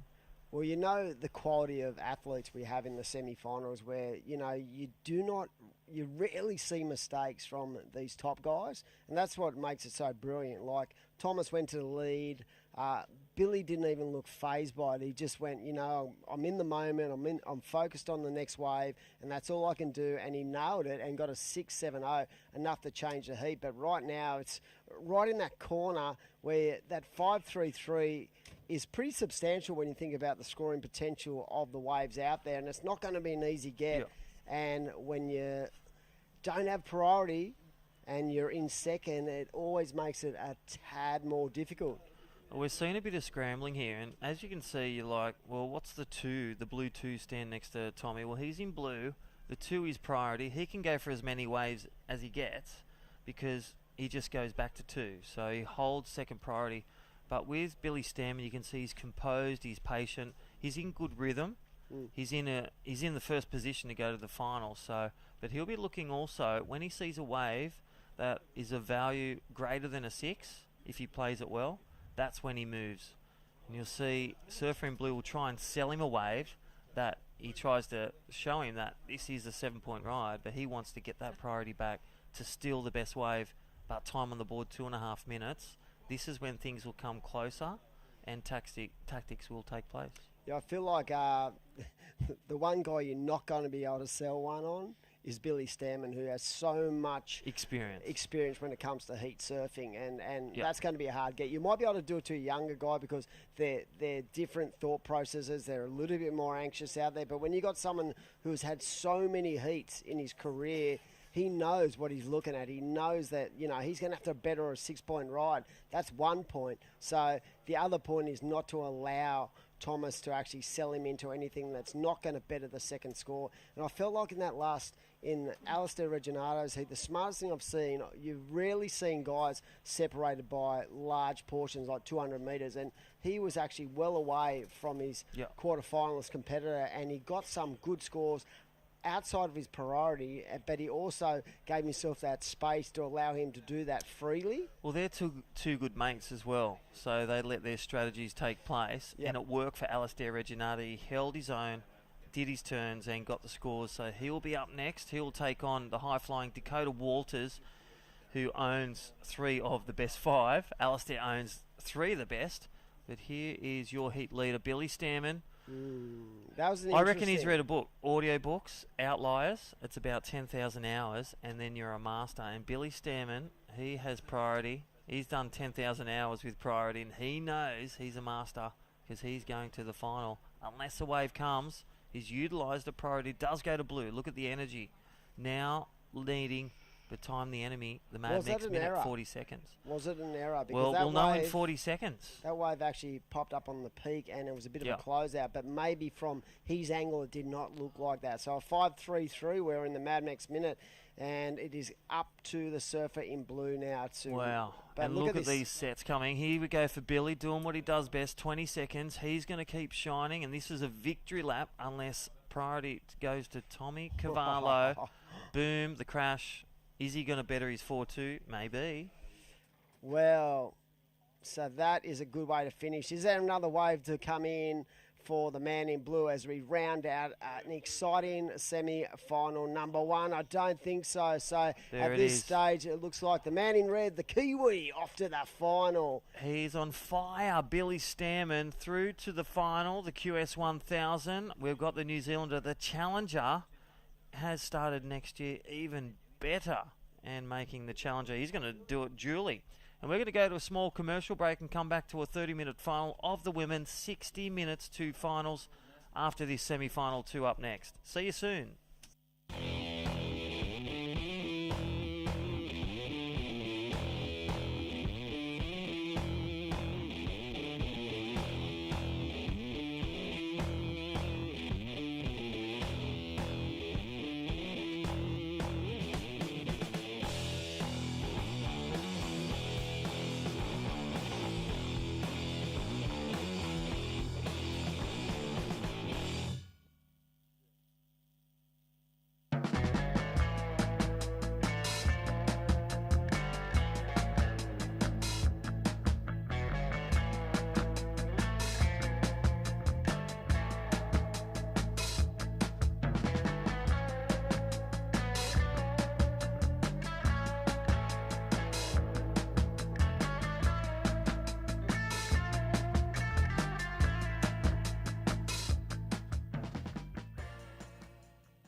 the motivation.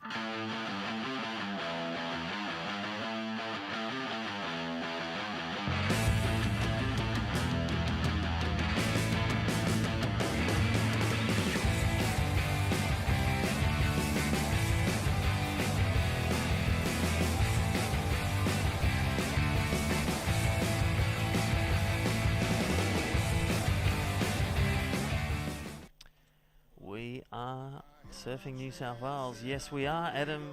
Yeah, See, got ya. let's try to stitch up. Yeah, stitch up. No, Well, good times. my name's Chris P. Yep. And I'm I'm with Dimmy. Dimmy. And it's What's your finals real day. name? I don't know your real name. No, I'm like Cher, mate. I'm like Cher. I've only got one name. It's Dimmy. I'm going to actually change it by depot or whatever. Do you know when people, they go, what's your first name? They go, is it Crispy? And I'm like, no, it's Michael. They go, who's Michael? I reckon I've had about 1,000 people say to me over the years, oh my God, is your name really Adam Hennessy? And I'm like, yeah. And they said, we thought your name was Dimitri. And I said, I'll change it for you then.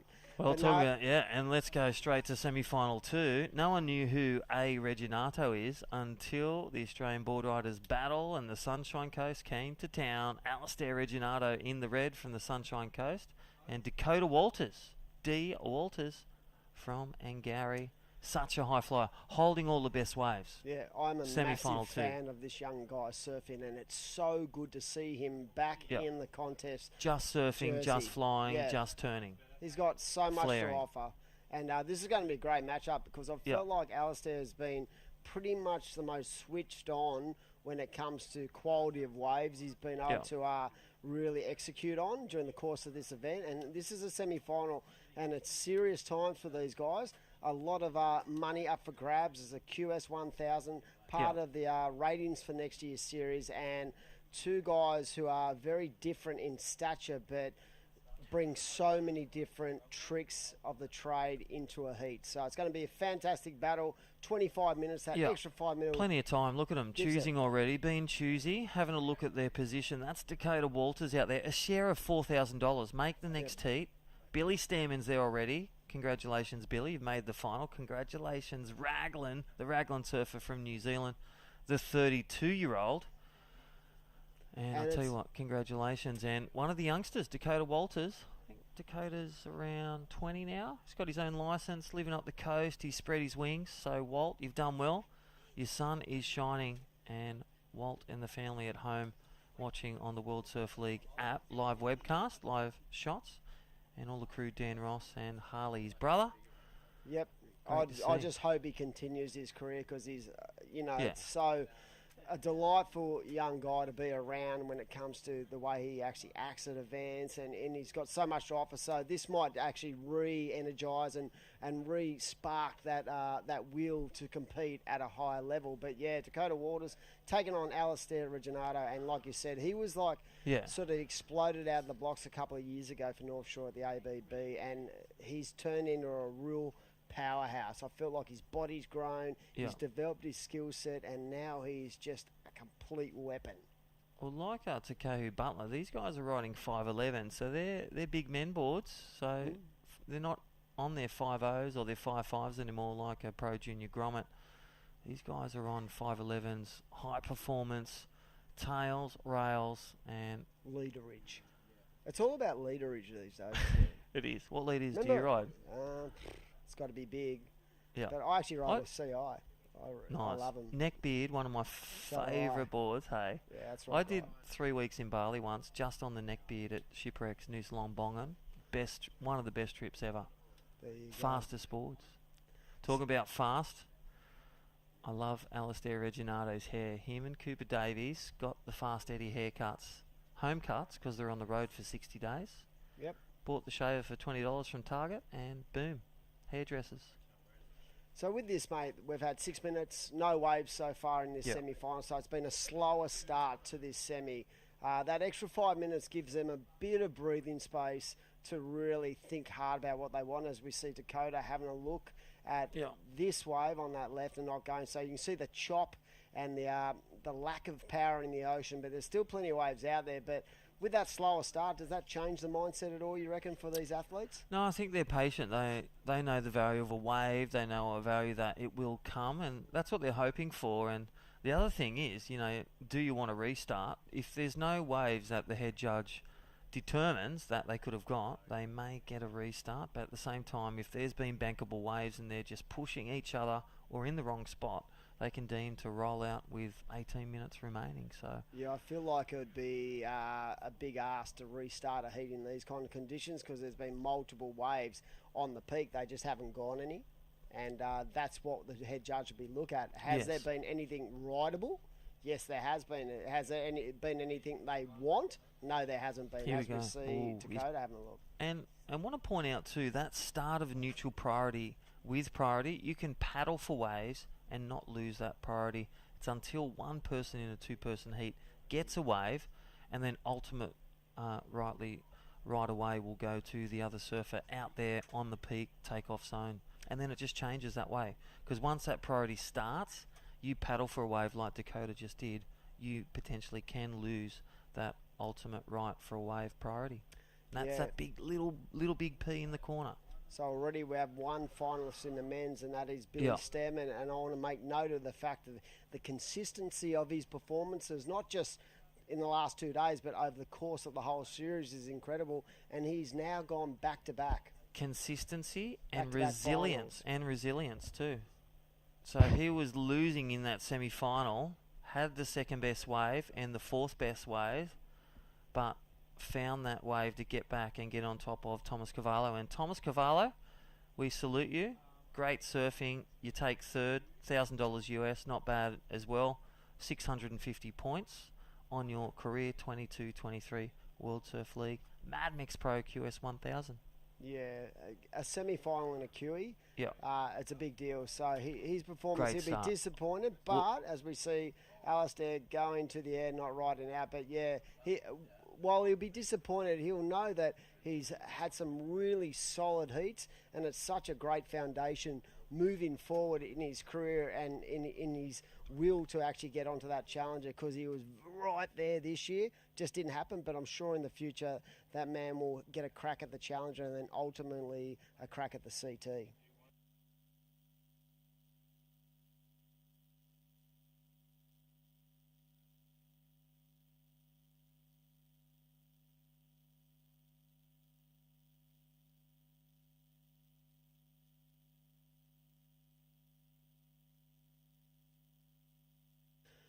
So we have a wave replay powered by Volkswagen, and right now with 15 minutes on the clock, a very sleepy start for these two athletes in the semi-final number 2, Chrissy. But 15 minutes is a long, long time as we see the... V-Dub Emerald, this is... You know what? It's like Alistair Reginato can do a backside air rev, and it's like his game plan was, you know what, I'm going to take on him, and this is live action. This is Alistair Reginato going. What's taken him to the semi-final, looking to make one more. Strength, under the lip power, nice carve, nice snap finish. Yeah, do you reckon that's a better start. I reckon do what your strength is. Yeah. Don't try and fight with Dakota's strength, which is everything. Do you think he's trying to fight fire with fire, and like you say, having that knowledge that Dakota is so good in the air, right? Has he gone, you know what, I'm going to have to bring that as well. But for me, his power game is just as good as, you know, an aerial surface game. So look at the power he generates as he comes through this. And a lovely little setup for that final turn, and really nails that turn. And a nice way to actually get himself on the board, a 4.83. So, yeah, that is a start, Crispy. That's a great start. The first one, the 107, that wasn't the start. So he threw out that plan, no plan. And then he's went, I'm going back to the strength. And this is going to be interesting at Dakota Walters. Will he go for build the house by getting 2 waves under the coping of the wave, and then look to launch some airs? I'm going to throw it down, and I'm going to ask you the question first. What air, like first try scorer, what air is Dakota Walters going to do in this heat first? Backside, frontside, which way? No, which way? What grab? Is it a slob? Is it a backside air rev or air rev? I reckon it will be... Or a stalefish? I reckon it will be a backside. And I don't even know if he needs to go to the air. His backhand whips are that good. But, yeah, I just feel that he's going to probably start with an air that is real, patented air for him, something that he can land with a heap of confidence, and then maybe make that adjustments with a grab or something to make it a little bit more dynamic, a bit more vert on the tail, whatever. But, yeah, if he goes to the air game, he has so many. So what is it? The question is, what is it? Is it straight? Is it air rev? Is it full rotation like the 2 from 2 he's got? I reckon the full rotation. That's what I'm taking. Yeah. We both agree. Yeah, front side or backside, full rotation. Well, it's probably with the southerly, and again, talking airs, training athletes with skateboarding, trampolining, strong in the gym, and then air practice behind jet skis. You see that muscle memory. Caution to the wind, he's got to be on the left. So you can do it on the right, but you'll need a double-handed grab because the board will be blown away from you. And then, people like Cooper Chapman and Dakota Waters can do them blindfolded. Yep. And that was a good wave for the surfer in red there. So he is laying down the pressure to his opponent in this heat. But like you said... sticking to his strengths. I feel like Dakota is really strong on the backhand with the airs as we look at a really nice power hack. And I love the extension through the body as he carved that second turn, throwing a lot of spray and just connecting the dots on that inside section. But another solid... turn. I reckon that might actually be his best wave. It might go into a mid-5 or something. I'm not a judge, but I really like the look of that first manoeuvre. I love the flex of his board. I'll have to ask him later if we get a chance with him. So Alistair Reginato building house and getting a good score, 6.27 with his power surfing. Tried that incomplete air. Wasn't his game, went back to his strengths, and that is power surfing and on a great wave selection. Alistair Reginato takes the lead, extends it. So Dakota Walters has a 3.5, has the top 3 scores, but needs a 7.6, needs to make the final with a top score 7.6 at the moment to advance. And what does that look like in his playbook? 1 air, full rotation, slob air, double-handed grab on the right, or maybe under the lip, at vertical attack, which he's capable of again. Yeah, his massive score yesterday afternoon was actually turns. So he can go to both turns or the air. And Alistair locking in that 6.27 as he looks to go again. So the surfer in red fades into this left and jamming away. That board looks so sweet. And what about that second turn? Yeah, second turn just coming off. He just poked it, but what I was going to say about Alistair is if we get this VW Emerald replay, last a red and previous a red, as he does his turns, his board flexes, connection with the lip, but just that lean out, that spring out, and that's the progression we call flow. The judges call it flow, progressing off the lip, connecting with the body, coiling up, as you love to say, and he gets into that next one with speed, power, flow. Here we go, Dakota Walters pulls the trigger, priority error, wave selection error, but 10 minutes to make that amends. He's dangerous under priority 2 with his airs. Game on. For someone so, so radical in the way he approaches a heat, it's probably better for, as we see Alistair up and right in this second turn. What, bangs it, comes out, pokes it. And he had that. How did he lose that turn? I reckon if we get that replay one more time, thank you, Fresh Air Broadcast. Please. Here we go. Watch. We'll just freeze frame it on as he lands on this turn right here. Go down right there. See, watch this look. He'll look away right there. He's in his next turn. See the lean off. Yeah. And that's that centeredness. Needed to just stay present. Yep. Jason Patchell, Surfing Australia. Stay present in your turns. Don't push too much. Push just right. 2 for 1 Isn't deal. that weird when you're actually coaching grommets? I'm forever talking about targets, Yep. about eyes on the target. And he just adjusted his eye set when he needed to be looking straight at the beach there, and that's a clear example of that. But right now, he's in the lead. He can afford a few small errors like that. Well, not errors, just, throwaways. Exactly. So with 8 minutes, 50 seconds on the clock, Dakota Waters needing a 7.60. He'll probably be looking, to be honest, to just jag something, even in that 5 to 6-point range just to put himself back in the game, because that in itself will add a little bit more pressure to his opponent out there who has priority. And like I said, I feel like Dakota could be more dangerous without priority than with priority, because it opens him up and frees him up to do exactly what he's so good at, and that is to be just freakish on a wave. Alrighty, here we go. Dakota Walters under priority 2, or taking that one with priority 2. The random rights, and as you said, wrapping rounds to some big carving. Oh, how's that finished? Carving wraps, vertical hit. This is going to do one or two things. Is it a 7.6? I dare say that's around a 5.5 to a 6. Good score, good surfing. But it's going to put him within striking distance for around a 5 or a 6 to get on his next wave. But time the enemy, 8 minutes remaining. Let's look at the V-dub replay. Run us through this left. That was the one he took under priority, lost priority, went to priority 2, and then that right-hander runs through this one, Dimmy. Yeah, I felt like this was a very mature approach to this wave, just really nice carve-in manoeuvres. So he took out the risk of really going to the air earlier and landed some solid rail work. And that last turn, and that is the visual what we speak about with the judges, that's the last thing they saw. And there like it we is. said, a 5-point ride, so he's now back in the game. So knowing the judging criteria, which is available online 2022 on World Surf League, knowing what the judges score, so smart surfing from the aerialist, fired under the lip and got the score. Well, here we go. The carve in the air rev on the backside. We just forgot about Alistair Reginato. Can fly. And just not stomping that one, so that won't replace it. What it does do, two things. It gives priority. If Dakota Walters, he's got it. He's got the P next to his name. Time remaining under 7 minutes, but looking to drop the 3.5, replace it with a 6.11. That's what you don't want. Now, my question to you now, in the final, Billy Stamen's watching. He's probably eating, half a burrito thanks to Mad Mex, lightening the load. Who does he want in his final? I think for someone like Billy, he's that experienced. He wouldn't care who he has. He knows he's got his own. Yep.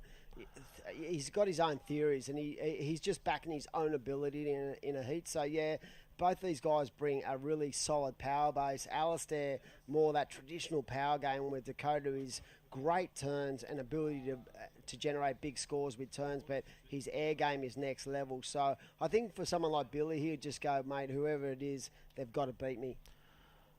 And he's in form too. That's a great answer, and you know what? He loves the practice, and he's got his competitive head on. He's beat Stuart Kennedy at Burleigh, and he'll be looking at whatever, bro. I'll see you in the final. I was there first. All right now, Alistair Reginato holding with one hand, and we are at semi-final 2, and this is the VISSLA New South Wales Pro Surf Series 2022-23. Reset for the points for World Surf League to make the Challenger. The Challenger has been decided for this year. Check it out. The top 10 for the men, the top 7 for the women. And we're at the Mad Mex Maroubra Pro, presented by NG Farah, our great supporters, business, supporting local businesses and infrastructure for 60 years.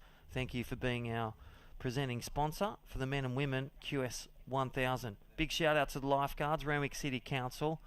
And even though it's quiet today, they're 100% focused on safety of the athletes in the water, of the swimmers here at Maroubra Beach. Amazing. Thank you to Southend Hotel, the Storage King, and Destination New South Wales, Fresh Air Broadcast, and Destination Reigniting with great support.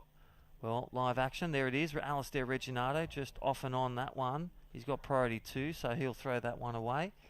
Still in the lead. And World Surf League, download the app. Don't forget, watch all the action next week. Get your fantasy teams in for the CT at Bells Beach and Surfing New South Wales. Of course, here we go. Surfer in blue, up and right in on the backside. Will he go to the air? Kicks out. Now, this is an interesting scenario because the surfer in red has done exactly what he did in the quarters, where he is moved further towards the south. The only reason that Dakota is right near him is because he came over from that left, but he made an assertive paddle towards the south to give himself a little bit of space, and he now has priority. So it'd be interesting. You can see now he's moving back up towards that far northern peak to put a bit of pressure on, but without priority, he moved further down where he got some good scores in that last just give heat. him some space, and I agree in that. And that left-hander has provided some of the semi-finalists and finalists with some great backup options. So, you know, just allowing the best surfer to get the best waves. Here is Dakota Walters and an unformidable boggle off on those rights. And that just shows you that it's not the tough. pressure, it was just the wave. There hasn't been many bankable rights, and that's why they're not going right. Bit of backwash from the Dunnies, and again, the Dunny Bowl here at Maroubra, that is the name of the bank. The right-hander hasn't really delivered much, and here we go for the left. Still time on the board to shine. Is he going to go up and vertical? Yes, he is, and oh my gosh. Under priority 2, Dakota Waters looking to squeeze another turn in. 2 banging turns. Is it the score? Adam Hennessy, 6.11 out of 10. Well, I love those 2 turns. I reckon it's going to be a little bit short of that, but what it will do, it will lower the margin. Yeah. So watch his first turn. Thank you, V-Dub. Bang, nice and vert. And what about the Whoosh. speed line he got out of that first manoeuvre, off the bottom into another great turn. So it's going to be close, but I feel like it might be just under the requirement, and he's going to need another score. But I'm not a judge, but I love those 2 scores. Yeah, and there it is. It's done it right in the middle. Wasn't the score, but it bettered his position. Now needs another one, a 5.54. The margin has lessened out of 10. So middle score required for blue under priority 2. Alistair Reginato looking to drop a 4.83. He will come closer. See, it's interesting right now because I feel like the guys are struggling to hear the commentators with that onshore wind. And now it's calmed down that just a little bit. You might get that gap where you can hear the commentators, the beach com, and you can see Alistair actually desperately trying to find a time frame of where they're at. So with 2 to go, they both would know we're towards the back end of this heat. We're going to be coming up to the Mad Mex Minute very shortly, but it is up to Dakota Waters to get that 5.54. So he's just locked in a 5.57, and he doesn't need a lot to retake the lead, and he's going to put a lot of pressure on in this last minute and a half. I love the way they're so relaxed, and Dakota's trying to manufacture a 5.54. 1 turn and maybe an air, or just 1 crazy air, but he just needs the launch pad.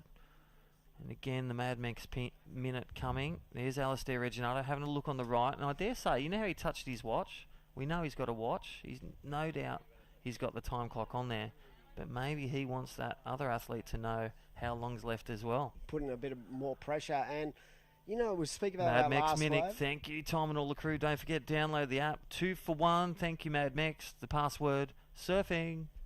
I actually felt like Dakota might have gone to the air on that first section of that last wave, but it was so square that I felt like that he looked and went, I'm going to have to do a turn on this thing instead of going and risking an air. So Oh, my gosh. we are down to 30 seconds to go, and look at the paddle on here. Can he get into it? No, There he's it pushed is. it in. He's pushed him into this one, so gets priority, but 30 seconds remaining. That was a great feat for Alistair Reginato to take it off him and get right close to him. Wow. 20 seconds to decide the finalists. Here we go. Stomping in air, and no, he doesn't. Wow.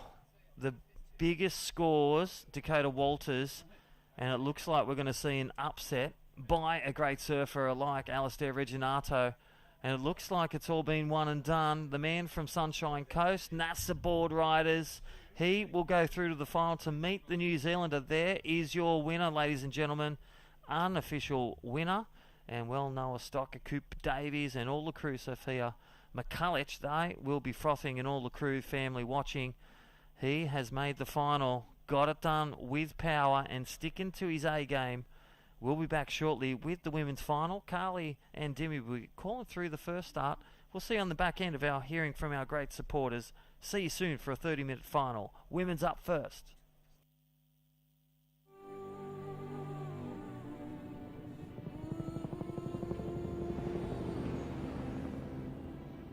Some say we've got engine oil in our veins. Well, that and a fair bit of dust. Sure, these wild utes are hard work, but it's no job. The roar of them. Pure. Takes some rare skills to settle one. A band of brothers and sisters. Where man learns from machine, learns from man. And those that visit it transformed, almost as much as the V6 Amaroks. It's like this place rubs off on them. You gotta see it to believe it. The only ute reared for the road.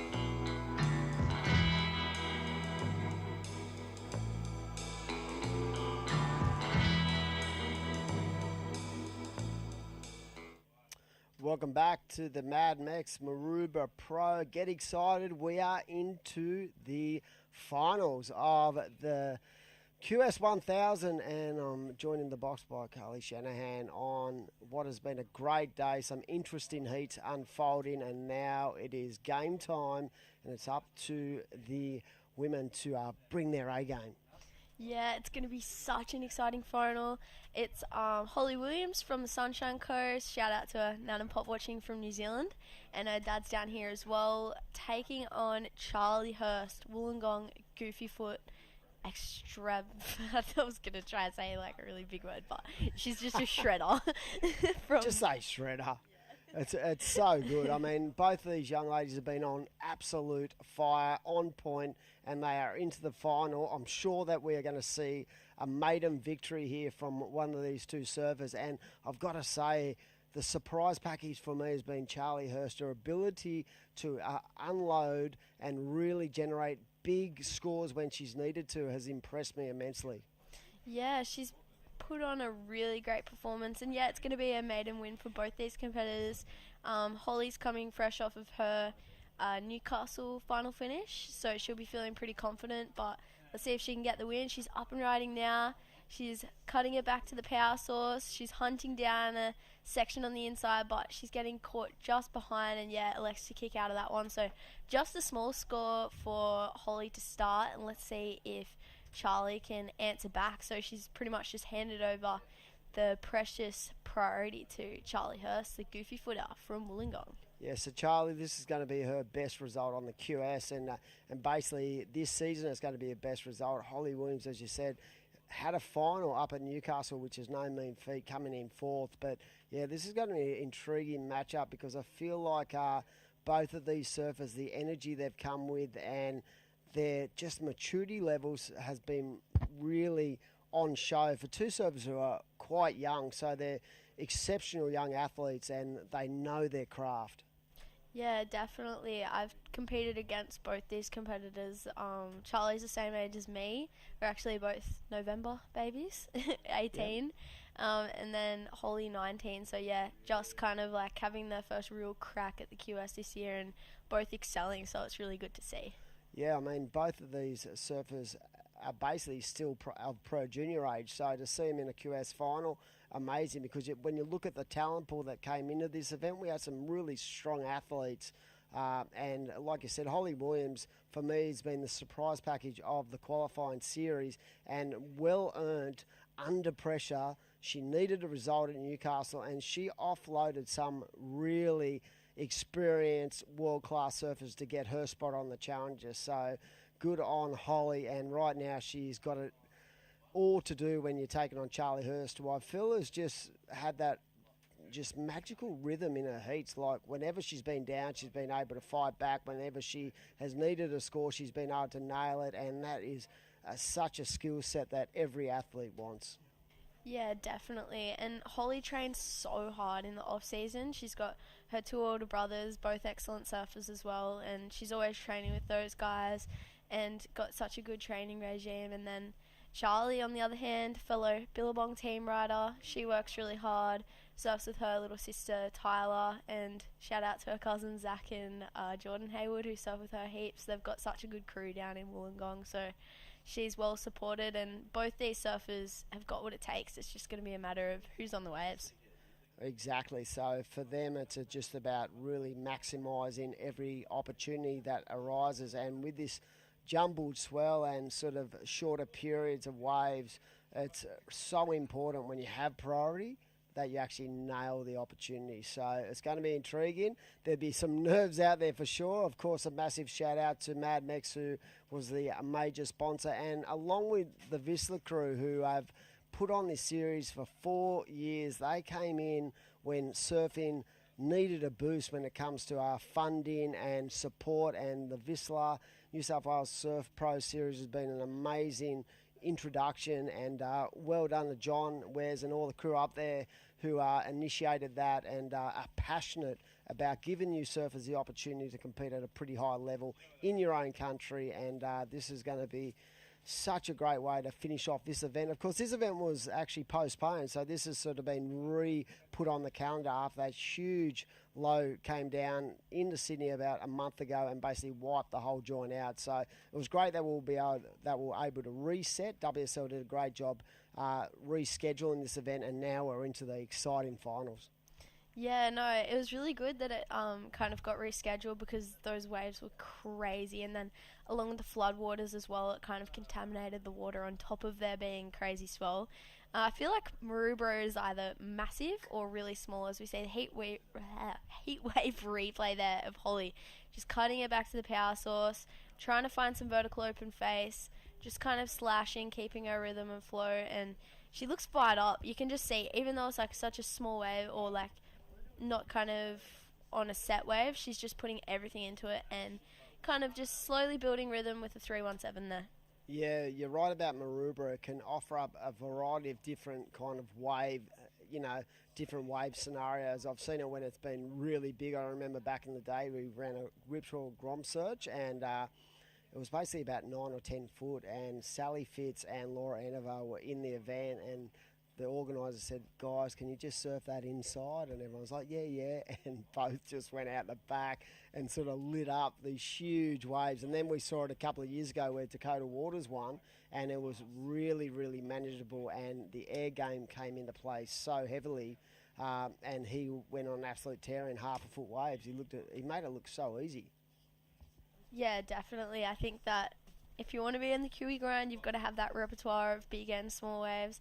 I know that the Rip Curl Grom Searchers have always had like some pretty fun waves. I know when I was like a bit younger, there was a really good comp at Merriweather, and it was like pretty solid, and we just got it to ourselves. So there's some lucky Groms in those events, and especially with the wave pool being a stop for the Rip Curl Grom Search series as well. What about that? The final of the Rip Curl Grom Search was in the wave pool at Urban Surf. I've been there a number of times this year. I love the joint, and I reckon it's a great, when they have this in Sydney and when it opens in Sydney, it will be a great way for coaches like myself to take athletes out there and basically use their facility to better their development, because it's such a, you know what you're going to get when you're in the wave pool. So it's a good tool. I know that Xavier Huxtable and Nicky Van Dyke and the Surfing Vico crew, they use Urban down in Vico as a way to actually go down there and and really work on different kind of formulas in their surfing. So, yeah, it's changed. The world has definitely changed. And right now, wanting to change it is going to be Charlie Hurst, whose first opportunity is up and riding on the forehand.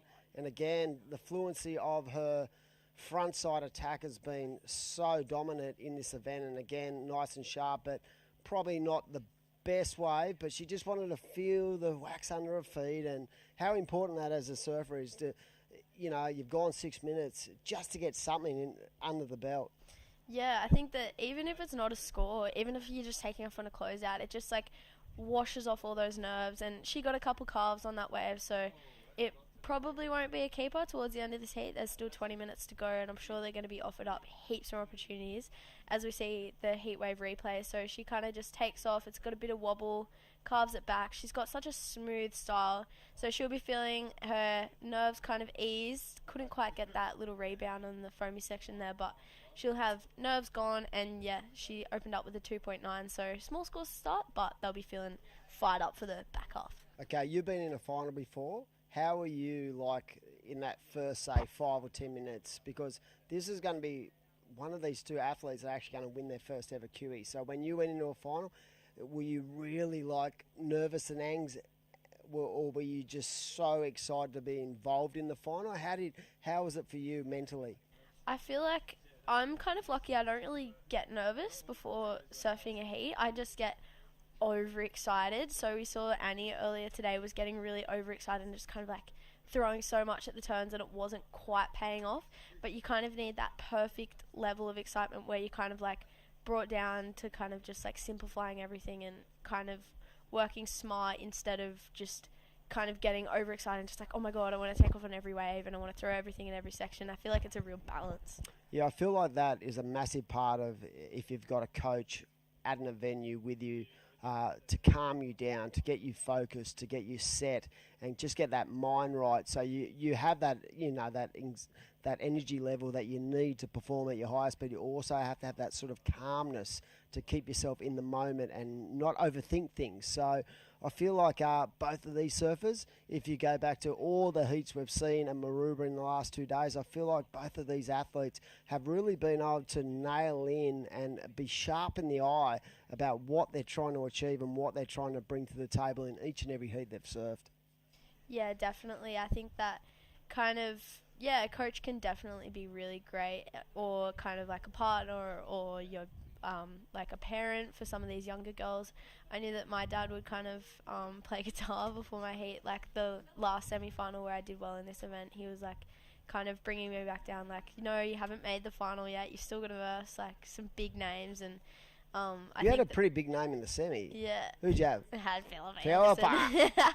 What a legend. Now, that's no mean feat, let me tell you. She's an absolute genius when it comes to, formulating a good heat strategy. And you did have to bring your A game, I remember that. And, yeah. Yeah, you were in my post-8 interviews. I remember that. So I'm so bad at those posties, but yeah. You were. Here we go. Surfer in red, up and right in. This is Holly Williams. And looking to just generate down the line speed. I love the way she was patient, waiting for this wave to wall up as she went to work and trying to connect the dots. And I feel like that's what's needed in an early part of a final, just trying to find the groove, the rhythm, and just trying to nail something, even if it's in the 4 to 5 range, to get yourself on the board and put yourself and establish maybe a slender lead. Yeah, definitely. I think that she'll be feeling good. That second turn was just had that little bit more kind of cork to it, like really rotated around with aggression. So I feel like that'll be the wave of the heat. And she's just slowly building. Like, there's still plenty of time. And Holly's just been working hard, and she is really like working smart in this heat. So talk us through this one. Yeah, nice start. Just a slow, dreamy start. But you can see she's eyeing off this inside corner. Lovely snap and connection with the lip. Comes around, and as I said, she was just trying to connect the dots. I would have loved to see her finish off that wave, because for me, the visual of what the judges see at the start of a wave and at the end of the wave is the first and last thing that is in their mindset. So if you can start strong, finish strong, you know that the judges are going to be looking at that, as we see the surfer in red, up and right in. A little bit missed time, but the power in her core allowed her to actually flow through that turn without any struggle at all, and looking very sharp indeed, Holly Williams. Yeah, and like you said, she had a good first turn, got a little bit bobbled up actually, kind of reminiscing on that, but had a strong finish, rode out cleanly, and those are the two defining points in the mindset of a judge, is this one here. Yeah, I like the way she powered through this wave, and what was even more impressive was the fact that she really didn't have any downtime with a loss of speed through that sort of bumpy whitewash period when she was on that first turn. But yeah, again, I feel like she's just trying to build house and put a little bit more pressure back on Charlie Hirsch. She's got a 4.83 and a 3.17. Now she's locked in a 4.90, so she's definitely building that momentum, and with momentum comes pressure. Especially if you're in that situation where you've got priority, you've got a 2.9, but you've got nothing else, and you just feel like the ocean isn't really going your way. So she needs to change the tempo of the heat. I'm feeling Charlie Hurst, it's important that the next wave she rides is a good one. Yeah, definitely. I mean, she's got 14 minutes to go, but I feel like if she wants to kind of have confidence for that last end of the heat and kind of settle her mindset, getting a good wave in these next couple minutes with her priority will be kind of ultimate. And as soon as she gets a section, she's going to light up. So it's super exciting. And she's on her forehand too. So it's a goofy footer versus natural footer in this heat. Yep. Yeah, that's definitely the way this heat is unfolding. I love to see these different kind of goofy versus naturals, because it's a really different sort of visual with the judging and with the viewers out in the webland. And what do you think on the les? Is it easier on your backhand to get tight to the pocket when it's smaller, or is it easier to generate a lot more power and flow from your forehand? Well, personally, I think that it's easier to kind of flick it up vertical on your backhand on these smaller waves. But Charlie's kind of proven that she's kept flow and speed on her forehand. So I feel like it's just a personal preference. But for me personally, I think that throwing it up on my backhand on these kind of smaller waves is a lot easier. What do you find? I feel like different surfers have different strengths, and Charlie has definitely read the wave better than anyone I've seen at the event on the forehand. As she's just engaging her rail sweetly, and her boards look really in tune with what her body's trying to achieve. And yeah, I've felt like her forehand game has been really switched on. She's actually nailed the point of the target every time she's hit the wave. So it's, yeah, some people, you feel better when it's small, when you can tuck up and coil and compress, where like someone like Charlie Hurst, I feel like has read the wave better than anyone on the forehand. Yeah, all her turns just look so perfectly timed, and she has just such like I feel like it's just a clean kind of surfing, just knows exactly what she's doing. Doesn't look like there's any hesitation going into sections. She's just such a smooth flowing surfer, and I feel like as soon as she gets a good wave to kind of capitalise on, it's going to be a nice back and forth battle. That last wave kind of had that rib in the middle of it that we've kind of been seeing predominantly on some of the lefts. But as soon as she gets a clean open face, she's going to light it up. But Holly, with priority, is going and sitting on her competitor, doesn't want her to have any opportunities. And we're joined by Crispy now.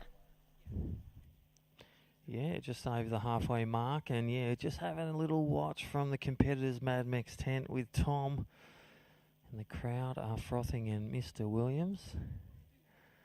Yeah. He is nervous, but Papa stoked Williams. that his Papa Williams is there. Nana and Pop over there in New Zealand watching. Hope you're enjoying the broadcast. It's like they'll be hoping, you don't want to, that it goes flat for 10 minutes. Yeah, I know that my mum always kind of texts my sister when they're watching my heat. It's like, surely it goes flat now. All right, there is Charlie Hurst utilising 2 priority, which means last. Yeah. Either it's first fine. or last. Yeah. But doesn't make any change, really trying to manufacture it. And you can just see that pressure. You can't bump boards like the old days or pull the leg ropes, and that's called an interference or a professional unsportsmanship. But they'll keep close with priority. Just if a wave comes or blue is in a position to take a position of a wave, red can take it either way. One choice. Yeah, definitely. I think that it's a lot more civil nowadays. Surfing's come a long way with priority being implemented, and I feel like there's no room for non-sportsmanship. There's no leggy pulling or kind of any interferences. They get penalised straight away. You can still death stare, but You sure can. let's have a practice. Yes. Okay, I'm a bit intimidated now. Right, 10 minutes remaining. Holly Williams, the challenger, making the challenger on the World Surf League and making damage here at the Mad Mex Pro QS 1000. Starting this year great and then extending into next year, just dropping in some points. Take a win, a share of $4,000, Carly, $2,500 US dollars. That's And what's the currency rate? It's more than Australian. yeah, that's a lot of money, and It is a especially for lot. such young competitors as well. Well, it's like I've got actually a $20 US here. Live action. This is Holly Williams. Bangs out and utilises priority. It throws back to Charlie Hurst, and then nice little foam rebound. Her boards look so silky smooth, and I must say, John Mossop and all the crew at Sister Revolution and VISSLA there is their star surfer making the challenger and sponsored by Sister Revolution. Yeah, at a VISSLA and Sister Evolution event, as we see the wave replay, this is Holly's last wave. I don't think she's going to extend her lead with this wave, but I feel like she's going to leave a little window of opportunity for Charlie, which is a dangerous position with just on 8 minutes to go. Although Holly will be carrying some confidence from her previous scores. She's had some good one-turners in this heat. Yeah, definitely. So 6-8-3 to chip away for Charlie Hurst. So we'll probably need a nice combo, a nice carve on a set, and then release that vertical attack or that nice vertical finish. That's synonymous. That's got to here to the final. So a 2-9 her best, a 6-8-3 one wave. And with time remaining, you want to get, your rhythm on. Get your rhythm on, Charlie. Get a wave, get some turns, chip away at the score required, 6.83. What does that look to you if you're in the water, a 6.83? A 6.83, well, I mean, it's just under a 7, so you want to have one excellent turn on a critical section and then flow it with another turn. I feel like that would be a winning combo for Charlie, and I feel like she kind of needs to get something happening because Holly is more than capable of extending the lead, so she's going to want to get a wriggle on with priority though. Yeah, definitely. And it's not that it's low scores. The waves have, the wind's picked up. The quality's abated. So it's got a bit wobbly. It's a bit bumpy. And for these pro surfers, they're already making the best of what the conditions. They're changing a lot of their boards, whether going from the epoxies to the PU or even going a bit more length.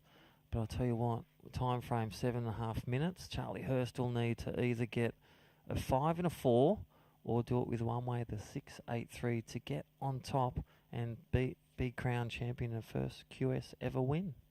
Yeah, it's going to be both of, whoever wins this heat is going to be their first ever qualifying series event win. And, I mean, John Mossop and all the crew at Sister Revolution and VISSLA will be watching nervously. They'll still be proud of Holly with a final finish, back-to-back final finishes. So that's amazing from her. And Charlie, I think this is her first final finish this year, so for her to crack the win would be equally as amazing. So it's just going to be a matter of deciding that in this next 6.5 minutes with Holly scratching into that one. Well, she doesn't have priority, so it doesn't really affect anything in the priority situation. Yeah, you can stay busy under priority 2. You can scramble on as many waves as you want, but at the same time, you want to refocus and look to only move on a wave that's going to extend your position, or wait for that priority as well and put a bit of pressure on the person in second. So a 6.83 required for blue with priority in hand. Holly Williams with priority 2 in red.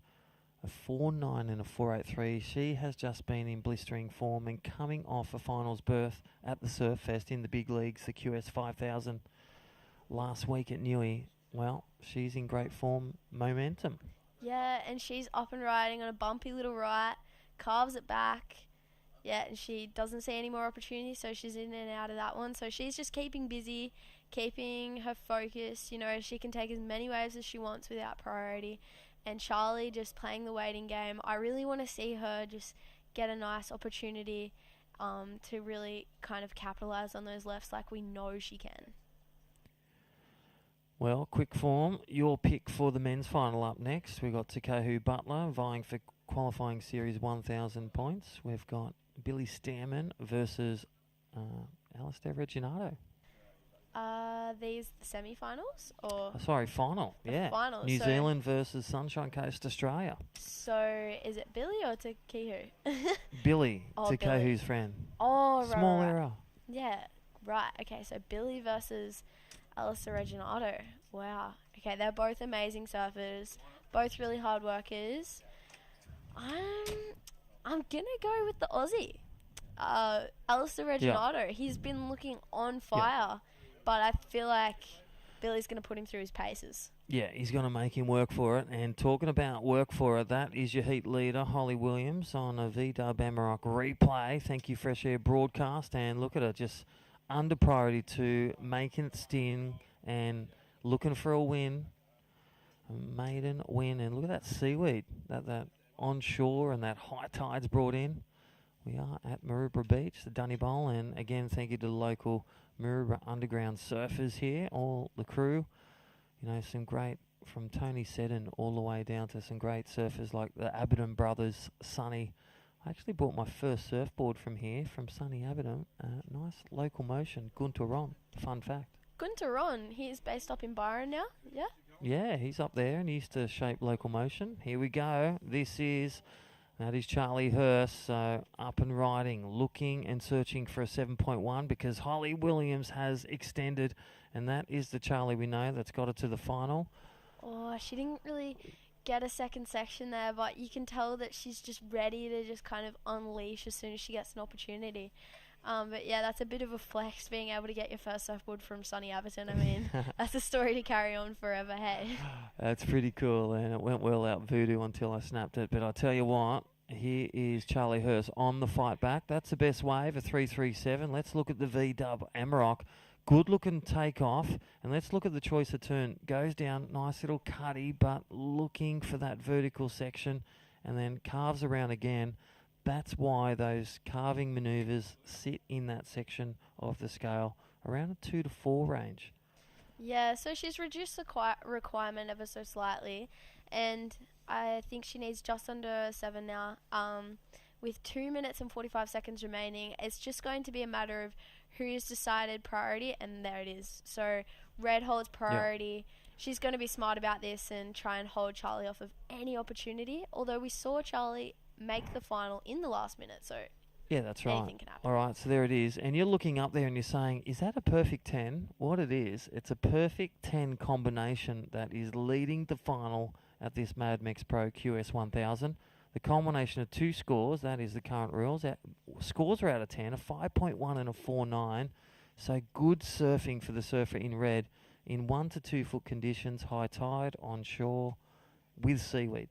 And rain. And lots of rain. And lots of wind, yeah.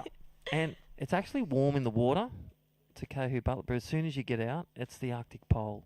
Yeah, I love when it's like that, when you're surfing with mates and it starts raining and the water becomes that warmer than the outside temperature, so it's kind of just like nice to be surfing. But yeah, it's definitely chilly on the beach. All the support crew really putting in. I mean, it's the finals day, so why wouldn't you? I'd like to thank, and this is not a speech for Holly Williams, and she'll be at the presentation later on, but Surfing Queensland, Kate Scarrett, NSO at Surfing Australia. Again, all those development programs, all the pathway of Surfing Queensland with Adam Yates, all the supporter coaches for this young lady, Holly Williams. She is 1 minute and 10 away from her maiden QS win. She's on the Challenger, cha-ching, but all that hard work of the family. And there is Charlie Hurst trying to do the Mad Mex win and sell that lemon wave. Needs priority, needs a good wave, needs a good score. 6.67, the wave of the heat, turns of the heat. What do you think, Carls? Yeah, well, I just know that as soon as backhand or forehand, Charlie's been surfing so well all event, and Holly's not a silly competitor. She's going to sit on her for these last 40 seconds and make sure she can't get a wave, and she takes off on this one. Let's see if she can extend her lead. Nice opening slash. Can she get the double up? Doesn't quite get the double up. Is there going to be another wave with 30 seconds? Priority to blue, and time remaining 30 seconds. This is where she reaches to her watch, and, well, there's Charlie Hurst. 20 seconds to take a win, a 6.67. She has to leave every area and go vertical. Here she is on the backhand. Look at this, Carly. And she gets that first turn. Nice opening slash.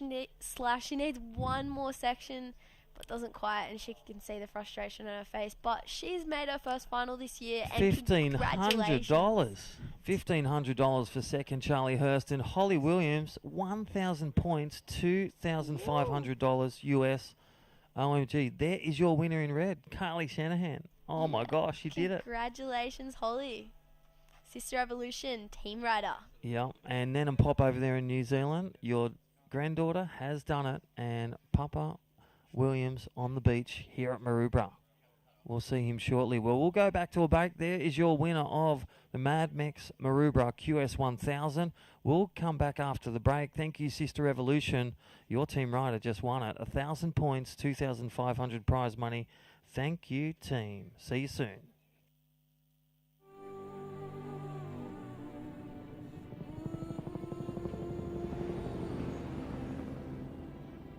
Some say we've got engine oil in our veins. All that and a fair bit of dust. Sure, these wild utes are hard work, but it's no job. The roar of them. Pure. Takes some rare skills to settle one. A band of brothers and sisters. Where man learns from machine, learns from man. Those that visit are transformed. Almost as much as the V6 Amaroks. It's like this place rubs off on them. You gotta see it to believe it. The only ute reared for the road.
Welcome back. We are into the final of the men's at the Mad Mex Maroubra Pro, and it is a brilliant final we got to round out as we see Holly Williams, the Sister Evolution Pro winner, looking very stoked indeed.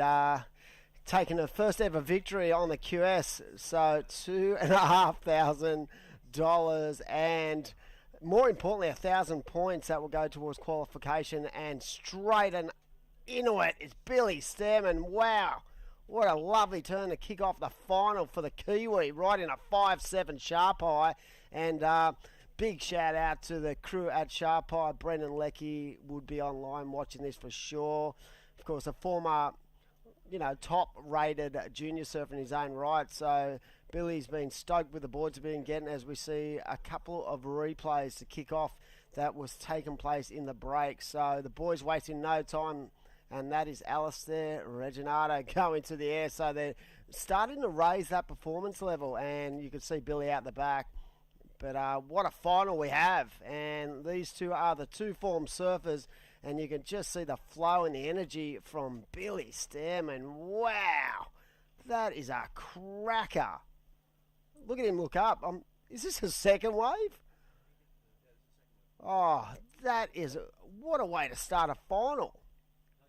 Andrew Cripps, talk us through these first minutes of this electric final down here at Maroubra. The waves have turned on. Well, definitely for the 32-year-old, he's shown that he's got young blood in those vans of the New Zealander. Billy Stamen, 8-point ride, excellent surfing in a 5.33. Made his intentions known in the first 3 minutes. 100%. What about the 8? That thing just gave him more and more and more. And didn't he just light that thing up? So an 8-point ride, 5.33, and 8 is probably the best single wave score we've seen the whole day. And that's going to go up there in one of the top 5 waves. Received at the final, and well done again to the World Surf League Surfing New South Wales, all the crew, making a great statement, getting 28 heats done yesterday to provide more time for the quarters, semis, and now doing battle for our second final 30-minute instalment. Exactly, 30 minutes. It's that little bit of extra time, and that adds a little bit of pressure as well. If you actually have the lead by a bit of margins in the final couple of minutes. But right now, Billy Stamen is showing that he is bringing it to the table in this final. But he's going to have to watch it because this guy, unfortunately, comes unstuck. Alistair Reginato has been absolutely on point the whole event, as he has been in the series. Of course, Billy Stamen into the Challenger Series, first event to take place on the Goldie. So he's coming into this event with solid form. In fact, this is his second final in 2 weeks. So back-to-back finals for the Kiwi. It's a great heat win, and we'll try and get that little tree of the road to the final of Billy Stamen and Alistair Reginato. Just some of, Australia, the international, the Oceania, Australia region of the map to the final. So Billy Stamen opening with greatness, 8-0 out of a perfect 10. That was literally nearly the combo score because the waves came. He has just been on song in a 5-3-3. What a combo to start his final campaign. 24 minutes remaining. Alistair Reginato, a 4 and a 2-1-7, and uncharacteristically fall off. And it shows you when you push too hard, you can push past that margin, that red line, and it dispels fall off for Alistair Reginato. Small score. Yeah, he's probably seen those scores or heard those scores come in, seen Billy ride him wave and thinking, look, I need to really throw something of worth into the frame right now because it's all one-way traffic at the moment. But such has been the nature of these heats. It's been so to and fro, and there's been multiple changes in the positioning of these surfers. But right now, that 8-point ride, it stands out, and that is what you expect from the top guys to bring their A game when it matters, and that's the final. We've talked about these guys building on their performances during the earlier rounds, and you can see that from the elite athletes, the way they raise their performance levels as they reach the final, and Billy Stamen has definitely found that niche in his ability to jag those good scores, and an 8 and a 5.33. What a way to start a final. A 13.33 two-wave combo. Mate, he has been Captain Energy, Captain Power, and Super Speed, and that is Billy Stamen in the lead. He's not setting a foot wrong. Priority in his hand. Best wave of the heat, second best wave of the heat, and now in a position to strike and extend that 5-3-3. So 9-3-3. He's just got to press the Control-Alt-Delete button and reset for the man, Alistair Reginato in blue. Looking for one score, a 9-3-3. So you want to drop in the 6 like you did in the semi-final there, Dimmy. Yeah, so we've talked about his consistency, Billy Stamen, and in the series of events we've just gone through, he had a 4th place in the City of Newcastle Pro, the VISSLA Central Coast Pro. He had a 2nd, so big points he got there. He also had a quarterfinal finish at Great Lakes. So when you talk about consistency of performances and raising the bar, this 32-year-old has been absolutely on point. So wow, Billy Stamen really giving it to Alistair at this stage, but the quality and the class of Alistair Reginato is going to be hard to stop. He'll look at this 13.33 two-wave combination and try to break it down in increments. So he'll be looking at not getting the 9-3-3. He could definitely jag that if he got the best wave of the day, but he could break it down into 2 waves and then sort of put a bit more pressure back on the surfer in red, who holds priority and the lead. Here we go, blue up and out. So with this jumbled swell still pulsing in. The good thing about it, I felt like the waves have got better and bigger and more opportunity has arisen as we've gone through the quarters, semis and final. And that's what we wanted. That's why, the guys and the powers that be pulled all the right range. We had a big day yesterday. We did a 10-hour session down here yesterday. But what we wanted to do is create a bit of space and give the opportunity to have the best surfers in the best environment for the best waves that we could offer up for an event. And I feel like both the men and women have achieved that by being given the opportunity at this stage of this event.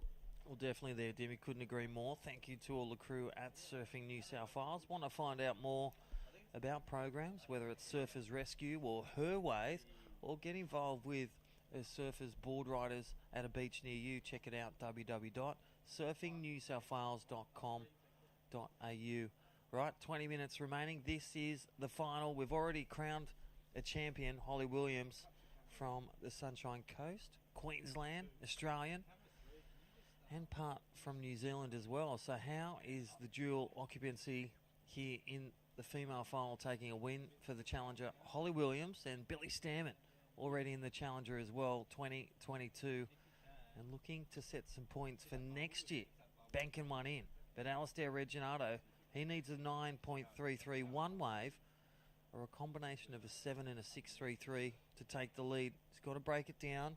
Whether he's a mathematician or a tradie, he can cut it. You've got to slice your way back into contention with a 5 or a 6, make it a bit easier, or do his damaging combo that he did at Dakota Walters in the semi-final to get that start in the final there, Dimmy. Exactly, and talking about Billy Stamen, he's been on the QS grind since 2011. Now, he sort of exploded onto everyone's visual in 2011 when he beat Kelly Slater at the Drugaware Pro and ended up with a 9th place in that event. And that first year on tour, he sort of stamped himself as a guy who's very, very mature and really didn't take effect when he was up against the big names. And I feel like that is going to be really, you know, a positive energy for him moving forward into the Challenger, because the bigger the name, I feel the bigger the kind of scalp for Billy. He just loves to take anyone down. He just worries about his own performance more than the performance of his opponent. So form is form. You can't beat it, whether it's in surfing or rugby league or whatever, and I just feel confidence breeds confidence, and at the moment he's at the peak of his powers.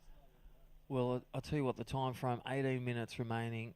Alistair Reginato, look at his body language. He looks patient. It looks like he's hit the reset button. He knows he's got a fight ahead, and he's got the firepower to do it. He's taken down, well, one of the informed surfers and biggest names in future surfing. That was Dakota Walters and his mate Noah Stocker. So they probably won't share a room next contest. But I'll tell you what, Alistair Reginato just needs to chip off on a 6 or a 7 to get within distance of that 9.33, or he can do it and get really the score of the event. Here we go. Billy Stamen under priority 2, just warming up the rails and just having some fun, as you said, on his sharp eye board. Saw Thomas Cavallo equal third in the... He's packing up and heading on the road. Don't forget, if you're heading on the road, drive safe. And we'll see you at the Gold Coast Pro, or watch the World Surf League, the Championship Tour. Get down the bells, or watch it from your comfort of your home. All work business. All those at Surfing Australia High Performance Centre watching online. Shout out to Chris Marta and Kate Scarrett and all the high performance program and all the crew doing it here at Maroubra at, well, the homestead in the best beach, Maroubra Beach, Surfing New South Wales. Yeah, when you think of Easter, most people in Sydney think of the Easter show, or surf fanatics think of bells and some of the magical performances that have taken place in that venue that is one of the most historic venues in the world, and we're looking forward to watching the CT unfold in the next, say, 10 days, and had a look at the swell charts. It looks a little bit iffy, but that in itself brings a certain amount of exciting energy and pressure as well. So it's going to be good to see what happens in the Aussie leg on the CT. And as I said, I feel like we've been in a 3-month, circle of event after event. It's been so exciting. It's been great for the development of surfers mentally and physically. I think they've learnt a lot. The guys who haven't made the Challenger will go away and reset and come back a year later stronger, more mature, ready to roll. And I feel like both the men and the women who have achieved their goals they set, which is to make the Challenger, you look at them and go, every single one of them have earned that right and will be able to actually match it with the other regions around the world. Hey, Dimmy, 2 choices for the CT at Bells, World Surf League. Yep. 2 males, 2 females. I'm going to go with Mick Fanning for the male. Sally to win. Sally Fitz or India Robinson. Mick Fanning. Here we go, Billy up and right in. Philip Toledo. Low score is a 5.33, so he's bringing some variety to his repertoire there and looking sweet indeed. I'm going to go Geordie Smith for the men's. And maybe John. Love the way they surf there. Not a bad pick. I've got Mick and Toledo. As we see Billy up and right in. On that replay, I love the flow of his surfing, Crispy. How clean are those transitions? He is just hit the red zone. He is in 6th gear. What does it look like? It says in the dictionary, Billy Stamen. Nice, fluid isity, if that's a word. Just fluid on his turn, powerful, and then kicking that tail free in the fins. Such a dynamic manoeuvre.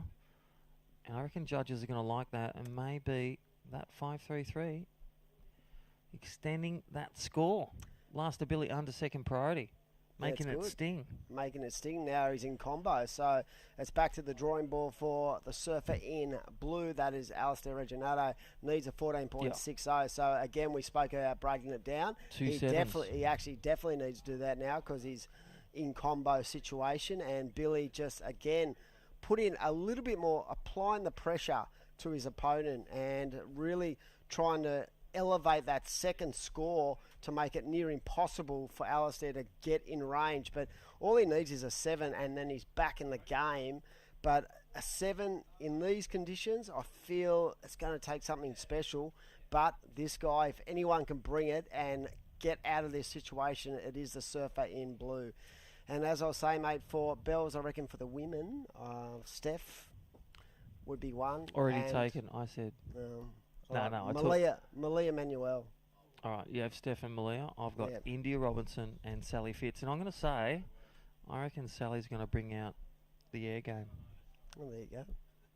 I'm looking forward to it, especially Margie's, because Margie's will have a lot of pressure for a lot of people trying to actually stay in the bubble. And can you imagine the quality of surfer we're going to see at Snapper Rocks for that first event of the Challenger as well? That is just going to be, I reckon I'll take a week off work and just go up there and watch. Yeah, it's going to be an exciting week, and the Pro Junior as well. Yep. And it was announced the World Surf League Longboard Series 3, that's always going to be involved as well. Great stuff. All right, here we go. So we are down. Clock's winding down from a 30-minute final. 12 and a half remain. Billy Stamen from New Zealand commanding position. The 8-point ride and a 6-6 Alistair Reginato combo land. Might try and get those replays of Red, the first couple of waves. They were the killer combo, the 8, and they were full of class, and that was right at the first 3 minutes. And that last wave, a 6.6. So Billy Stamen comboing the man from Sunshine Coast, Alistair Reginato from NASA Board Riders. Yeah, his dominance has been such that his third scoring wave, that 5-3-3, is basically a throwaway. That would actually have been better than Blue's best wave in the heat, as we see this replay roll up, and I just love the way he just attacks and how vertical that board goes. That sharp eye looking so spicy, and that is a keeper, that board. And look at the body language, the energy, and the just that positive nature of the way Billy surfs. It's incredible to watch, that low centre of gravity, and I'm pretty sure that's his throwaway. It was either his throwaway or his 6-6. I think it was his 6-6. So extending the lead, Billy Stamen under priority 2, mind you, a few of his waves, and the 8-point ride. So many vertical sparks thrown from the top of the coping of the wave. And then again, finishing with that nice little flare turn. Billy Stamen in the lead, looking for the win. QS 1000 again. He did it at Burleigh a couple years ago when you were there over Stewie. And then Billy Stamen doing it again in 2022 here at the Mad Mex Pro. Don't forget, we're about 11 minutes away from the Mad Mex Minute, but at any time, log on to Mad Mex. 2-for-1 deal. Scan the code, people, and you have that beautiful password, surfing, and you get a free burrito when you purchase one. Yep, they've definitely kept us nice and fueled up. The fuel for life, the Mad Mex crew, and a massive shout out to all our partners, of course, KO Sports, KO Freebies, Volkswagen, Surfing New South Wales, the VISSLA Surf Pro Series, the New South Wales government, who really invest a lot of time and energy into promoting our sport. It's such a beach culture, but to have the government really get behind our athletes and give them a path into the world rankings and stuff like that is so critical, because money is hard to come by, but when the government invests in sports, I feel like we're in a good space. So right now, being in a good space is the man in red, Billy Stamen, out there in the lead with a 14.60. We've spoken about the fact that he was in such good form at Newcastle last week, where he had to take off some serious conditions up there with some good waves. And it's the great thing about this performance, he's had to show us exactly what he brings to the table when it comes to his small wave arsenal, and what a performance it's been so far. We spoke about the fact that I first really realised how strong he was in smaller waves when I watched him at Burleigh a couple of years ago. And it's definitely been the visual for me, the way he's attacked every wave, and the flow of his surfing keeps him in total, connection with the board. He's in tune with what he wants, and it seems like these sharp eyes just work perfectly for the way he creates his speed lines out of each and every turn. So we are down, Crispy, to the last 9 minutes of this exciting final. What an event it's been. We saw Holly Williams take out the women's. Who is going to be the champion of the men's? Yeah, definitely there, Dimmy. Adam Hennessy joining me, and I'd like to thank all the work crew, all the Fresh Air broadcast crew and World Surf League. What a team we have here at Maroubra. And the VISSLA Pro Surf Series continues. And again to John Mossop and Wesberg, Sister Evolution, doing a great job as well. Don't forget to log on, order your suits for winter, or even, what about your Ugg boots for bells? If you're heading there, you'll need a warm jacket, a merino wool jacket down there. Check it out, vissla.com.au, or check out any programs, surfingnewsouthwales.com.au, Surfers Rescue 24/7, Her Wave, or a Board Riders Club. And even if you want to get involved as an official, learn to be a judge or to be a coach, check it out, surfingaustralia.com.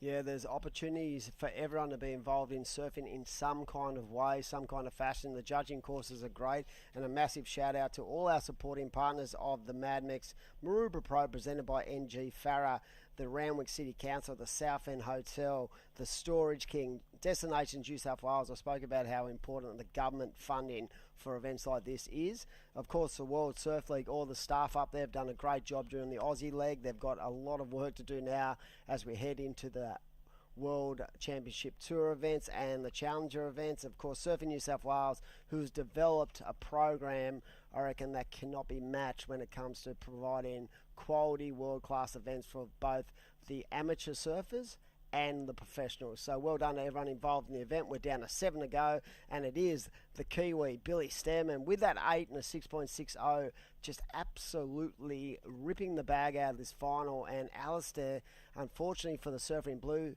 Crispy, with 7 to go, mate, he's still in combo land. He needs to get on his bike. Yeah, definitely. So time the enemy for the man in blue. 7 minutes, needing 2 scores. That's a 14.6. So on the back of an 8-point ride and a 6.6, Billy Stamen, the New Zealander in red, in the lead, straight out of the gates. 8-0 and a 6.6. Good surfing, good scores. Alistair Reginato just needs a 6 or a 7 there, Dimmy. And that's just to get him within striking distance, under priority and with priority. So he'll utilise priority on his next wave choice, but needs to move to get in position to strike again.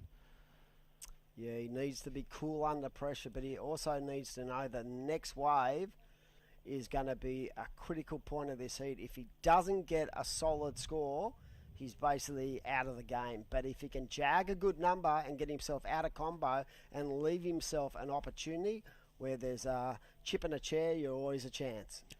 Well, you can see he's really been on these wide lefts. It looks like he's going to go back to that space with priority and under priorities.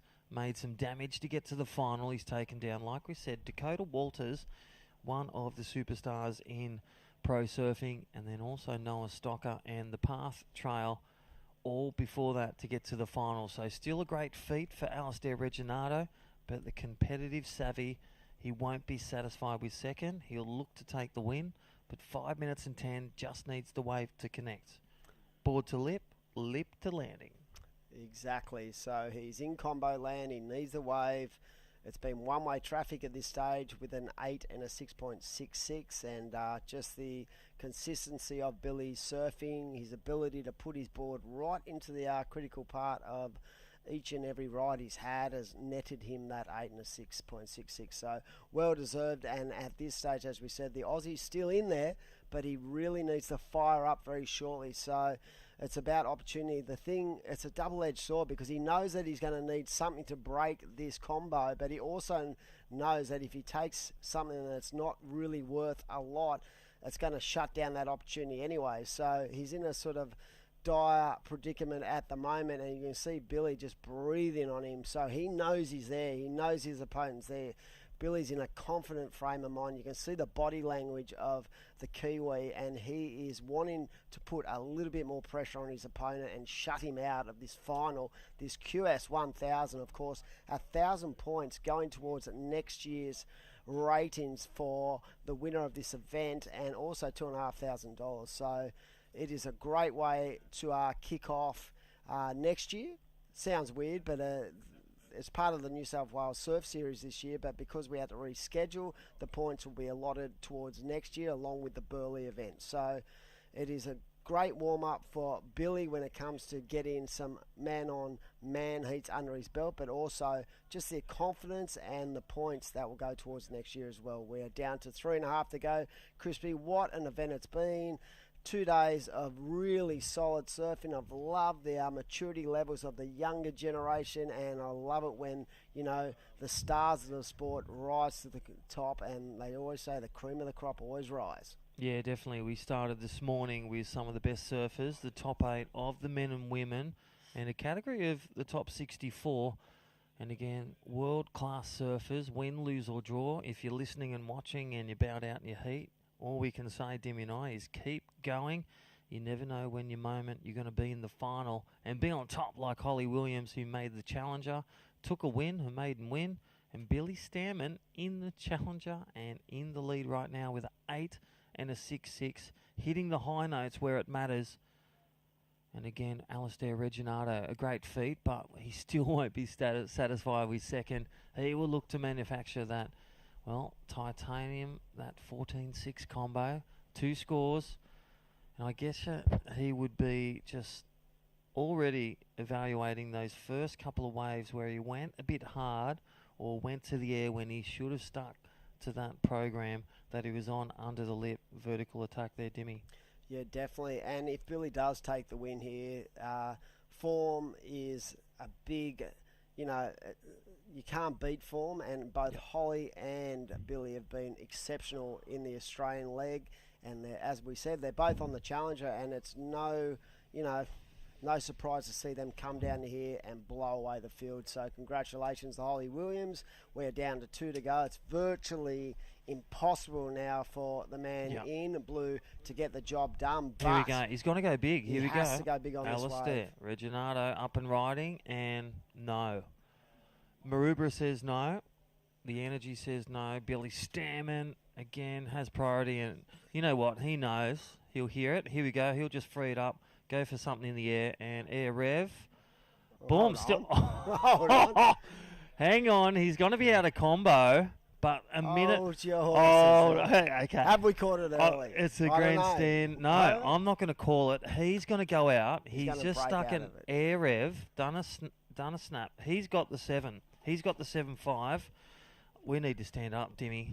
Could this be the commentator's curse of all time? No, this is going to be Billy winning, and Alistair's actually gone, no way. There it is. Mad Mex minute. And all I need now is an 8.37. Give me a wave. Dare me wrong. Alistair Reginato will be out of combo land. Look at the wave replay. Thank you, V-Dub Amarok. Lines it up on the backhand, tweaks around, nice clean landing, full rotation and a snap, and again, bangs out another few turns. What did he get for it? Well, I'd sit that round to 7.5, but I'm just a commentator. There you go, 6.23. Yeah, so he needs a 8.37. Needs a couple of airs. He needs a miracle. But we've caught it early, so he's probably liable to get it. We've still got it. 20 seconds. But Billy let that... he's come back. You could see Billy actually looking at that wave and just watching what Alistair's... And such is the brilliance of Alistair Reginato. He never gave up. Like, honestly, with a minute and a half to go, he went, you know what, I'll break the combo. It might not happen, but what a performance it's been by that man. But, you know, shout out to this guy. Yeah. This guy has been the victory lap. The man on fire. Wow. Whatever you can do, I can do better. And there is your champion, ladies and gentlemen, Billy Stamen. 8-point ride, a 6.6 and a score to come. There is the smile. Raglan the home beach with his crew here in Australia. That is Billy Stamen, the challenger, the QS winner, 2022, the Mad Mex. Well, QS 1000. Adam Hennessy, final thoughts.